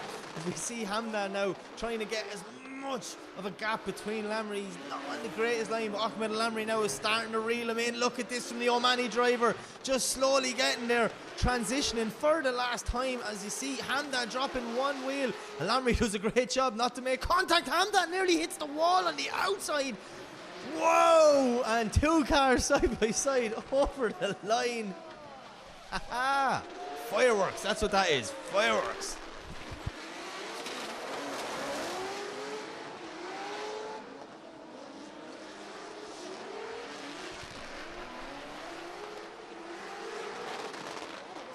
I'm just admiring this there now. Abdullah doing whatever he can to try and get a gap away from Al-Amri, but it's very shallow and he cut the track in places. But look from here, Al-Amri's just beast mode. That is what we call that. It is beast mode from Ahmed Al-Amri. Abdullah, there's not much runoff there at that clipping point. I thought he was going to hit the wall. So two drivers pull up in front of us. Who's going home and who is going to the Grade 8? We will soon find out. And your winner is Ahmed Al-Amri. Al-Amri moves on, keeping his championship dreams still going. But yeah, Abdullah Hamda, fair play to him, put on a show for everyone. Look at Al-Amri making sure everyone knows who he is, and he pulled his radio out of his ear as well. Class. So yeah, Al-Amri moves on to the Grade 8, but we need to find out who he's going up against. And there's only one battle left, and I don't know if I will be able to control myself on this one, because we have a very on-form Chris Brady in his new beast mode S15, and he is going up against a new arrival out to OIDC from Ireland as well, Mr. Harry Kerr. So two guys know each other very well, two guys who drove together a lot. They come over the other side of the world, and guess what? They're paired up against each other in the top 16. That just sums it up. See, big running around there for Harry Kerr's mechanic. What's going on there? Oh, I don't know. It wasn't that big of a deal anyways. Maybe he just wanted to give him a little pat on the back saying best of luck. But yeah, Chris Brady in that S15, Harry Kerr in the chase in the E46 BMW, both cars with a 2J, Ireland versus Ireland. Here we go. Nice initiation from Brady. Harry Kerr now right there with him. Brady puts the foot down, starts to smoke Kerr over, and he's making a gap. Look at the go in this S15 as Harry Kerr is getting left behind. Chris Brady doing a nice job now on the lead line. Harry Kerr just sticking on the qualifying line, doing whatever he can. And the rest of this run, as we see Brady now transitioning, lovely there, out to the wall. Chris Brady ticking all boxes. No, Harry Kerr has stopped drifting in the background. Is there mechanical issues with that E46? Because look, I'm not going to lie to you, if you don't really know Irish drifting, maybe you're not too familiar with Harry Kerr, but he is such an aggressive chase driver, and that's not what I was expecting. The minute I seen this battle pair together, he's his hand in the air, he's calling 5. Harry doesn't have a tyre on the back right. The right hand side of that car doesn't have a tyre. I know you guys can't see it, I'm looking out the window here myself. But yeah, Harry has lost the tyre. I wonder did he lose it on initiation, because he was with Chris at the start and then he started to drop back. Even Chris wouldn't want that. Him and Harry on paper, that's a great battle back home. So, see, Harry, your tyre's in the middle of the track, lad. You'd need that. Is this another case of maybe dropping the tyre pressures too low? I am not sure, but we are going to have to wait the 5 minutes to see who our last driver in the Grade 8 is.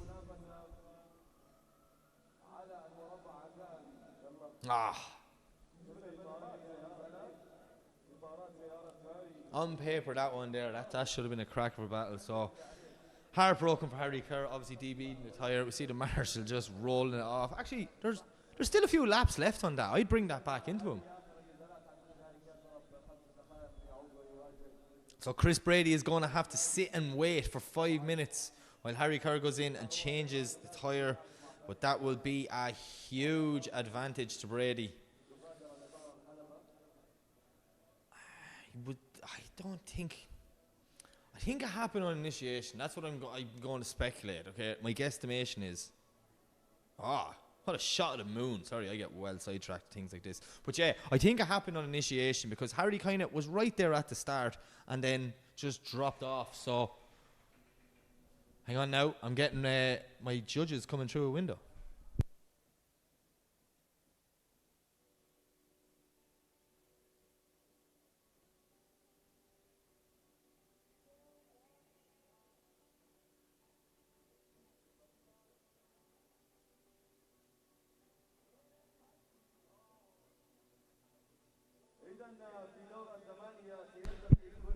Okay, so the plot thickens. Head judge Kieran Hines has stuck his head through the window, came in here to give me all the information to keep everyone filled in at home. So Harry Kerr actually debeaded 2 tyres, okay? So when it comes down to tyres, okay, you can't really change a tyre, but if someone debeads a tyre, you have to let them change. We're not going to send you off the line with a tyre off the rim. This now means Harry is going to have 2 brand new tyres and put Chris Brady at a disadvantage. So as of the rule book here in OIDC, Chris Brady is now allowed to go in and put on a new set of tyres, so they both have brand new tyres for the second half of this run. Just trying to keep it fair for both drivers. Obviously, it was not Chris Brady's fault that Harry's tyres debeaded. Maybe Harry just running too little pressures or something like that. I'm not 100% sure what happened. But yeah, Brady has been given the option to go in and change them. And my question is he going to take it or not? Hang on. Oh yeah, no, he was at the start line there. He has gone into the pits. So yeah, we're just going to wait for both guys to change tyres and back out. So we'll be back momentarily.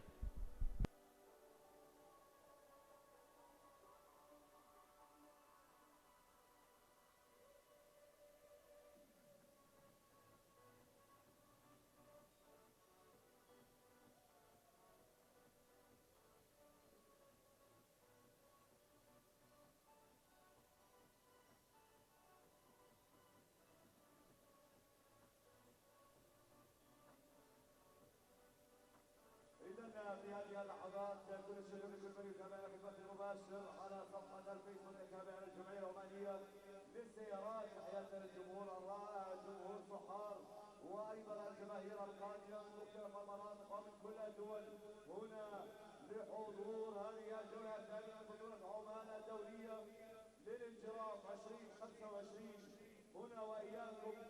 واقترب دور 16 على النهاية بانتظار آخر النزالات بعد أن ينهي هاري كاري إعادة السيارة إلى المسار بعد أن فقد الإطار في النزال أمام برادي.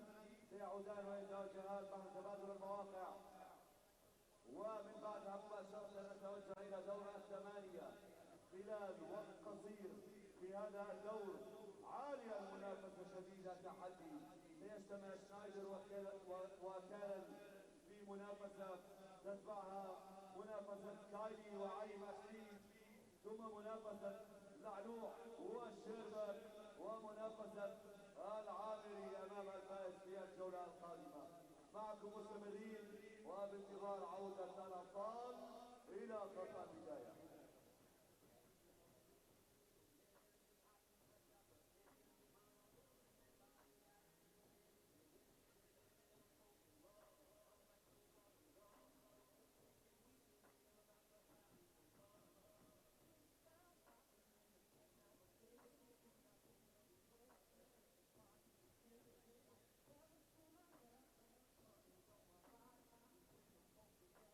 القانون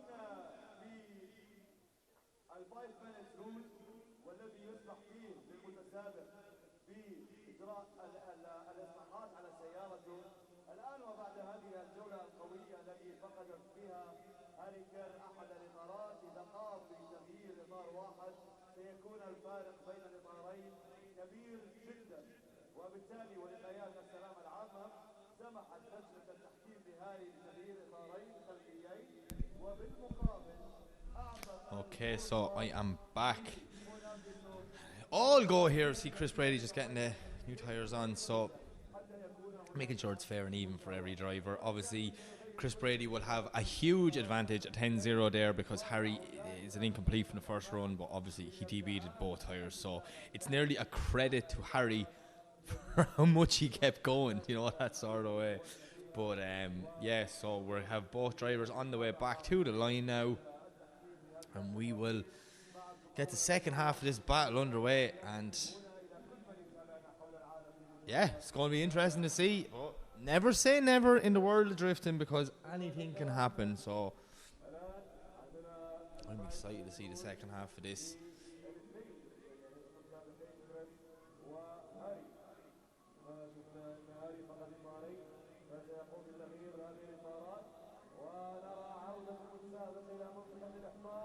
للدخول مرة أخرى للحلبة والمنافسة في الرن الثاني أو الجولة الثانية من الليج. Okay, so I hear cars in the burnout box. Harry Kerr, Chris Brady. We're going to swap them around.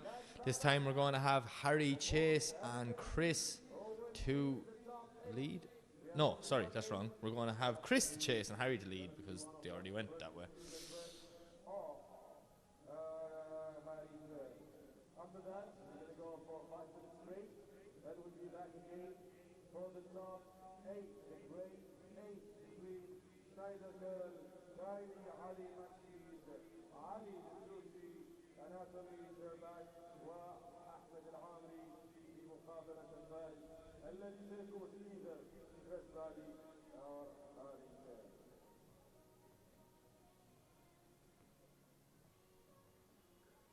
Fresh set of tyres on the car there for Harry Kerr.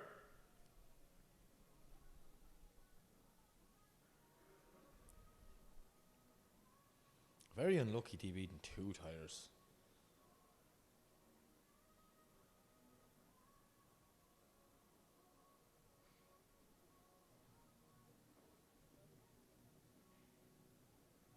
So I'm not sure why we're waiting, but we definitely are waiting.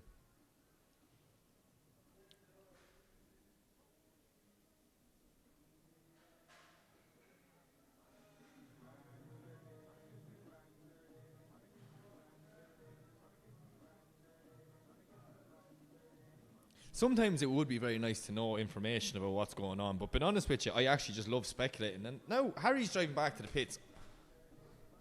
What? What's going on here?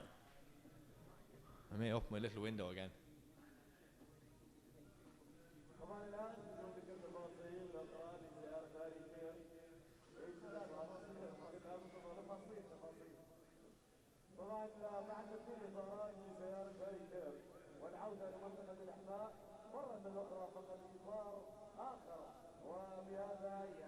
Okay, so we've Chris Brady on the line. What? No Harry Kerr, no way. Not sure why, what, when or where, but Chris Brady leaves the line for a bye run. So I wonder, I heard a car in the burnout box, and then I heard a car stop in the burnout box. So yeah, Chris Brady is off on a bye run. And do you know what? Fair play to you, Chris. That's a nice run so far. He's doing a good job there. But yeah, very unfortunate for Harry Kerr. He will bow out in the top 16.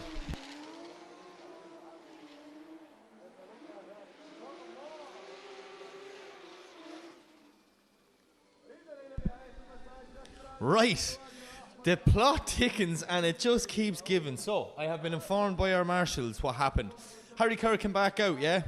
Went into the burnout box to warm his tyres, and he DB'd a tyre in the burnout box. And as a rules, you cannot leave the line with a DB'd tyre, and Harry Kerr had to use his 5-minute rule to change his DB'd tyre from the last run. So, there you have it. Don't know what happened there. Very unlucky for Harry Kerr. 3 DBs in 2 runs. Like, what? But yeah, Chris Brady gets the win and he is moving on to the Grade 8. Okay, so we're just going to take a quick little break here and we will be back very soon.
Body no tire.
バリのタイヤ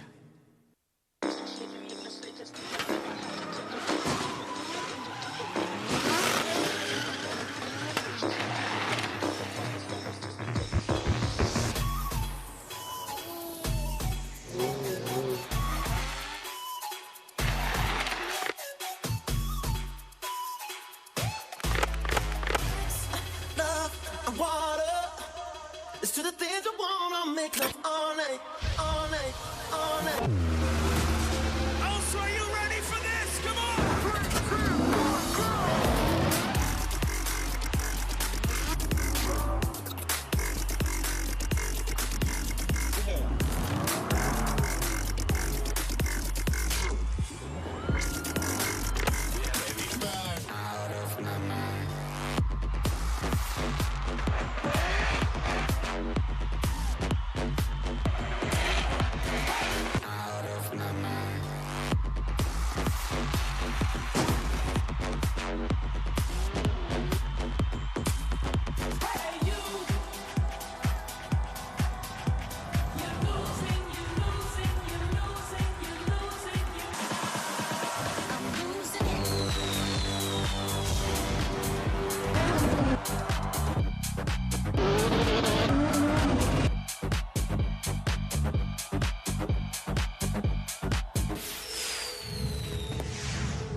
Body no taia.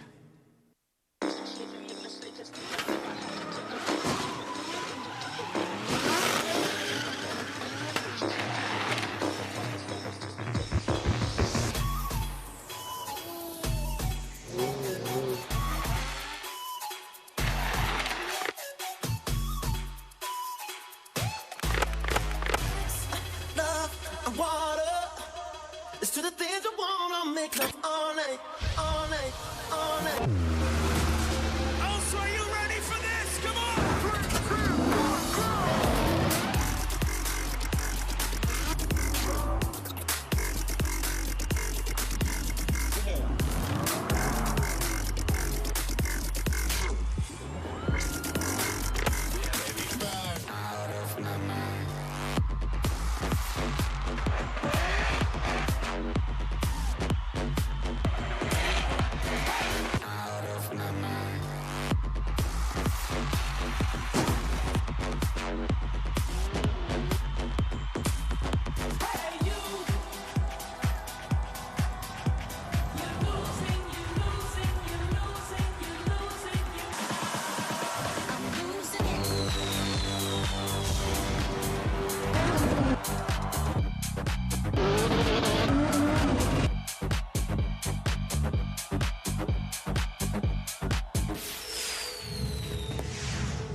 Body no taia.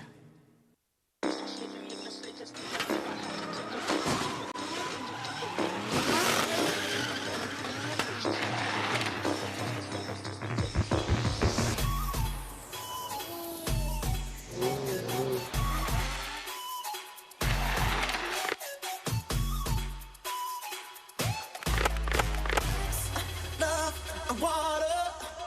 It's to the things I wanna make love all night, all night, all night. Oh, so are you ready for this? Come on!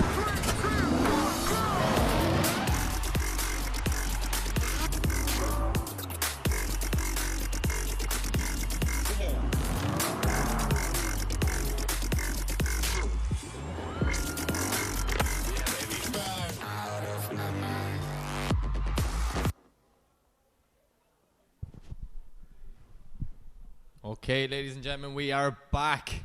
And it is time for the grade 8. And do you know what? I have a feeling this is going to be a cracker. 2 teammates, 2 friends came here together. Now we're going to send one of them home. It is Schneider versus Matzovic. JZX90 versus Mark IV Supra. 2-time up team cars. And look at this! These boys were doing some insane runs together in practice, and this is not any different here. As we see the front wheel lifting in Schneider's JZX90. You see him now putting the foot down. What can Matzovic do to close the gap? Schneider on a lovely lead line. This JZX90 is looking like it's on tracks going around this track the last 2 days. Huge angle snap out to the wall as they come around the last corner. But look at Matzovic. He's right there with him, pushing the JZX90 over the line. Wow. That's what you want. So we'll swap them around and we will go again.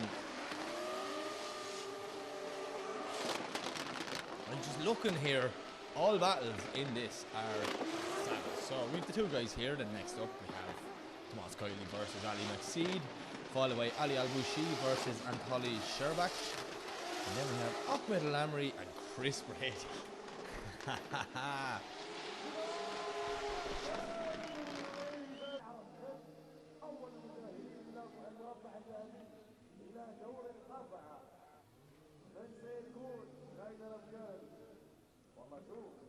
So yeah, we see the team there now, giving the cars a quick spray down. Cool the temperatures. We'll do a weather update. Mike's weather update says it is 26 degrees still. Yeah, it's not going to drop till 24 till about 11 o'clock tonight. Oh my god, so warm. It is so warm, but it is worth it because we are here and we are here for drifting. So really excited to see what happens. Now we have Schneider in the chase and Matzovic in the lead.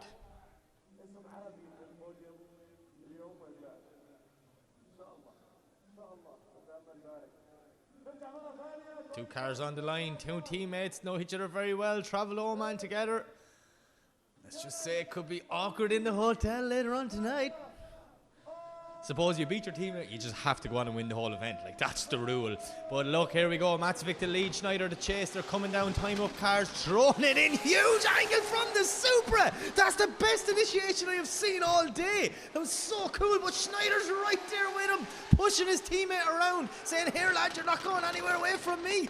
Massive fast dive. Look at this. The JZX90 is right up on the Supra door. The Supra is on the ideal qualifying line as they transition for the last time, pushing both cars to the limit.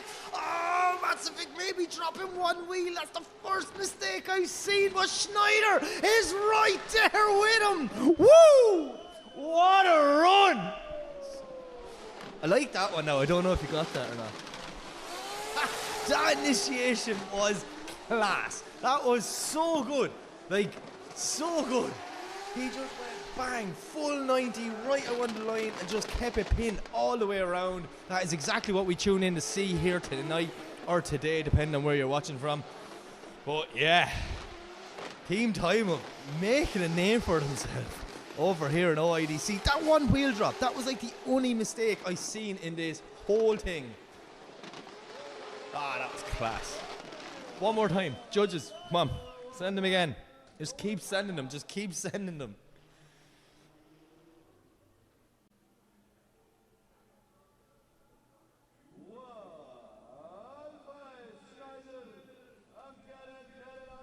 Schneider, Matzovic. Guys, come on. But there you have it. Schneider gets the win. The JZX90 moves on. But Matzovic, what a run, what an initiation.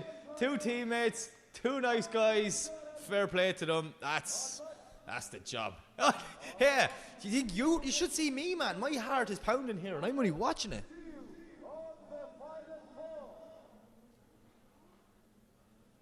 So Schneider moves on to the final 4. We're getting down there. But we need 3 more people to join him in the final 4. Who will they be? Up next, it is Tomas Kiley to lead in Ali McSeed. So, Kiley qualified in 4th, McSeed qualified in 5th. Two unbelievable drivers that will win a championship or an event anywhere around the world on any given day. But one of them's got to go home and one of them's going to the final 4. Kiley in the lead, Ali McSeed in the chase, Ireland versus Kuwait. Let's go.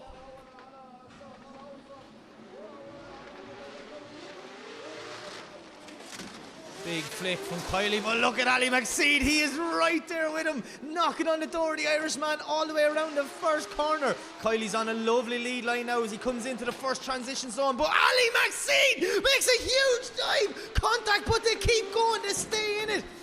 Ali McSeed trying absolutely everything to keep that championship dream alive, but Tomas Kiley now is driving away. I think McSeed's bumper is impeding his steering. Someone's lost a tyre. What is going on? This is just mental. Whoa, what? Ali McSeed, his bumper was hanging off, and then his tyre just came off out of nowhere. Because it couldn't have been Kiley's. Ah, look at this from Ali McSeed. That was just amazing. Like, amazing. And then it was this dive here. Man, he threw everything at that. Just very unfortunate. Tomas Kiley's car's getting a few hits all around. Where did the tyre come out? Maybe it's the back one. Oh, the far side, yeah. The back one there, the far side. What? There's so many tyres coming off tonight. It's like the 3rd or 4th time we've seen a tyre come off. But Tomas Kiley, what a lead run. Ali, oh man, look at the rim. The rim is even destroyed. He shattered it. It must have been when he hit Kiley. Poor Kiley's getting pushed around the place here tonight in Sohar. But yeah, we can already see where this is going. Ali, you're going to have to take a 5-minute rule and then change your tires. Put that wheel on the wall of the garage anyways. They're like, John's lift you in. He's like, the wheel's wrecked anyways, so. So we're going to have to wait to see what happens when we swap them around and see what Kiley does when he's chasing in McSeed. Also, fair play to Ali for keeping it going.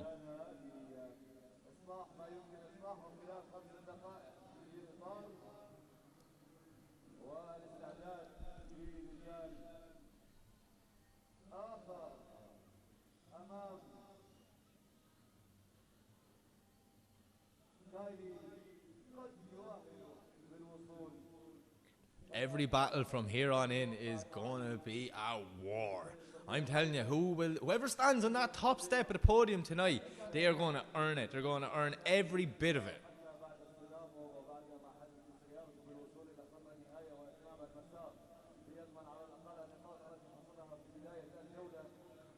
Ali McSeed's wheel up marking the new tar, but see the other lines from other people driving in. Oh wait, don't drive over the wires now. Boom, the whole place goes to darkness. Don't even joke about it, Mike. Don't even joke about it.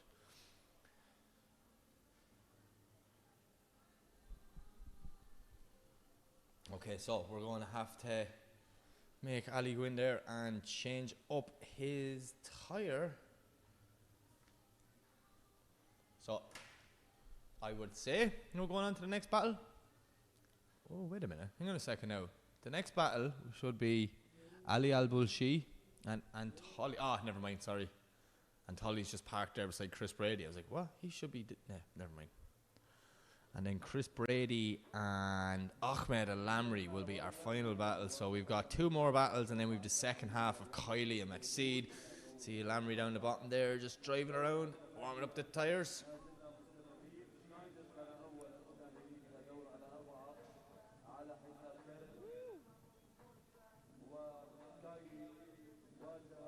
So the question is, are we waiting for McSeed to change? You can see it happening there in the background. Anyways, look at that. One of the best teams in drifting there. Straight on, get this sorted.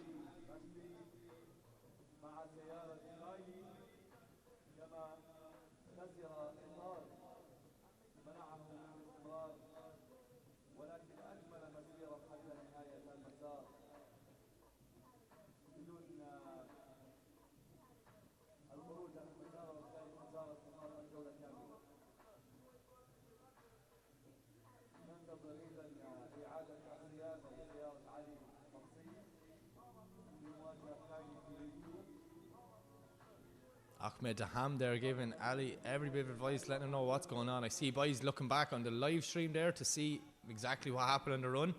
I see a guy with a computer plugged in. That's Daham's tuner. So, I don't know. I think he's just taking some logs or something like that. I'm not 100% sure. But there will be a big advantage to Tomas Kiley in this battle. So, guys are just checking, making sure everything else is mint. I didn't do any other damage, seen while looking in around the wheel well there. Go on the drone flyer anyways. So he obviously listened to me earlier on when I complained, saying why are you not flying in around the pit, seeing what's going on. Now he's just flying around the pit, seeing what's going on. So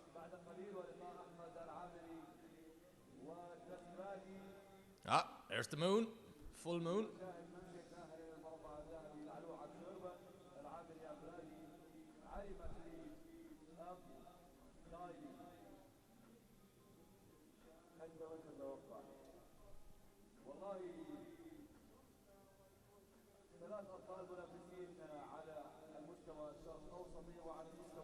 Oh, we've gone from the drone to a handheld camera.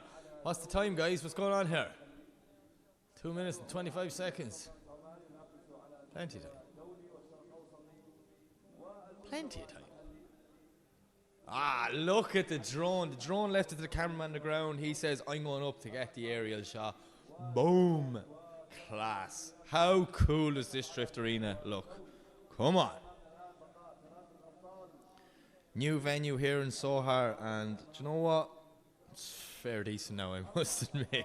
It is so cool. And the thing I love the most is look how black it is on the outside. We are in the middle of nowhere. We are in the desert, like. Class. Really is.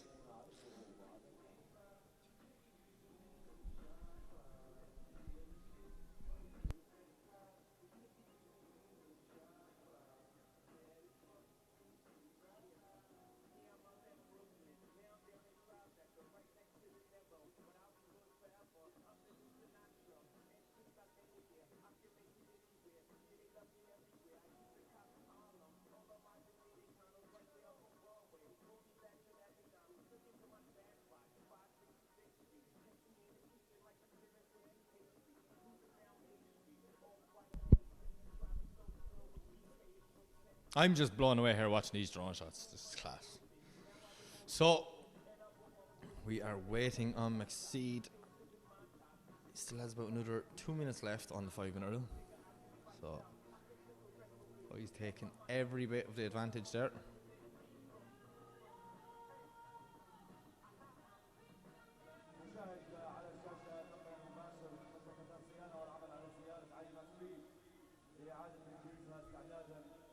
For even putting his bumper back on. That's we got time, guys. It's all about the looks. Yeah, there you go. That's whoever that man there is. He's a drifter. Go away with that bumper. You don't need that. Send him out and make sure she drives.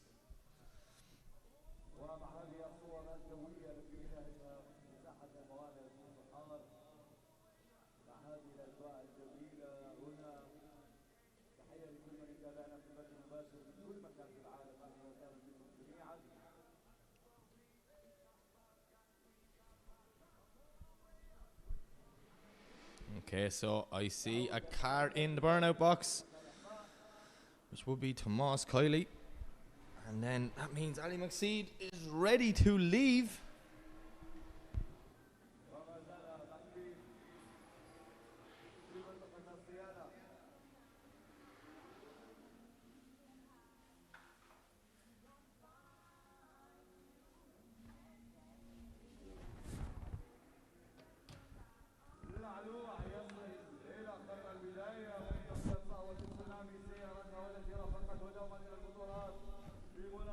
Okay, so we're moving on to the next battle because there's a purple car in the box. So what's he on?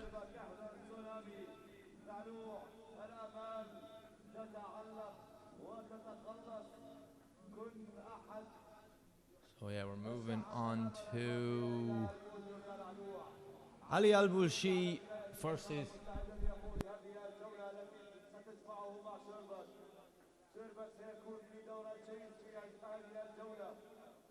هي الهيزة الأولى ثم سيذهب هذا الكل من لعلوع وشربك الأدوار. لعلوع يا لعلوع، الجمهور بالانتظار. لعلوع يا لعلوع، فلتش على المسار. لعلوع قدم أجمل ما لديك، فقد قلت الموعد في زحار. Okay, so I've just got information through my little sliding window here. So Ali Maxid is actually on a competition timeout. So our judges have deemed that when they came in for initiation, Tomas Kiley was off power for a good bit of the track, and that's why Maxid hit him. So the telemetry from Race Data Labs, the judges, the multiple camera angles, it's all come together there. So obviously I was the last person to be filled in about this. So yeah, he is on a competition timeout, which means he has 20 minutes to get the car fixed, because there is actually more damage than just the tyre. But yeah, so that will be a competition timeout for Ali Maxid.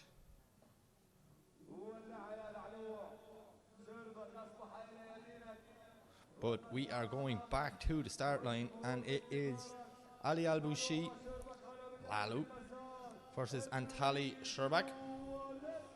180SX BMW E46. See what happens. You guys coming down. Big initiation. Oh! Antali getting right up on his door from the start. Lalu now not looking as fast as he was earlier on around that first section. And Antali, how did he not hit him? He's after overtaking him nearly. That was just insane, the speed that BMW picked up through there. But to see the transition back now. Ali Al-Boushi getting out wide to the wall, but dropping 2, maybe 3 wheels there after the wall clip, which lets Antali get right back in there, pushing up beside him and over the finish line.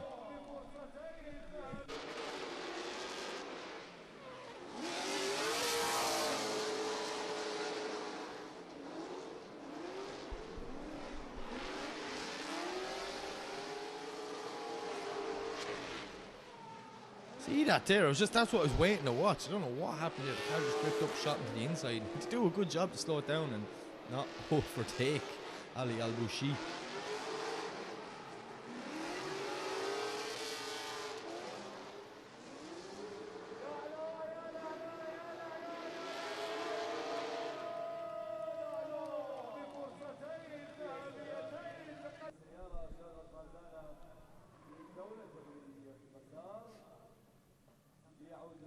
So we're going to swap them around. You see the crews giving the radiators and intercoolers and just a little spray of water, a little blow of cold air, just to try and keep the temperatures down or drop the temperatures if they are rising.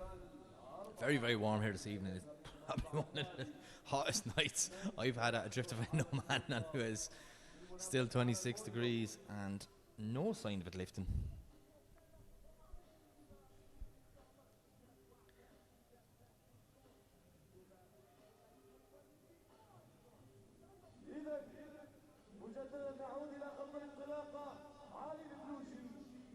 Okay, so Ali Al-Boushi's back on the line.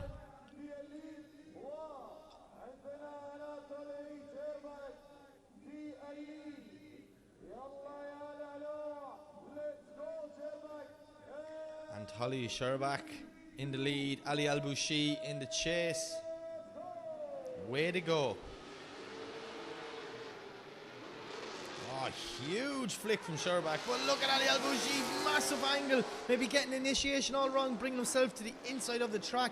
Has to nearly stall up to avoid over-rotating. But Antali Sherbak doing whatever he can now to get as much of a gap between him and Ali Al-Boushi as they're coming around to the centre section, transitioning for the second time. Boushi is back up there with him. But look at Sherbak putting the back of the BMW right out to the wall. Ali Al-Boushi, maybe no answer for the speed that's in this E46 as they come around the last clip and over. No! I thought he was going to T-bone him there. That was mad.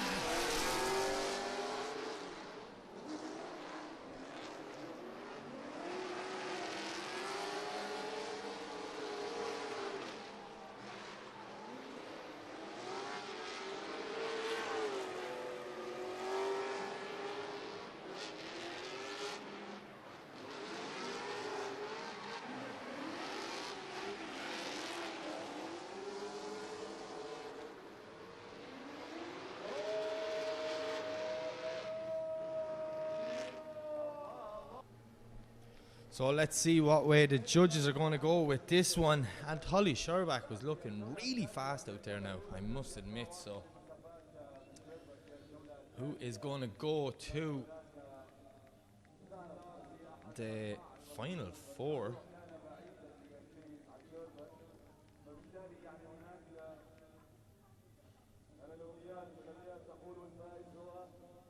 And there you have it, and Holly Sherbach gets the win. Doing a great job in the chase position. So yeah, Sherbach will move on, and unfortunately for Ali Al-Boushi, that is all we will see of him tonight, but he will be back next week for... Sherbach with the cartwheel. Yeah. That's... Why do people not do more things like that? Like, if you won a battle and did a backflip, you'd be a legend in my eyes. I'm just saying. Anything. I don't know, do a kickflip, do something. Okay, so we have Ali Maxid back on the line.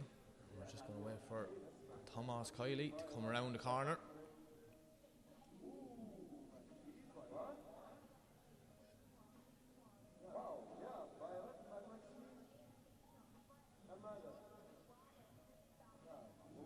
What? We know Thomas Kiley? What's going on? This is just... Where's Kiley? I may jump through the window here again now and try and find out what's going on, but Ali Maxid is back out and on a bye run, so that means Ali Maxid is going to go to the third and fourth place playoff, where he will meet a very on-form Schneider in that JZX 90. So yeah, Tomas Kiley not hanging around for the second one. Obviously more damage than realised in that contact. He just put it in the wall. You're joking, like. And look at the GoPro sticking off the side. The front wheels all over the place.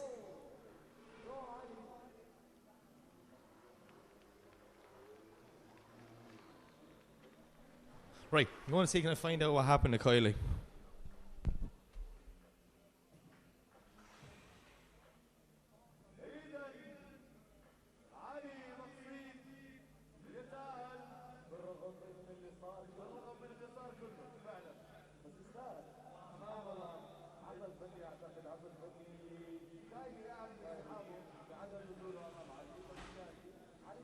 Okay, so I am back, and I've just found out Ali got the competition timeout. Tomas Kiley called a 5-minute rule to fix his car. There was more damage than realised, and they ran out of time on the 5-minute rule. So there's the reason why Tomas Kiley didn't come back. My apologies, I'm literally running in and out of 2 rooms trying to figure out all this information. But yeah, Ali Maxid moves on and crashes into the wall, probably after doing more damage.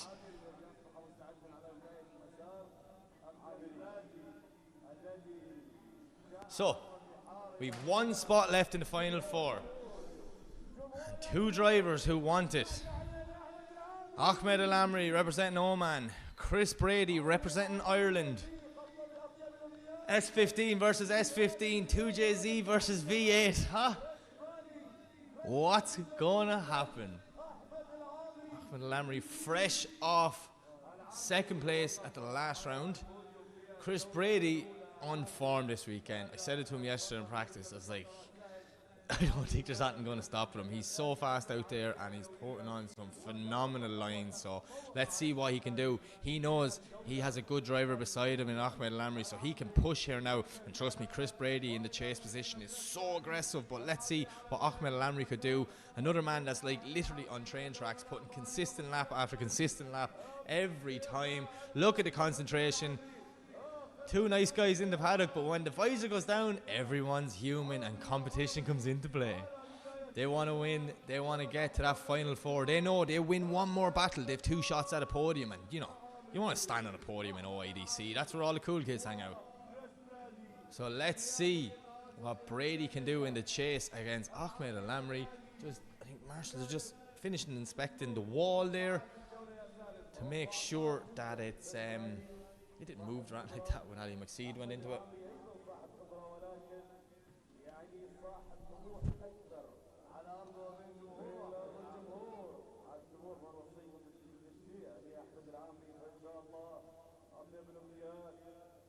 برادي all the best عمري شد الحيل وشد الهمة let's go to the finals يا عمري let's go to the finals كريس برادي Okay. أحمد العامري ready جاهزين وبانتظار إشارة الانطلاق انطلاق هذه الجولة المصيرية للاثنين جولة أحمد العامري وكريس برادي. Right. I'm just waiting to get the signal from the tower. Might walk in and ask them to do that as well.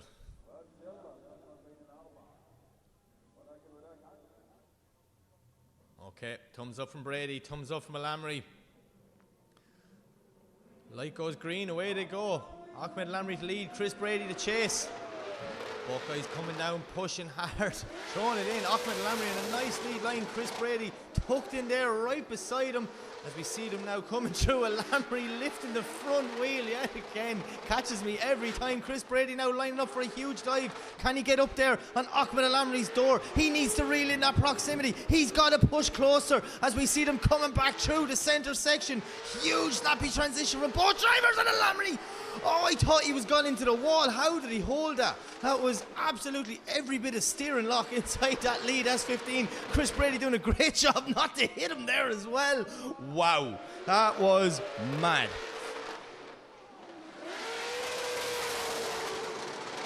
Just watching the replay at Lamry's wheel. There it goes up. There it goes up. Chris Brady doing a good job. Here now, Chris, just get in there, close the gap, because you want to just secure that spot in the final four. This is it. This is what you travel all the way for. Ahmed Alamri knows what it's like to be there. I thought he was gone. I actually thought he was gone there. He had a bit of a just hiccup after it, but fair play to Alamri for holding an angle and keep going, and fair play to Chris Brady not for hitting him. So we're going to swap them around now. Just let the guys spray a bit of water and all the rads and things, just do a cool down lap.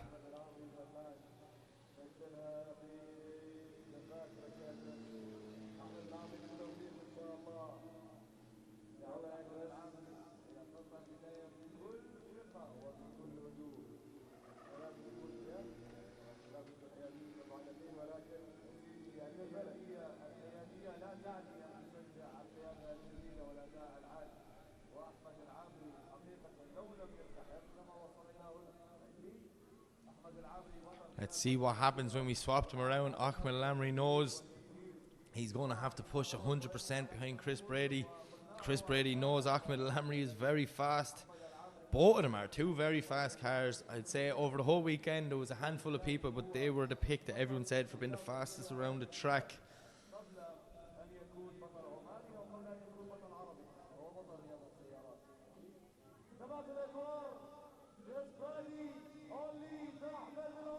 Okay, so Chris Brady's in the lead, Ahmed Alamri's in the chase. S15 versus S15, V8 versus 2J. Here we go, look at them coming down. Lovely initiation from both drivers. Chris Brady's there, but Ahmed Alamri's gone wide, dropping wheels. Chris Brady's on a beautiful lead line there now, filling out her zone one, nearly perfect. Alamri's now cutting the track a small bit there on the inside, just trying to get back up on Brady's door, as we see Brady putting the foot down now and filling that outer zone. So we see Ahmed Alamri not really having an answer for Chris Brady as Chris Brady transitions back out. Will he bring it to the wall? Yes, he does. Doing a nice job there, coming off the wall, heading into the final corner. Chris Brady, Ahmed Alamri, what a run.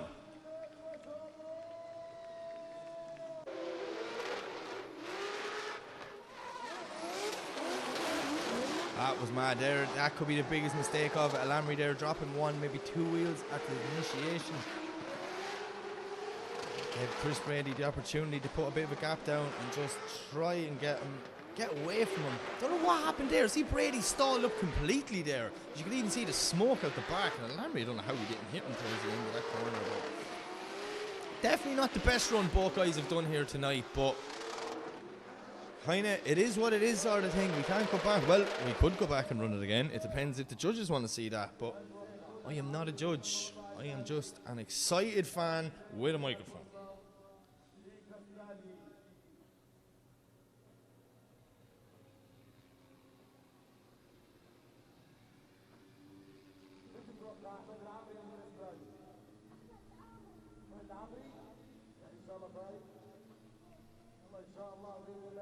Oh, Lamry's shaking his head. He doesn't think he's done enough.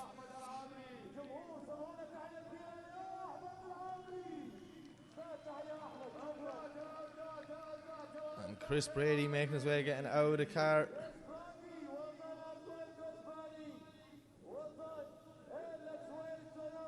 And Chris Brady gets the win.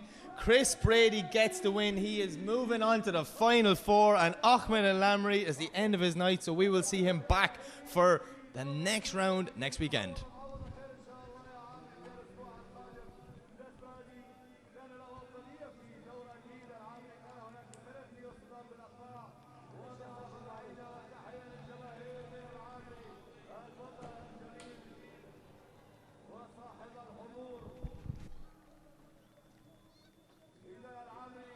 Okay, so there you have it. We have our final four drivers.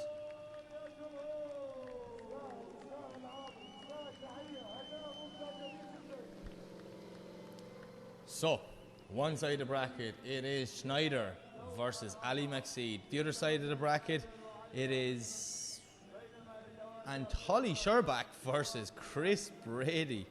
So, four guys ready to go again. So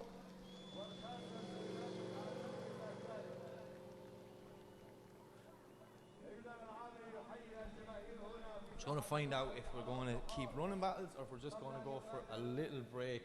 Usually we might just take a few minutes of a break just to get the cars all reset and go again. Yeah, so I've just been informed that it's a 5-minute break. So we're taking a 5-minute break, let all the cars go in, refuel, retire, everyone settle down for a minute, and then we will be back in 5 minutes. Top four, madness begins. We're nearly there, guys.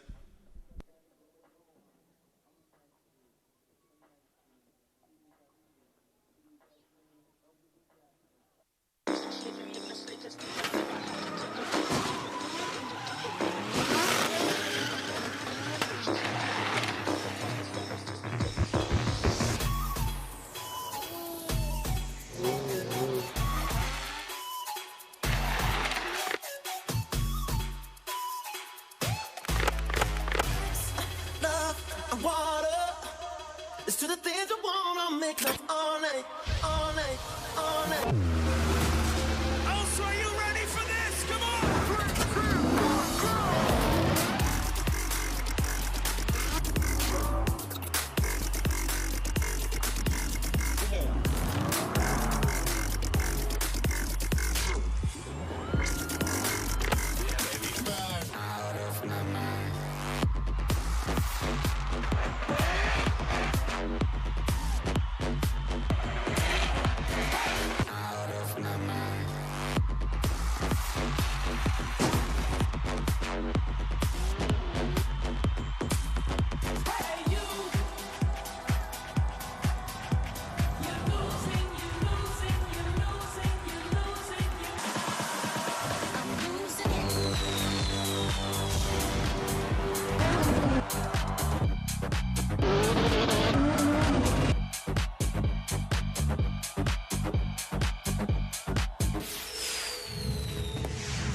Bari no taya.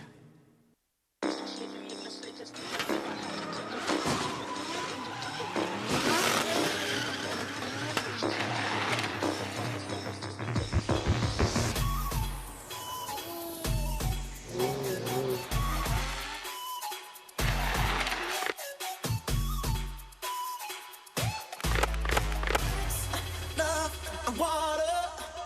It's to the things I wanna make love all night, all night, all night. Oh, so are you ready for this? Come on!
Body no tire.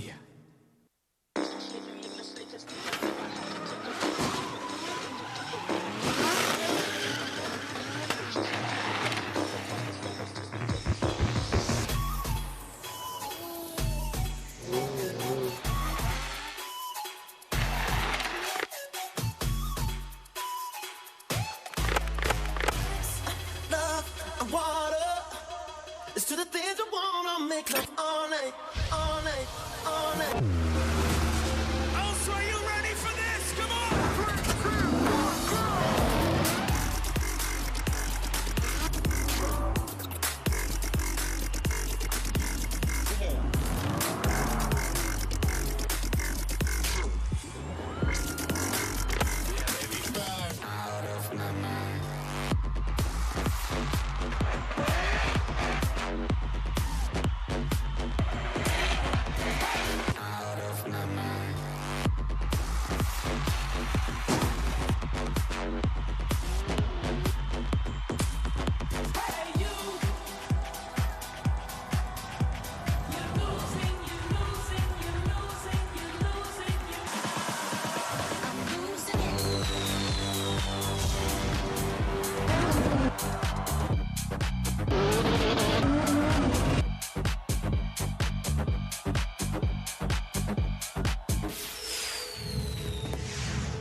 Body no tire.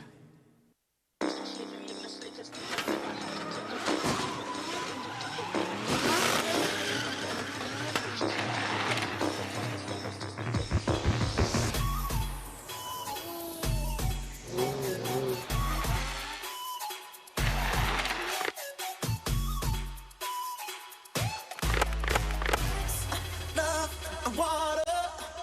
It's to the things I wanna make love all night, all night, all night. Oh, so are you ready for this? Come on!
Body no tire.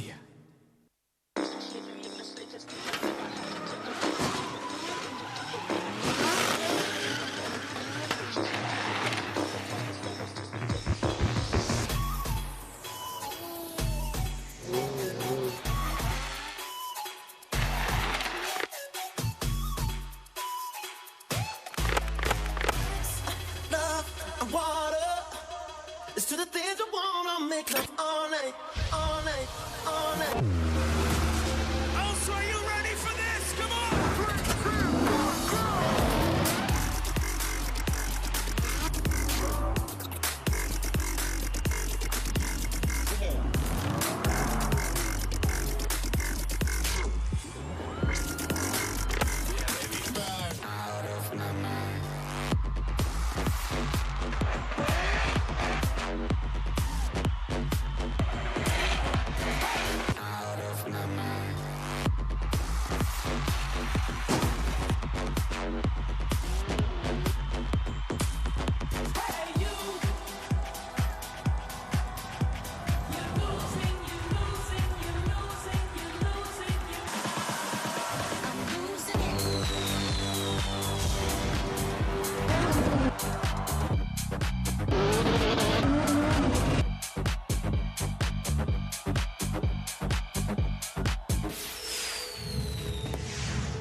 バリのタイヤ。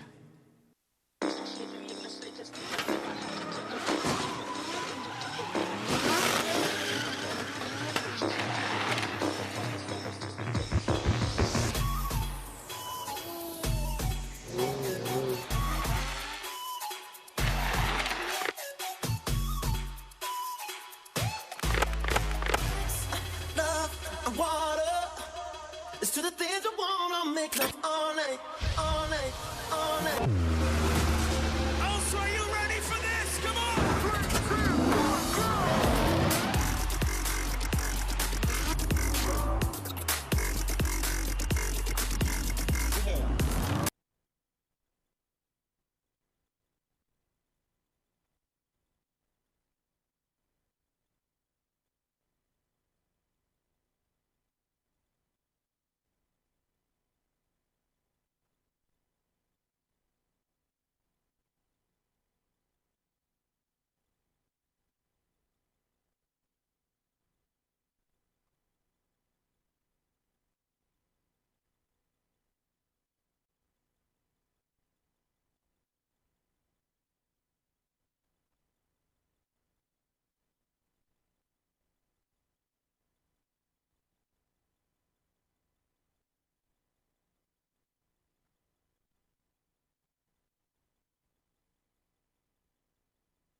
body no tire.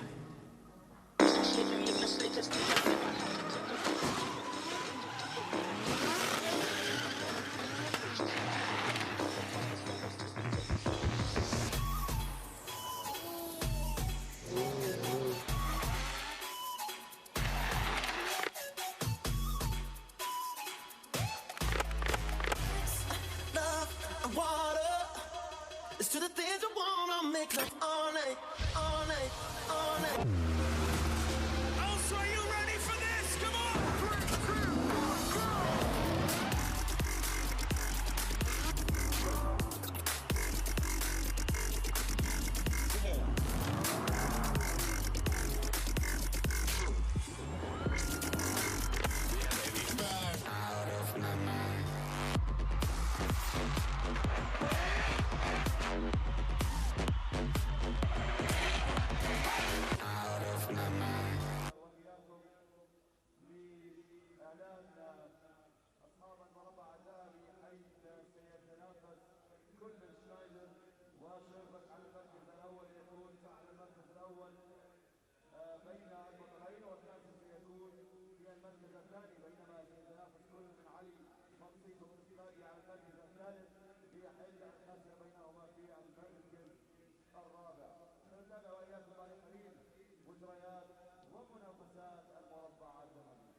For this life I cannot change.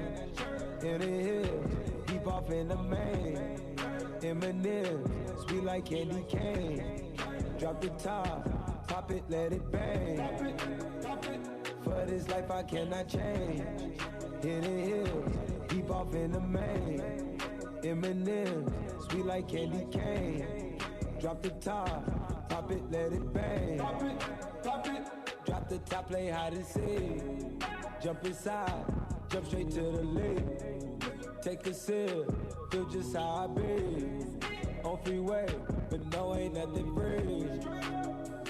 Been lost, been lanes, been busting bills, but still ain't nothing changed.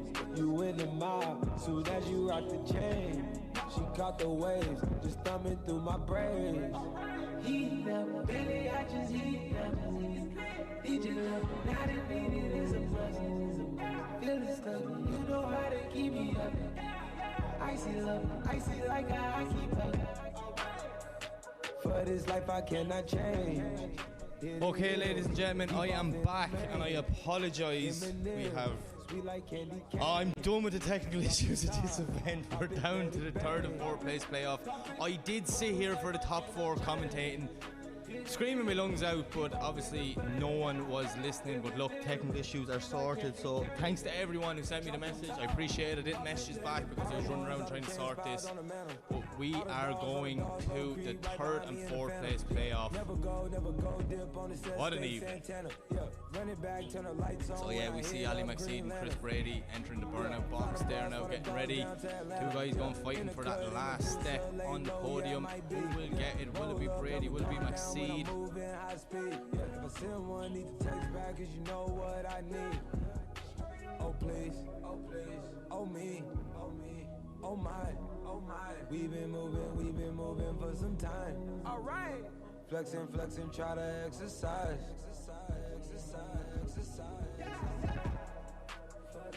For this life I cannot change. Hit the hills, deep off in the main. Okay, two cars on the line, so let's see what happens. Ali McSeed to lead.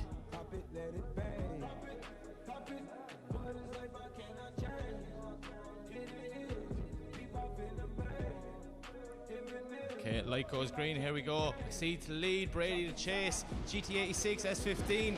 Who is going to get that third step on the podium? Ali McSeed throwing it in, not too deep in that first outer zone.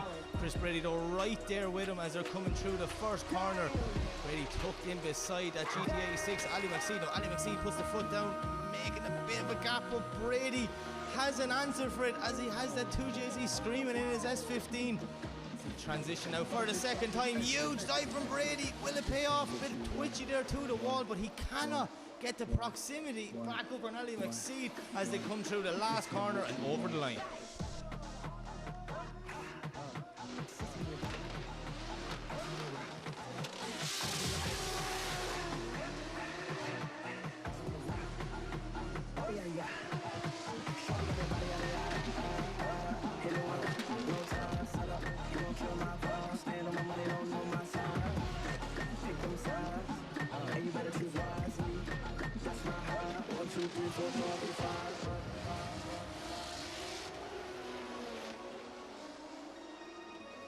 That's my heart.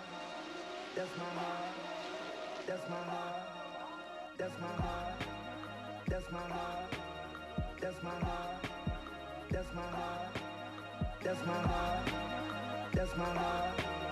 That's my heart. That's my heart. That's my heart. That's my heart. That's my heart. That's my heart. That's my heart. That's my heart. That's my heart. That's my heart. She work girl, she work the pole, she break it down, she take it low, she fine as hell, she bout to go, she doing a thing out on the floor. Her money, she make it, look at the way she shake it, make you want touch it, make you want taste it, how you lustin' for it, going crazy, face it now, don't stop, get it, the way she shake it, make you wanna hit it, then she double jointed from the way she split it, got your head fucked up from the way she did it, she's so much more than you used to, she knows just how to move to seduce you, she gon' do the right thing and touch the right spots and dance on your lap till you ready to pop, she always ready when you want it, she want it like an info, the info. I show you where to meet her on the late night till daylight. The club jumping if you want a good time. She gon' give you what you want. Let me talk to you. Baby, you're so new age. You're like my new craze. Let's get together, maybe we can start a new phase. The smoke's got the club all hazy. Spotlights don't do you justice, baby. Why don't you come over here? You got me saying, hey, oh, I'm tired of using technology. Why don't you sit down on top of me? Hey, oh, I'm tired of using technology.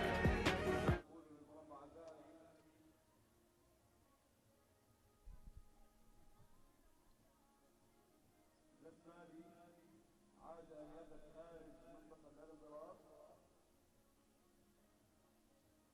وكأني أرى سنايدر وشربت يستعدون للدخول إلى المسار في آخر الجولات لهذه الليلة.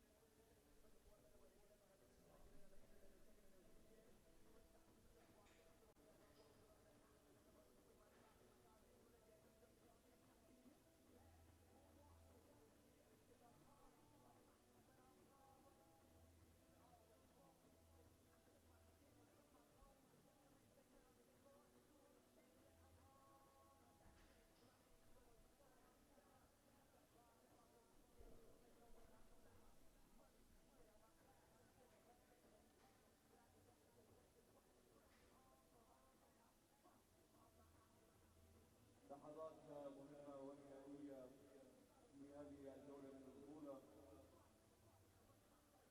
وهي الدقائق الأخيرة من النهائيات والتي سيظهر من خلالها أصحاب المراكز الثلاثة الأولى في الجولة الثانية من بطولة عمان الدولية للجراب.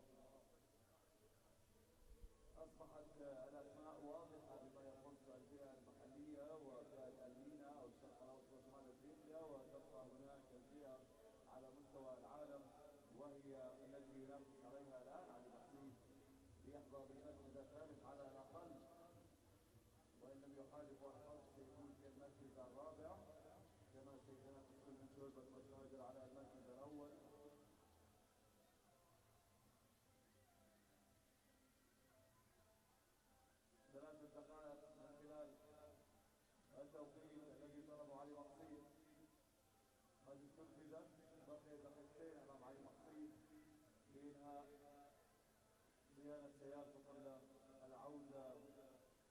خطأ البداية، وإن لم يكن كذلك فسيعتبر منسحبا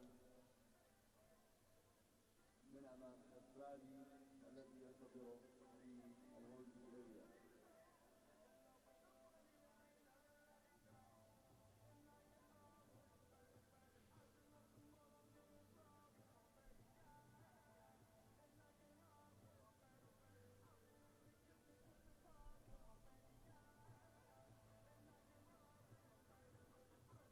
إذا يعود علي مصري قبل انقضاء الوقت ليواجه الفرادي.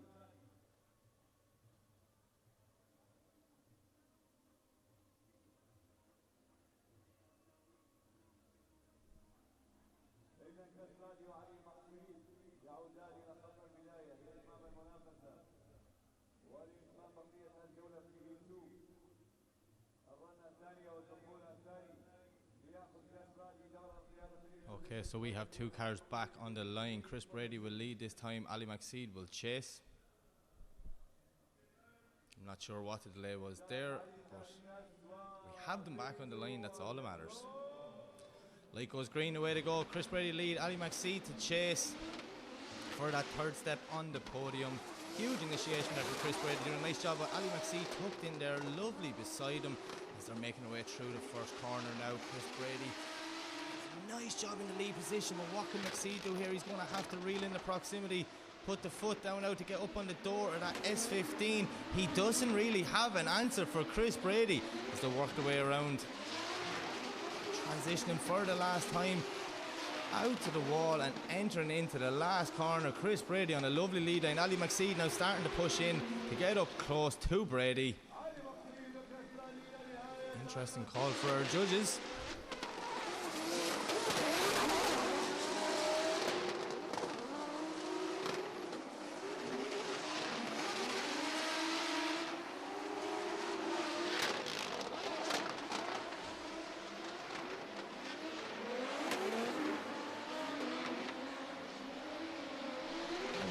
Not having the proximity there to look at Chris Brady. I'm not sure what's going on with that car. Had a hard night tonight. He's having a few hits and bangs, alright. Chris Brady doing a great job in the lead position. So the question is do we have a decision, or are we going to go one more time?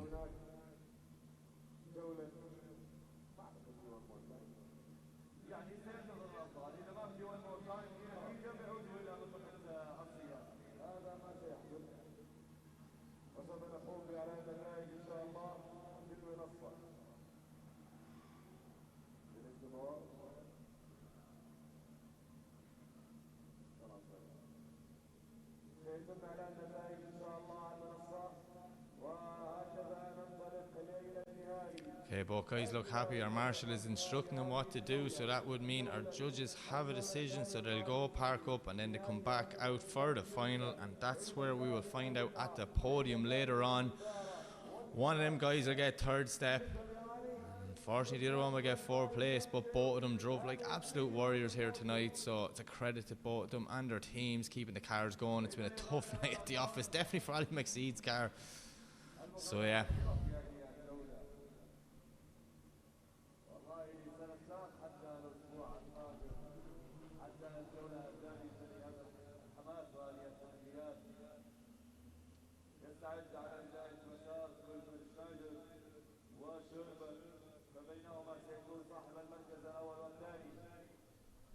Okay, so we are going to our final.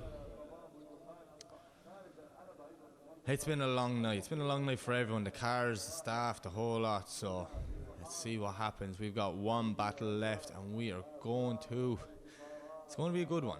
We've got Schneider in the JZX90. And he is going up against Anatoly Shellback in the E46.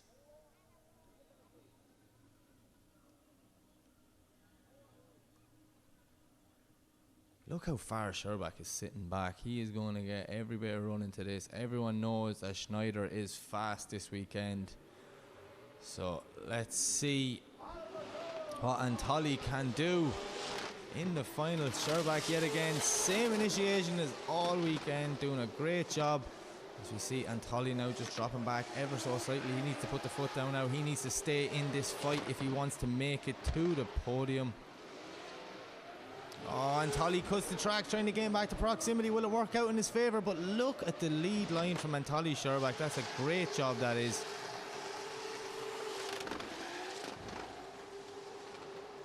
As they come around the final corner and over the line. It's going to be an interesting one when we swap them around. Let's see what Schneider can do in the chase. Some of the chase driving he's been doing this evening has been amazing, so I'm excited to see.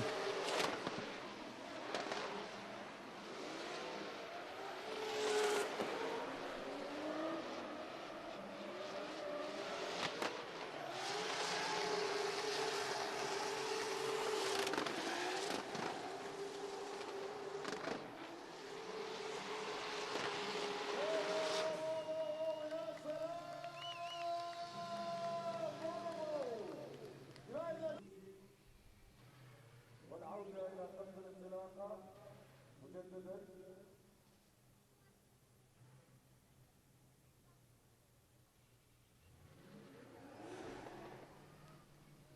Okay, so we've two cars making their way back to the line. We're just going to let the teams spray a bit of water on them, a bit of cold air. And we're going to push Schneider in the chase, and this is what I'm excited for. He's been unbelievable in the chase all night long. And let's see what Anatoly can do. Does he have the pace in that E46 to pull a gap on Schneider? Well, we're about to find out.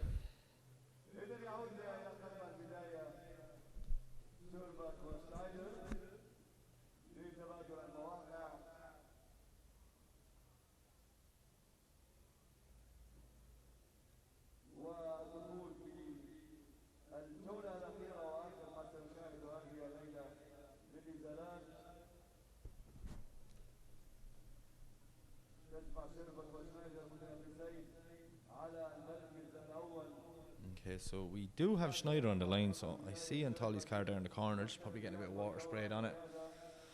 I want to put him in the lead position, Schneider in the chase.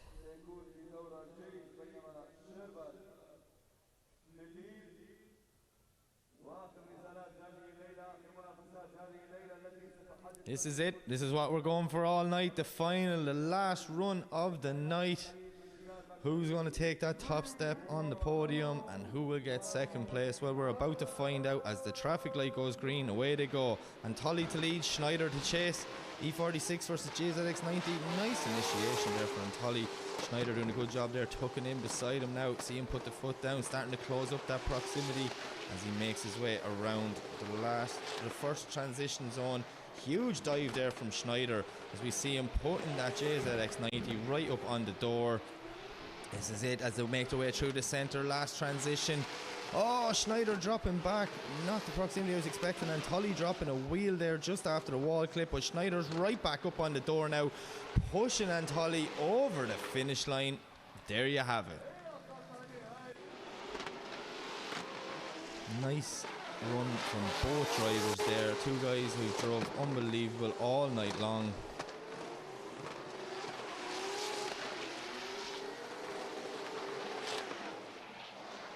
I was expecting Schneider to do a mad wild dive there. Don't get me wrong, it was still a great dive, but some of the ones he did earlier on, he was throwing that JZX right up on the door.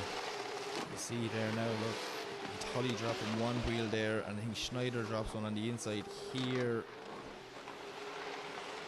Small mistakes all around on both runs from both drivers, so we'll have to see what way the judges are going to go with this one. So we will not be given the result here. We will be going to the podium. The podium will be on in about 10 minutes time. So once I know we have a winner, we will be heading down to the podium, and yeah, it will be announced there.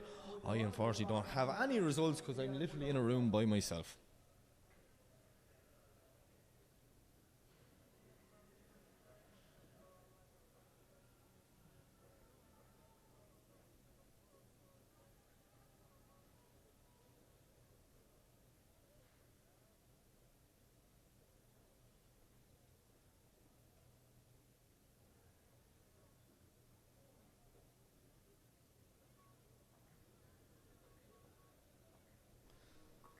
Okay, so our marshal looks like... This is how I find out. I just have to watch the live stream and just read body language here now. And then we will see. Okay, so it's looking like we do have a decision. So there you have it, ladies and gentlemen. We're going to the podium for round 2 of OIDC. First event here in Sohar. But from me, I'm going to leave it here. I do apologise about all the technical issues all night. Unfortunately, it's out of my control. So hopefully we can have all these issues sorted out for next week. But we will be back here next Thursday and Friday in the Sohar Arena for round 3 of OIDC 2025.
lake in Norway. I wanna walk through the Swedish fields of green. I wanna see the forests of Finland. I wanna sail on a boat on the Baltic Sea. I wanna lay by a lake in Norway. I wanna walk through Swedish fields of green. I wanna see the forests of Finland. I wanna sail on a boat on the Baltic Sea.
on Islam, says he's going crazy. Never to wrong, let me taste again. Private love, let me give my love to you.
Just thinking of you, my body freaks out. Waiting for somebody. I found Islam, says he's going crazy. Never too wrong, let me taste again. Private love, let me give my love to you. Hey,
ويلكم everybody، اهلا وسهلا بالجميع. سنبدا واياكم بمجريات حفل تتويج ابطال الجوله الثانيه من بطوله عمان الدوليه للانجراف، والمقامه هنا في ساحه المواهب في صحار. اهلا وسهلا بالجميع، نبارك لكل المشاركين، نبارك للجميع، للجماهير، للحضور بنجاح هذا الحدث الرائع جدا. ولحظات وسنعرف من هم أصحاب المراكز الأولى في الفئات الثلاث في المستوى المحلي أبطال عمان، في مستوى الشرق الأوسط وشمال إفريقيا، وفي المستوى العالمي فئة الانترناشنال.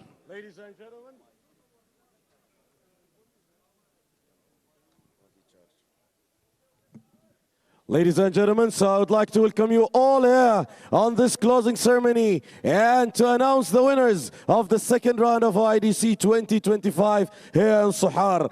So we have three categories. The first category is the local and the national, and then we have also MENA, and last but not least, we'll be having the international category. We're gonna announce the winners of this round in few minutes, inshallah. Thanks everyone for attending. Thanks for being part of OIDC second round here in Sohar. So, and it's we're gonna see you again next week, inshallah, on the final round, the third round of OIDC 2025, here again on this on Sohar itself. بانتظار طبعا ضيوف شرف، ضيوفنا اللي راح يسلموا الهدايا ان شاء الله في مختلف الفئات.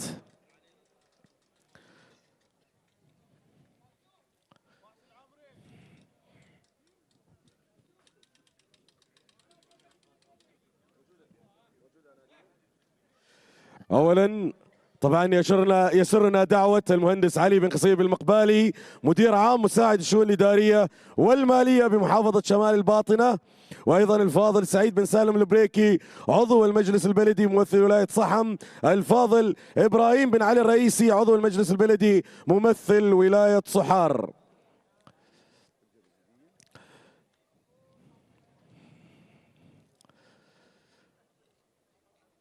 بداية يسر طبعا الجمعية العمانية السيارات بتقديم هدية تذكارية لمكتب محافظ شمال الباطنة، يستلمها المهندس علي بن قصيب المقبالي مدير عام مساعد شؤون الإدارية والمالية بمحافظة شمال الباطنة.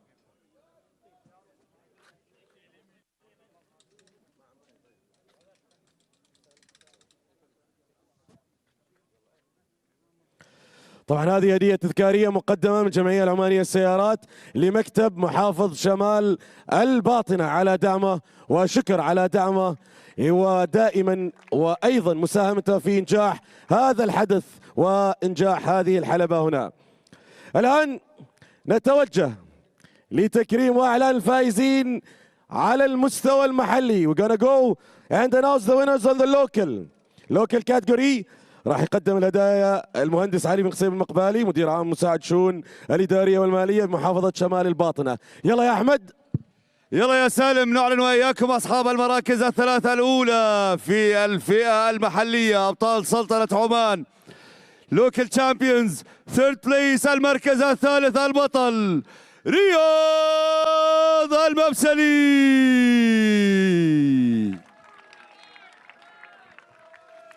مبروك لرياض المبسلي، البوديوم في المركز الثالث بطلا للفئة المحلية في الجولة الثانية من بطولة عمان الدولية للانجراف.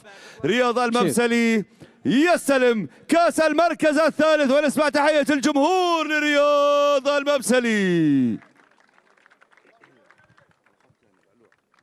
المركز الثاني على المستوى المحلي، تحية كبيرة للبطل العماني علي البلوشي الأعلى.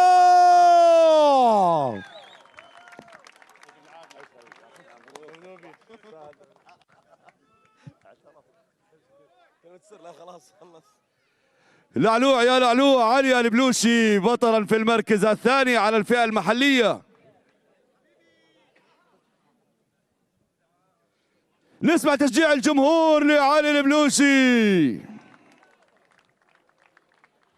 وحل في المركز الأول ليتوسط بوديوم التتويج في المركز الأول على الفئة الدولية البطل أحمد العامري.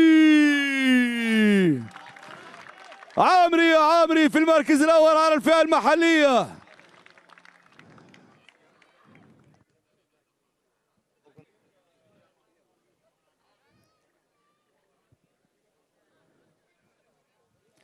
مبارك لأحمد العامري المركز الأول على الفئة المحلية، علي البلوشي في المركز الثاني، ورياض المبسلي في المركز الثالث. مبارك للأبطال. نسمع تشجيع الجمهور لأبطال البوديوم. صورة جماعية للأبطال.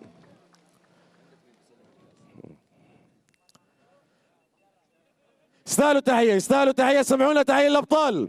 أبطال محليين ألف مبروك. الآن إعلان نتائج جوائز المينا الشرق الأوسط وأفريقيا. طبعا يسلم الجوائز الفاضل سعيد بن سالم البريكي عضو المجلس البلدي ممثل ولاية صحم.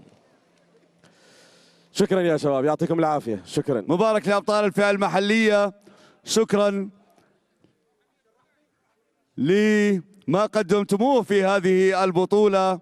مبارك رياض، لعلوع والعامري، أبدعتم وأمتعتم. والآن أبطال فئة الشرق الأوسط وشمال أفريقيا مينا ريجن. طبعا نذكر أن هذه هي الجولة الثالثة للمينا دريفت أو مرحلة أو فئة المينا الشرق الأوسط وأفريقيا. المركز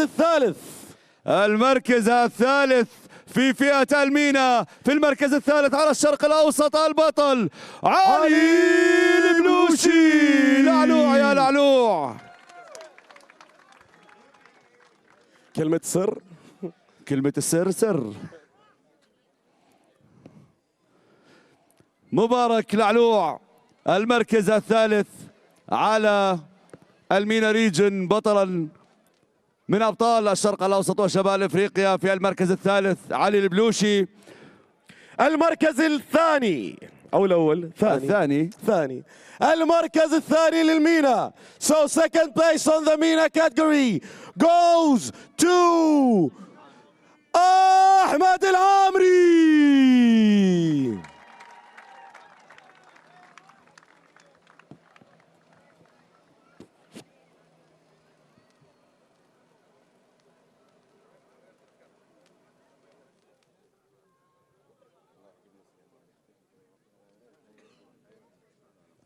مبارك لأحمد العامري المركز الثاني على الشرق الأوسط وشمال أفريقيا. وحل في هذه الجولة الثانية من بطولة عمان الدولية للجراف بطلا لفئة الشرق الأوسط وشمال أفريقيا. في المركز الأول البطل علي ماكسبيد. علي ماكسبيد، أبدعت وأمتعت حتى الجولة الأخيرة يا علي ماكسبيد، وتتوج في المركز الأول بطلا لفئة الشرق الأوسط وشمال أفريقيا.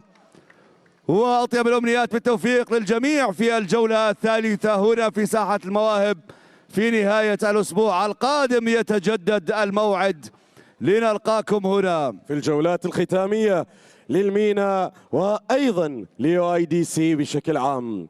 الآن صورة تذكارية. تحمس على المركز الأول خلاص.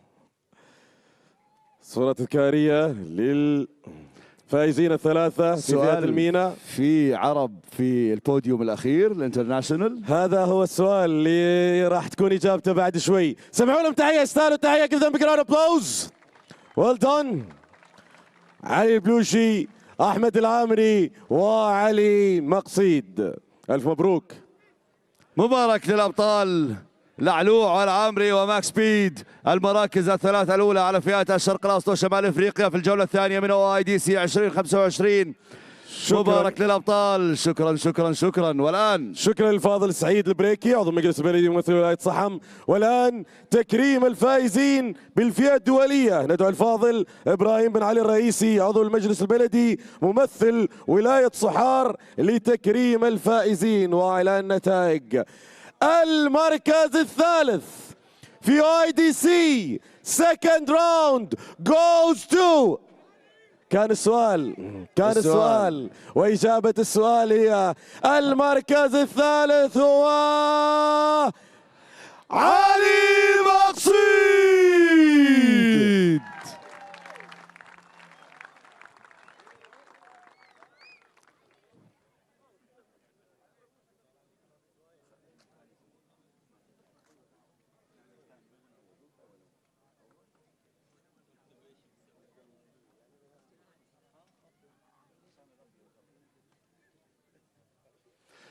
مبروك يا علي. مبروك المركز الثالث على الفئة الدولية. Third place on the international category. علي ماكس سبيد. Should we go for the first or second؟ الأول أم الثاني؟ First or second؟ First or second؟ المركز الثاني أو الأول؟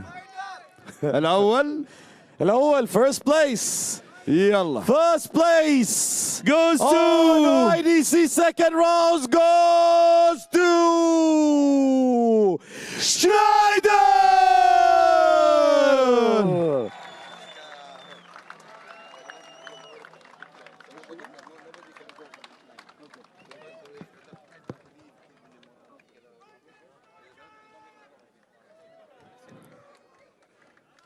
Congratulations, Schneider. First place, second round OIDC 2025. And the second place goes to Anatoly Sherbak. Come on, Sherbak. Well done, Sherbak. Well done. Well done, Sherbak. Well done. Second place for Sherbak. Third, Ali Max Speed. Second, Sherbak. And first, we have Schneider. It was What a great battle, Salim. We had really amazing round here. All was like good battles, top heated battles. That was adrenaline rush, right? Thank you, Sherbak. To the podium, Sherbak, to the podium. Let's go for a group picture of the podium.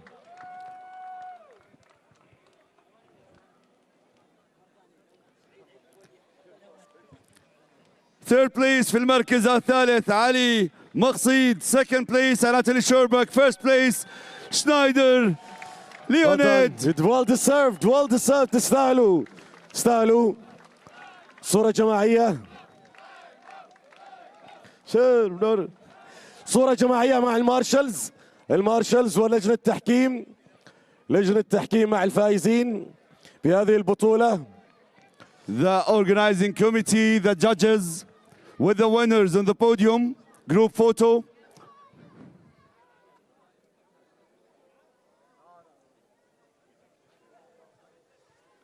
لجنة التحكيم مع الفائزين وضيوف شرف.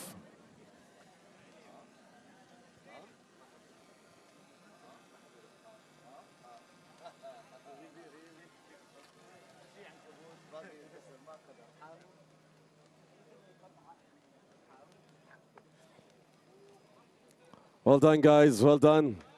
علي شوي ارفع. نسمع تحية من الجمهور لأبطال الجولة الثانية OIDC 2025 هنا في صحار. شكرا. Still another group picture. مارشلز يلا فقط المارشلز بالانتظار. فريق عمان مارشلز they want to take group picture. مارشلز فقط. يلا. طبعا كذا هذه ختامية يا أحمد دعموس Now, and we are closing down, signing off the night of this round, round 2 of IDC here in Sohar. We're going to see you, of course, next week on the last round and the final round of IDC 2025. Save the date. Next Thursday we'll see you here again in Sohar. Good luck everyone. نراكم نهاية الأسبوع القادم يتجدد الموعد مع الكثير من الحماس. وإلى أن نلتقي حماكم الله. سالم الرحبي يعطيك ألف عافية. شكرا جزيلا. شكرا لك يا أحمد دعموس وتصبحوا على ألف خير. أحمد العامري.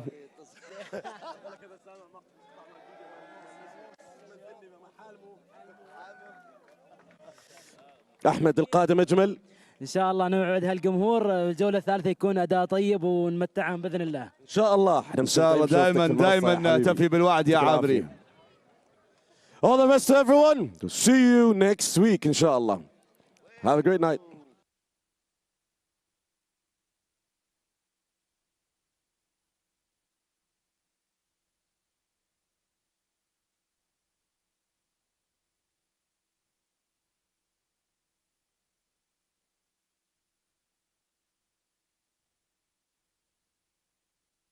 والله دائما اشكرك.